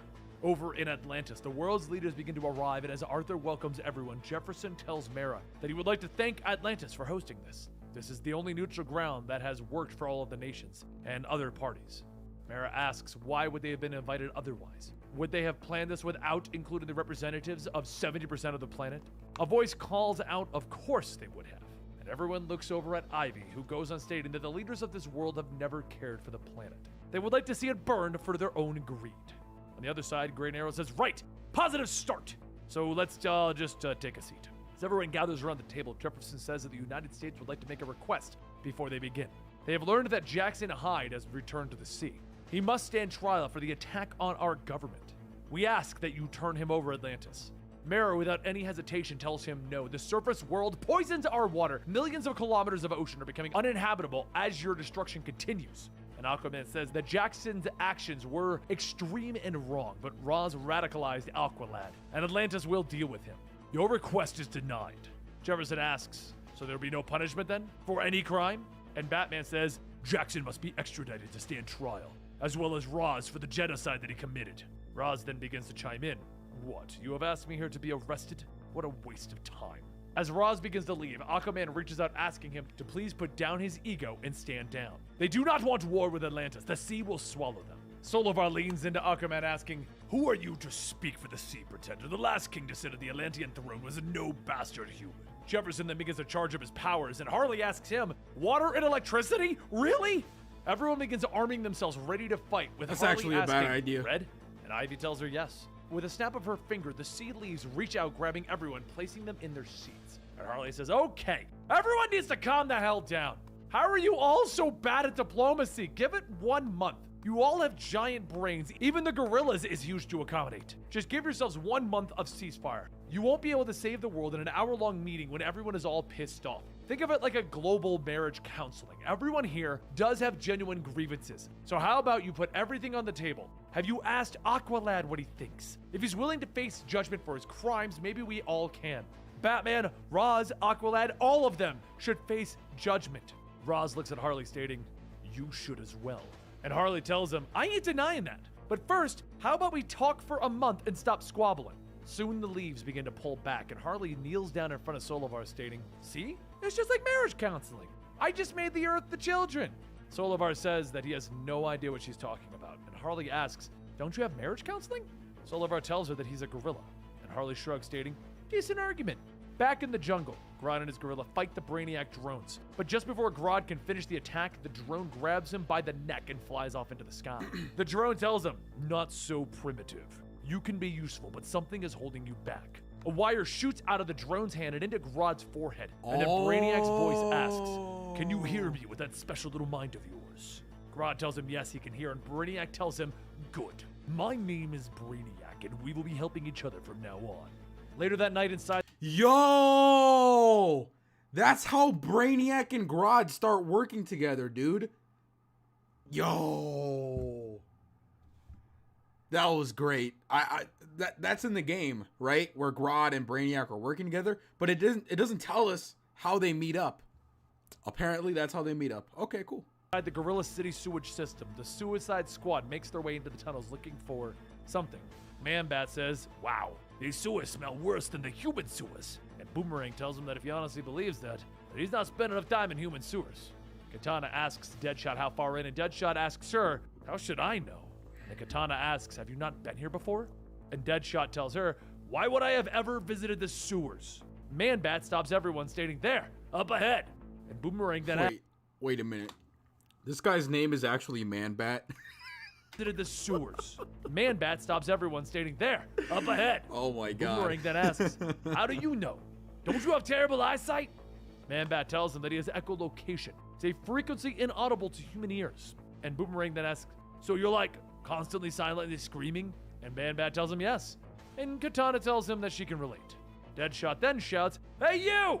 Then a second later, Croc pulls himself out of the waters, shit. roaring. Deadshot quickly stops him. "Whoa, whoa, whoa! We're just here to talk." And Croc says, "Then why did you yell?" And Deadshot says, "Well, I figured you didn't have any ears." And Croc then asks him, "Why are you here?" And Deadshot tells him, "We've all been thinking about you and Orca." Croc then shouts, "Do not think of me and Orca!" And Man-Bat yells, "Wow! Wow! In a nice way!" Deadshot tells him, "Look, I felt bad about giving you a hard time about Orca. Truth is, none of us really have a lot of happiness in our future. But you, somehow you found a way to a new life." Katana says, "We spoke to Solovar. From an alpha gorilla, he's actually a bit of a softie. And being a king, he can marry you." Croc pauses. "Why would I want to marry Solovar?" And Deadshot tells him, No, he can marry you and Orca." Boomerang says, "Just so there's no confusion, Solovar can marry you and Orca together. Solovar would not be joining in your relationship at all." Croc pauses and then says, Oh. But while that happens, in another part of the jungle, Grodd leads his outcast towards Gorilla City in the dead of the night, and then stops everyone. One of the guards asks, "What is it?" And Grodd says that there are 2 sentries on the hill up ahead. He can feel their minds. The guard says that if they raise the alarm, Solovar will know that they're coming. He'll prepare his defenses and... But Grodd stops him, taking the guard's spear, telling him that he won't raise an alarm. A few moments later, up in the hill, the 2 sentries spot Grodd, and as the smaller of the 2 points, the older one tells him to go and warn the others. The smaller one tries to run, but he can't move. A second later, the spear is thrown Grodd into the older paralyzed gorilla's him. chest, and Grodd walks up to the smaller one, telling him, "Tolafar was old, set in his ways, would never recognize my rule. But you, Ordover, You are young, and remember I can read your mind. Do you accept the new Alpha? Do you submit to Grodd? Odover struggles to move and tells him, of course, my king. Meanwhile, over by the lakes, Orca asks Croc why they're here. Are they gonna go hunting? And Croc tells her, Yo, this is the weirdest relationship in the entire video, dude. I still don't understand how this works. So Croc put his cock in Orca, and now she's pregnant, and they're both together. How did this happen? I don't know. You know what? Whatever. Forget it. Let's just keep going. Something I wish to ask you. Orca says that he will be the father of her child. He ate a sentient gorilla for her. He can ask her anything. The two begin to walk, and Croc looks up at the window, and he sees the entire Suicide Squad staring at him, all giving him a thumbs up. Kind of ruins the mood. So he takes Orca by the hand, telling her You not can do here. it. And the two walk into the lake. As they submerge, a few moments later, Croc kneels on one knee, and the two burst out of the water, holding each other and smiling. Deadshot watches, stating, "Wow, this is the single most beautiful nature documentary I've ever seen." And Boomerang laughs, telling This is him, some National "I can practically hear Geographic the old shit right British here, guy dude." narrating the whole thing in a calm, dulcet tone." Manbot begins to cry, stating that he has stopped, silently screaming. Katana tells him that they all have. The next day, while Orca gets ready for her ceremony, Ivy watches and says that she did not see this coming. Orca tells her, yeah, I didn't see it having coming bombs either. placed in their head, being forced to do the bidding of a genocidal maniac, and having been transformed into an actual killer whale. She'd say that marriage really didn't seem like it was next in the cards. A short while later, flowers are thrown as Orca says I do, and Croc and Orca leave. And Deadshot whispers, Look at Croc's flowers are thrown drip. as Orca says I do, and Look at his drip, chat. Look at this man dripping in gold. Look at that, dude. Hey, man, at the end of the day, you know what? At least Killer Croc is happy. You know what I mean? Good for him. And I'm Croc happy and for him. Orca leave. And Deadshot whispers, hey, you owe me. Croc tells him that he knows, and Deadshot tells him, no, not for the marriage thing, for the ceremony. Solivar wanted to do it the traditional gorilla way. I saved you from having to learn the correct ooks.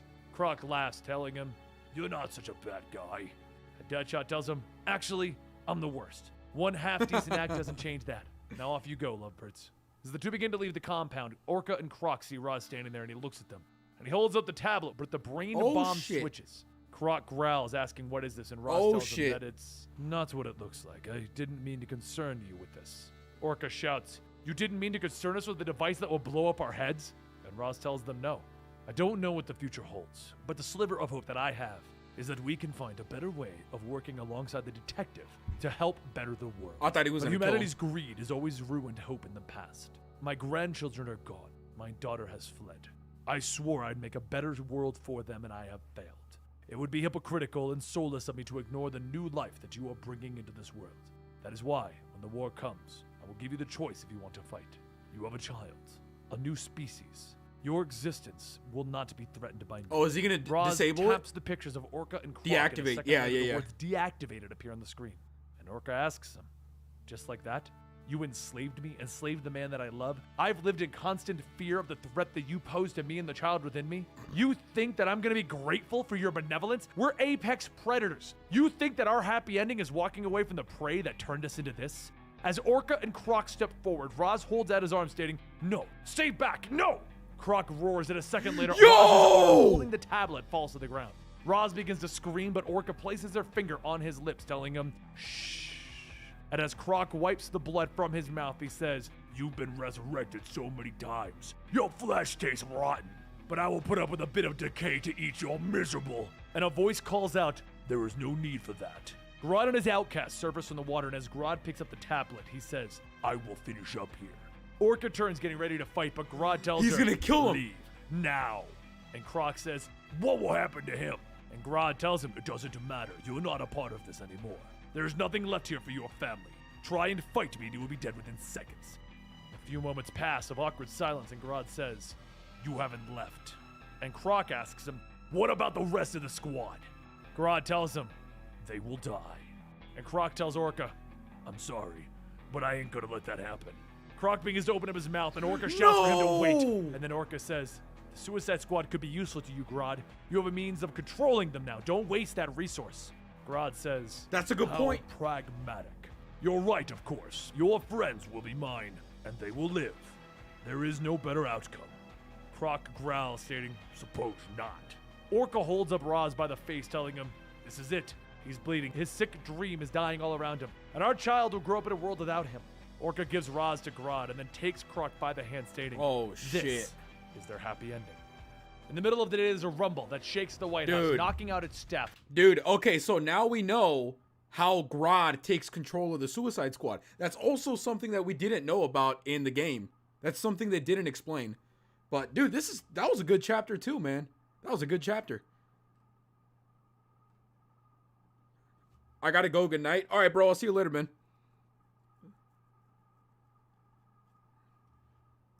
Leaving them scattered across the hall. As Ollie checks on one of the bodies, Dinah asks... I'm sorry. I don't remember how this started.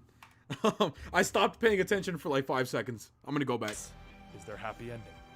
In the middle of the day, there's a rumble that shakes the White House, knocking out its staff, leaving them scattered across the hall. As Ollie checks on one of the bodies, Dinah asks if she... And Ollie tells her no, they're still alive, all of them. Then it occurs to Dinah and she yells, "We have to get to the president!" Ollie runs up to the Oval Office, and as he swings open the doors, he's hit in the chest with something. Dinah tries to see what it is, but she too is hit and falls to the ground. A voice from behind the desk says, "If you hurt them, there's gonna be trouble." Tranquilizer? Another voice tells the person that the chair they sit in does not belong to them. As the chair spins around, a little girl starts giving her evil what? laughter, and the little boy Archer says, "Mwahaha?" The other girl says that she's pretty sure the shape-shifting usurper would not say "Mwahaha." And the girl sitting in the chair says, "Well, this shape-shifting usurper does say Mwahaha. And since you can't stroke a cat, this pillow will have to do. His name is Mittens. Mittens the pillow." And just then, Jefferson opens up the door, telling the kids, "All right, I'm What the gonna hell need just the country happened? back now." And Anissa, what's that rumble? Anissa tells her father that it was only a little one. But Jefferson says that he specifically said no powers inside. If she's gonna knock down the White House, that will come out of her allowance. Jefferson looks back and asks Ollie and Dinah if they're okay, and the two lean back up, asking, "Are we done being shapeshifters yet?" Harley then leans over the couch, asking if she's still Speaker of the House. And Jefferson asks, "Would you like to stay as one?" Okay, so I guess they were just messing around. I don't know. I don't know what just happened right there. And Harley says, "Ew, no." A few moments later, one of Jefferson's aides walks up and whispers that he's needed in the Situation Room. And as he walks in, he asks Chairman Lane what he's looking at. Lane points to the screen, stating that that is the image they took moments ago. Jefferson asks, are they worried about the people walking through the jungle? And Lane tells him, no, these tracks are not human, they are apes. The image then changes to one of a gorilla sentry that has been killed. And Lane says that what they are looking at is possibly the beginning of a coup in Gorilla City. Over in Gorilla City, Solivar and his son sleep, and as his son sleeps, he begins to hear a voice in his head calling out to him. The son follows the voice, and as he goes outside, Grodd says, "Yes, come to me, and then we shall wake your father." Back in the Situation Room, Lane goes over the satellite images, stating that they presume, based on the Atlantis meeting, Roz might be working with Solivar out of Gorilla City. They understand that there is a ceasefire and a diplomatic solution being sought, but this is their chance. They can remove two threats that not only affect America, but the entire world. Jefferson closes his eyes and thinks for a moment, but tells Lane, no, we will not, just monitor the situation. A few moments later, as Jefferson returns to the office, Dinah asks what was that about, and Jefferson tells her it's a false alarm. Harley says they called him into the Situation Room for a false alarm, and Harley says that she may be the imaginary member of this government, but that sounds pretty unlikely. Jefferson tells them all not to worry about it, we're the kids. And Dinah watches the kids go through the window, stating that they're out on the lawn saving the world. And as it turned out, Mittens the Pillow was the true evil all along. Ollie looks out, smiling, stating, look at them. Those kids could grow up and save the world someday. And Jefferson sternly tells him, no, I don't want that. They shouldn't have to be heroes. They're children. Our job is to protect them, to give them opportunities. They shouldn't have to bear our burdens or deal with our mistakes. That's we true. do the hard, dirty work, so the children don't have to. We act like adults, so the kids don't have to save it. Meanwhile, over at Wayne Manor, Alfred makes a phone call, and on the receiving end, the man asks Al. Alfred tells the man, you know, you're the only people who call me that. And the man says that it's been too long. And Alfred says he knows and he's sorry. He died. The man tells him, right, that'll do it. Alfred tells him, I'm not calling for a chat, I'm afraid. I'm going away and I need you to look after something. The man asks what, and Alfred tells him, Bruce, I need you to look after him, please. On the other end, Jonathan Kent tells him, of course. We'll look over your boy. Alfred smiles, telling him, thank you. You've all been such wonderful friends. Goodbye. But I'm gonna be honest, I did not know Alfred was friends with Superman's mom and dad. I did not know that. over in Gorilla City, the gorilla calls out to sound the alarm. Grodd has. But before he can finish, he's hit with a spear and he falls off his post. While Grodd's gorillas charge the city, Grodd tells Roz not to bleed out on him. He wants him to see this, that the gorillas are not a means to his end. They are not his pets. They are his betters. As Grodd lands, vines reach out, grabbing Roz from him, and Deadshot yells, "Hey! You have to the count of 3 to turn your monkey butt around. 1, 2, and as Deadshot lifts his arm and aims, Grodd telepathically tells him not to shoot. Boomerang waits for a second and then asks, did you forget what number comes next? And Deadshot tells him, no, I can't shoot. Man-Bat jumps out of the shadows, but before he can attack, Grodd taps the image of him with the Brain Bomb tablet, and Boomerang says, oh no. Oh. A second later, Man-Bat's head explodes and his body falls back to the ground. Grodd shouts to the Suicide Squad that they belong to him now, and Ivy says that they need to leave, but Roz tells her they can't. They only have one chance, come quickly. Solivar then jumps down before Grodd, stating that he should not have returned. There will be no mercy this time, him and his followers. And Grodd sneers back, stating that mercy was his mistake. Further proof that he is not fit to lead Gorilla City. I am sorry your son had to see you so weak. Grodd releases a telepathic signal, and as Solivar's son walks up, he says that his mind is back. And Grodd tells him it is, and his mind is in his son's. Solivar then asks, what now? And Grodd says he will die. Solivar then asks, what about his son? And Grodd tells him that he will live, as long as he accepts his fate. Read my mind. Solivar links to Grodd, and he says that he can hear Grodd stating that he promises his son will live. And with that, Solivar feels something. He's gonna Someone die. else's mind, and he asks, who? Who have you been talking to? What have you done, Grodd? Oh. Grodd tells Deadshot to fire, and a second later there's a bang, and Solivar's shot in the head. Meanwhile, over at Wayne, Okay, I wasn't Brother expecting Eye tells that. Bruce that Not there's like an that. incoming transmission from Ra's al Ghul. Bruce says put him on the screen, and suddenly Ra's appears yelling, Detective, he's here. Grodd is! But before he can finish, Grodd telepathically tells him to come back. As Ra's struggles, he says Grodd is in his head. Bruce calls out for Ra's, but as Ra's walks away, he tells Bruce, save the world for my grandchildren. As Grodd sits on his throne, he tells Ra's, this is it. Your time is over. Kneel before Grodd. Ra's lowers himself and Grodd holds out his arm, telling I know him, what happens right here. place your head into my hand. Ra's tries to fight back, but his body starts to move on its own, placing his head into the palm of Grodd. Without saying a word, Grodd squeezes, and there's a loud scrunch as blood sprays all over him. Back Yeah. at Wayne He squishes his head. Manor, Bruce Oh my runs God. through the halls, calling out to Alfred. And when he finally finds him, he sees Alfred with his luggage standing at the door. Alfred tells him, don't worry, I wasn't going to leave without saying goodbye. Bruce asks, where are you going? And Alfred tells him, I can't say. You can probably find me, but I'm asking you, please don't. Bruce asks him, why? And Alfred says, because he can't help him. He isn't right. Not since the Lazarus pit. There are parts still missing. Every day it's a struggle. These words are so much effort. He died, and he never really came back. Bruce tells him, you can't. It's possible Roz may have been killed. Peace talks have started. I need you here. And Alfred tells him, I know, but I'm not all here. I can't be in the house and see how much I'm needed every day. I cannot be a burden for you. Alfred grabs his bags and he begins to walk out, and Bruce follows, telling him, this is ridiculous. You're not a burden. Alfred turns back, telling him, I refuse to be looked after. My job was to look after you because someone had to. It was my duty and my honor. Despite your obvious flaws, you are one of the greatest men who has ever lived. What you and your friends did for the planet. Alfred hugs Bruce, telling him, by looking after you, I got to look after the world as well. You are my savior and my son. As Alfred Come lets on, go, man. Bruce tells him, wait. And Alfred tells him, I loved you. And he gets into the taxi. Alfred says, this is goodbye, Bruce. And all Bruce can hear is the engine of the taxi as it takes off and it leaves. Bro, I'm gonna start crying, dude. Come on. Alfred is my boy. Justice 2 has been an incredible ride. And with everything that has happened, Bruce takes a moment to work on the Brother Eye system. As he sits down under the computer going through the connection, Selena asks if he's going to stay under there all day. He tells her, well, Brother Eye is a glitch. Selena asks if it's an actual glitch or are you just looking to do something after, well, Alfred left. Bruce rolls out from under the computer telling her that it's a real glitch. I just can't figure out what's causing it. And she laughs, telling him, oh, that's good, because you wouldn't want your all-seeing, all-knowing AI to not be working properly. Regardless, you should get some outside help on this. You can't fix everything. Just say the word and I can track Bruce stops her and tells her, no. Alfred made me promise to not go looking for him, and I will respect his decision. Selena sighs, telling him, okay, but hopefully something disastrous will happen that needs your immediate attention so you can stop fussing with the Brainiac! computer." Just then, Brother Eye announces that there's an issue at the prison. Someone is trying to get to Superman's cell. Bruce asks, Oh, what shit. are we dealing with? How many? And Brother Eye tells him that there are 4 advanced androids that appear to have advanced strength, the ability to levitate, and offensive laser capabilities. Also, there's a woman with a pie. A few moments What? later, outside of Superman's prison, Martha Kent stands there holding a pie. She says, I thought it was "Hello, Brainiac's Bruce." bots. And Bruce tells her, I'm sorry, but no one sees Clark. Martha then asks, despite everything that's happened, do you really think that there's any chance Clark would harm his mother?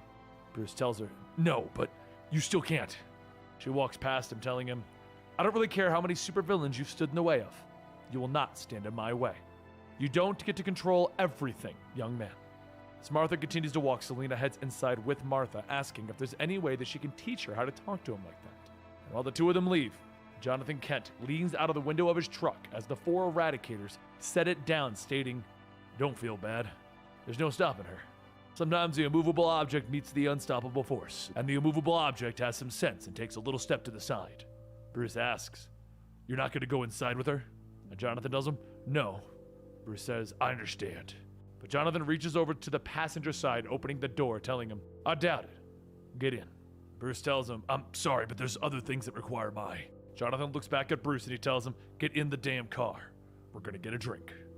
But for this to make more sense to you, Fair enough. we need to go back 8 years to the Wayne refugee fundraiser in Gotham. Bruce was meeting with different individuals in Gotham when he spots Selena among the crowd. He tells her that he didn't see her name on the guest list, and Selena says that he mustn't be very observant. She whispers to him, not here, on the roof. But before they could leave, Bruce is shot in the shoulder. She catches him and she sets him down, and Bruce tells her, the shot came from up southwest window, go! She tears her dress off, throwing her heels, and runs to the stairs. She jumps out the window to follow the shooter. And just as Deadshot gets ready to pull out his rifle, Selena jumps on him, sending him to the ground. Deadshot starts to get up, asking, what the hell? I'm not sure what you're up to, but I try to only kill the people that I'm paid to kill. He then takes out a high-voltage stun gun, shocking the water, electrocuting Selena as she stands barefoot in the puddle. A short while later in Metropolis, Lois runs I'm just into saying, Clark's she should have died right there. That probably would have fried her. office and begins closing the blinds so that no one can see. Clark tells her a newly married couple closing the blinds on an entire newsroom isn't exactly going to go unnoticed when these people are professionally suspicious. Lois turns back and says that she's got word. Bruce Wayne's been shot. He's currently in surgery in Gotham Central. Clark starts to ask what about, and Lois kisses him as she takes off his glasses, telling him, go. Seconds later, in Bruce's hospital room, Clark climbs through the window and asks Nightwing how's he doing. Bruce speaks for him, telling him, it doesn't really suit Superman to come in through the window in the dead of the night. Nightwing says that he's just frustrated. He's gonna blame it on the morphine. Bruce then leans back, stating, it's not the morphine. I trained to function normally through painkillers. And Clark laughs, stating, of course you have. He takes Bruce's hand and he says, you gave us a real scare. But for a moment, Bruce hesitates and he smiles back, stating, I'm okay. Really. As Selena and Alfred come in, Clark asks Nightwing how safe is he, and Nightwing says that Oracle has gotten everyone set up in the surrounding buildings and streets. Clark asks what seems to be the motive, and Alfred tells him that Master Wayne has been receiving death threats over his refugee charity. And Selena adds, which he kept secret. She goes on stating that the shooter was Deadshot. Assuming Bruce was wearing a vest underneath, he aimed for the shoulder and the armpit. Deadshot is expensive, so whoever wanted Bruce dead was willing to pay top dollar. They're not going to stop until they do. Bruce asks, you don't think that I could take care of myself? And Clark says, Batman could take care of himself, but Bruce Wayne is as mortal as anyone else. He thinks on it and he says, we need to bring Bruce somewhere that's more remote, safe. Selena asks, like the Batcave? And Clark smiles, no, more like a fortress. A short while later, over in Smallville, Clark introduces Bruce, Selena, and Alfred to Jonathan and Martha, and the two of them welcome them into their home. Jonathan reaches out to grab the suitcases from Alfred, stating that he can take care of that. And Alfred tells him that he can manage. Martha then says that they have a spare room set up for Alfred, but she's not sure about the other sleeping arrangement. Clark's room is ready, but it might be a little snug if there's 2 of them. Not that that ever appeared to be an issue for Clark's friend Lana, as she used to sleep in after dark. Clark shouts, Ma! And Selena tries to hold back her laugh. A few days later, over in Metropolis, Clark lands on the roof of the Daily Planet asking Lois what she's learned. Lois tells him that it's a white supremacist cell of Intergang with a sizable war chest. They were very happy about Bruce's charity events. Clark asks why would they do this, and Lois says because they're Nazis. They don't want people who look different from them coming into our country. Clark sighs, stating, I will never understand them. Lois smiles, stating she knows. That's one of the many reasons that she keeps him around. She almost has enough to bring down Intergang, but their hit squad will still be operating independently if we take out the organizers. We have to flush them out. Back in Smallville, Bruce steps out onto the porch of Jonathan. Jonathan says, there's no stars like this in Gotham. Can't sleep? Bruce tells him, I tend to sleep strange hours. And Jonathan says, I'm a bit of a night owl myself. My father worked nights. Maybe it's genetic. How about yours? Bruce tells him that he doesn't have a father. He died. Jonathan then asks, who was that man trying to stop us from taking our bags then? You've got it, Dad. You're just bad at letting it go. Bruce says that he appreciates them allowing him to stay. And Jonathan tells him, it's not the first time that Clark's brought hurt things here. All kinds of critters. Dogs, birds, frogs, bats. Bruce looks at Jonathan, telling him, he told you. The shade. Jonathan says, Clark? Absolutely not. The boy would take a secret to the grave. He's as loyal as they come. He just doesn't have very many friends that we don't know about. Not friends that he would bring The to the shade. house. That is. We just put two and two together. Clark would have mentioned if he was friends with Bruce Wayne, but he talks about Batman all the time. Honestly, Clark may be able to leap tall buildings in a single bound, but he believes that Batman can walk on water. I shouldn't be saying this, but I'd take a guess that Batman is Clark's hero. 2 weeks later, back in Gotham, Bruce sits in the limo, and Alfred says that he really has to question this method. Is he just going to drive him around, brooding, waiting until they attack? Bruce tells him, I'm pretty sure it won't take them that long to strike, if it makes you feel better. And Alfred says, no, that's hardly comforting, sir. A few seconds later, Diablo jumps out in front of the limo and blows it up. Bruce coughs as he gets up, and Deadshot points his gun down, telling him, I'm not going to screw you. No, that's hardly comforting, sir. A few seconds later, Diablo jumps out in front of the limo and blows it up. Okay, see, look. All right, look, man. I just got to talk about this real quick because I was wondering about this. This is one of the few things I kind of don't like about the way they treat Batman. You know what I mean? Okay, so Batman got shot by Deadshot, a man who doesn't miss. He shot him in the shoulder, right?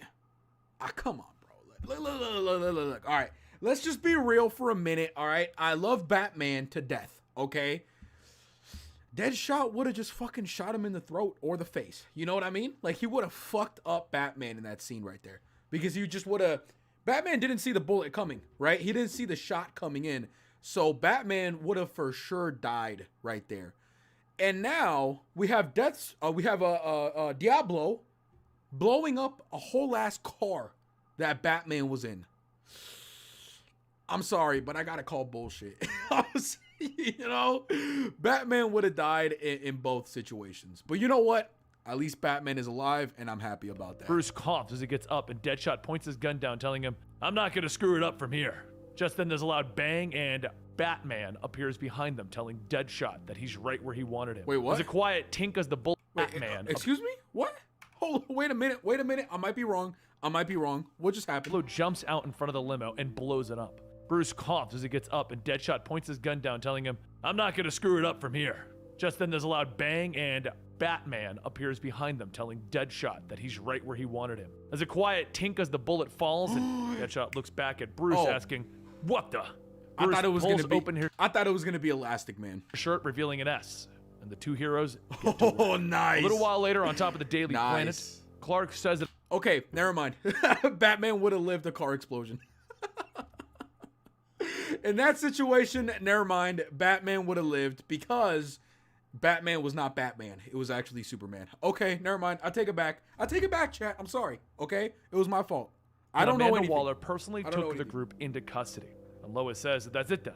Intergang's operation will be done once she publishes everything that she's got. It's pretty expensive too. Business leaders, a few politicians. Bruce asks, who are they? Lois tells him, as long as you've got a subscription to the Daily Planet, you can read about it in the morning. Bruce shakes Clark's hand and he says, thank you, both of you. I won't forget this. Now, we go back to the current day. Oh, shit. And the doors to Clark's cell opens up. And he asks, Ma? She sets the pie down as she hugs her son, telling him, it's okay. You can hug me back. You can't hurt me. As Martha wipes her eyes, Clark sits down asking, how is it out there? And Martha says that it's getting along okay without him. But she's sure that if he would come to his senses, it'll need his help one day. Clark then asks, Pa? And Martha says that she knows his father. He's arguing with a billionaire about who's about to buy the drinks. And over in a small bar, Bruce says, "Trillionaire, actually." Jonathan takes off his jacket, telling him, "Good for you. It's still my..." Oh yeah, you know Batman's got a flex. Batman's got a flex. Are you a billionaire? Nah, I'm a trillionaire. Thank you very much. Around. Alfred asked me and Martha to take care of you. As Jonathan hands Bruce his beer, he leans back and he says, "I always go here for a very frank and honest conversation. I'm betting Batman doesn't get a lot of hard truth directed his way. It's a lot of combination of running into the shadows when he doesn't like something and intimidating everyone else. Martha and me raised the most powerful man in the world. We used to have to set boundaries for a teenager that could turn a mountain into dust. Batman doesn't scare me. So how's it going? And be honest." Bruce tells him, "It's been difficult, trying to save the world from itself without..." And Jonathan finishes, "Without overstepping, without resorting to what Clark did. Did he come to you?" And Bruce asks, "After Lois?" "Yes." Jonathan then asks, "Did he ask for help?" And Bruce says, "In a way." Jonathan says, "Right. But you didn't help him." Bruce tells him, "He murdered someone in cold blood, and what he's done since." Jonathan stops him, telling him, "I'm not talking about what he's done after. I'm talking about what happened that day." Bruce tells him again, "He took a life." And Jonathan tells him, "Yes, men should be punished for the wrong that they do. I'm as stubborn and prideful as anyone, but I'm not condoning what Clark did. But this isn't about what's right and wrong. It's about holding an impossible man to an impossible standard. Clark is as human as anyone else. He doesn't need forgiveness. He just needs his friend to understand. Clark is far gone, but you may need to set aside your grievances one day." Bruce asks, "Could he?" And Jonathan tells him, "I'm as disappointed and angry at Clark as anyone else, but the town that he came from was too small for grudges. When it's all said and done, I'm not so sure the planet's that much bigger. When your parents are killed, in that moment, if you had a chance, would you have killed the murderer?" Bruce tells him, "I was a child." And Jonathan says, "They're all children." Later, back in the prison, Bruce stands in front of Clark's cell and Clark asks, "Do you do the silent treatment with everyone that you put away? No wonder most go mad." Bruce doesn't respond and Clark asks, "Is the world better with me in here? Has it gotten better?" Bruce tells him, "We're free."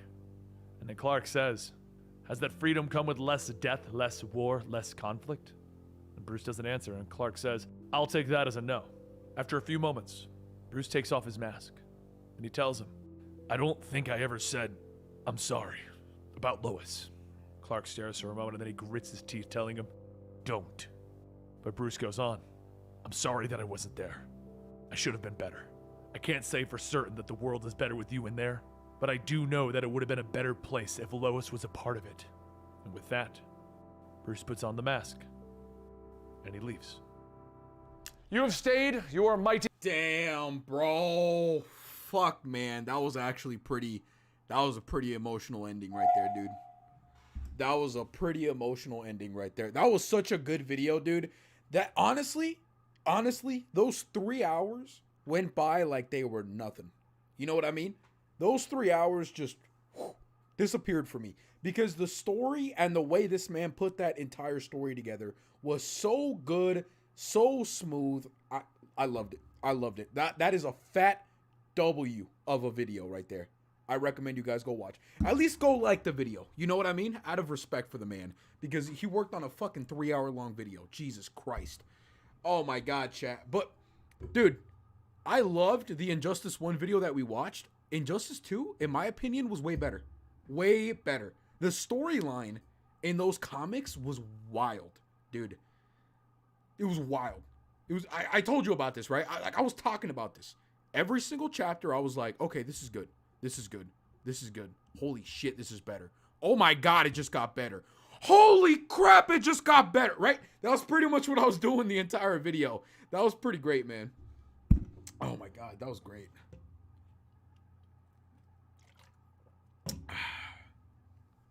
Holy, it's 1 a.m. for me. What the fuck? Dude, go to bed. Go to bed, man. I'm about to go to bed right now. Alfred's story in Injustice is sad. Dude, a lot of characters in Injustice, their story is pretty sad. You know what I mean? Yo, Lewis, what's up, bro? Yo, Walter, it's me. Remember me, G? Were you in my last stream? Either way, what's going on, bro? Welcome back to the streams. Batman is a plot device. He's got plot armor. Red Hood says trillionaire. Apparently Batman is a trillionaire. I mean, I believe it, bro, because he can travel to like other planets and he could probably get like rocks from other planets and sell them for billions of dollars. You know what I mean? Isn't there a planet not that far from us? Like, okay, it's far as fuck from us. You know what I mean? But like not super duper duper far from us that is literally made of all diamonds. Right? Batman could probably travel there and get some, you know, probably he could buy the planet. He could buy a planet made of diamonds. That's what he could do. And then boom, trillionaire. Wait, what happened with the Lanterns and Blue Beetle? That dude, okay, I was going to ask that question, but I didn't want to look like a dumbass because I thought that in the end Blue Beetle stopped that I thought he stopped Patrick. You know what I mean? Patrick Star. But apparently not. Like they kind of hinted that they would stop Patrick, but they never talked about it. So I don't know if I should have asked the question, like did they actually finish that or not? But I mean maybe they did, they just didn't really talk about it because like in the end like they made it sound like Blue Beetle and that one guy was going to defeat Patrick. You know what I mean? But they just didn't show us. So I don't know. Honestly, for a live stream, could you possibly do console Injustice 2 story mode? Nah, I probably wouldn't do that because we already reacted to the Injustice 2 cutscenes. So, I feel like I would be doing that again if I played the Injustice 2 story mode. Plus, I have no idea how to play the game. I'm fucking trash at that game. I can't wait for Injustice 3. Me too. My mom doesn't like Batman because he has no powers. That's the best part about him, dude.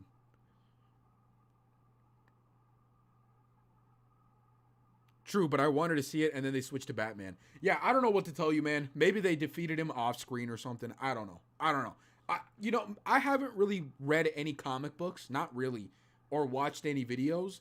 So I don't know what happened right there. Maybe they're going to do it for Injustice 3. I don't know, bro. I don't know. All right. It's out of my pay grade. Okay. You know what's one thing I'm actually surprised about that they barely even talked about? Brainiac. So in Injustice 2, obviously, in the game, obviously Brainiac is the bad guy, right? And we kind of learned a little bit about Brainiac. We see him come to Earth and all that shit. We barely saw anything about Brainiac in this comic. You know what I mean? In this entire storyline, we saw Brainiac like 5 times, and it was only for like a minute. You know what I mean? So that was actually surprising. I thought Brainiac was gonna end up being like the main villain, right? I was watching the video, and I noticed it had been like 2 hours, and they had only mentioned Brainiac like twice. So I thought Brainiac was gonna come in clutch in the last hour and become the bad guy, but apparently not. They didn't really talk about Superman. They didn't really talk about Wonder Woman. Not that much. Like, they talked about her a little bit. Not that much. But, I mean, then again, Superman is imprisoned, and then Wonder Woman is doing her thing. I don't know, man. I will say it was, like, totally different from the game. Totally different. I actually enjoyed that a little bit more than the game. Because in the game, they kind of have to, like, really... Like, they have to tell you shit really quick. Here, in the comics and stuff like that, and just the fact that we had 3 hours for just one storyline... They went over a lot of shit. They went over Lobo, the Green Lanterns, the Flash, all that shit. You know what I mean? So I kind of like these videos better than the cutscenes for Injustice 2, just because we can actually see how everything ends up planning out. You know what I mean? We got a small little story for Blue Beetle. We got a small little story for all of these different characters. It was great. It was like an Avengers movie. You know? It was like Endgame, where everybody just comes together.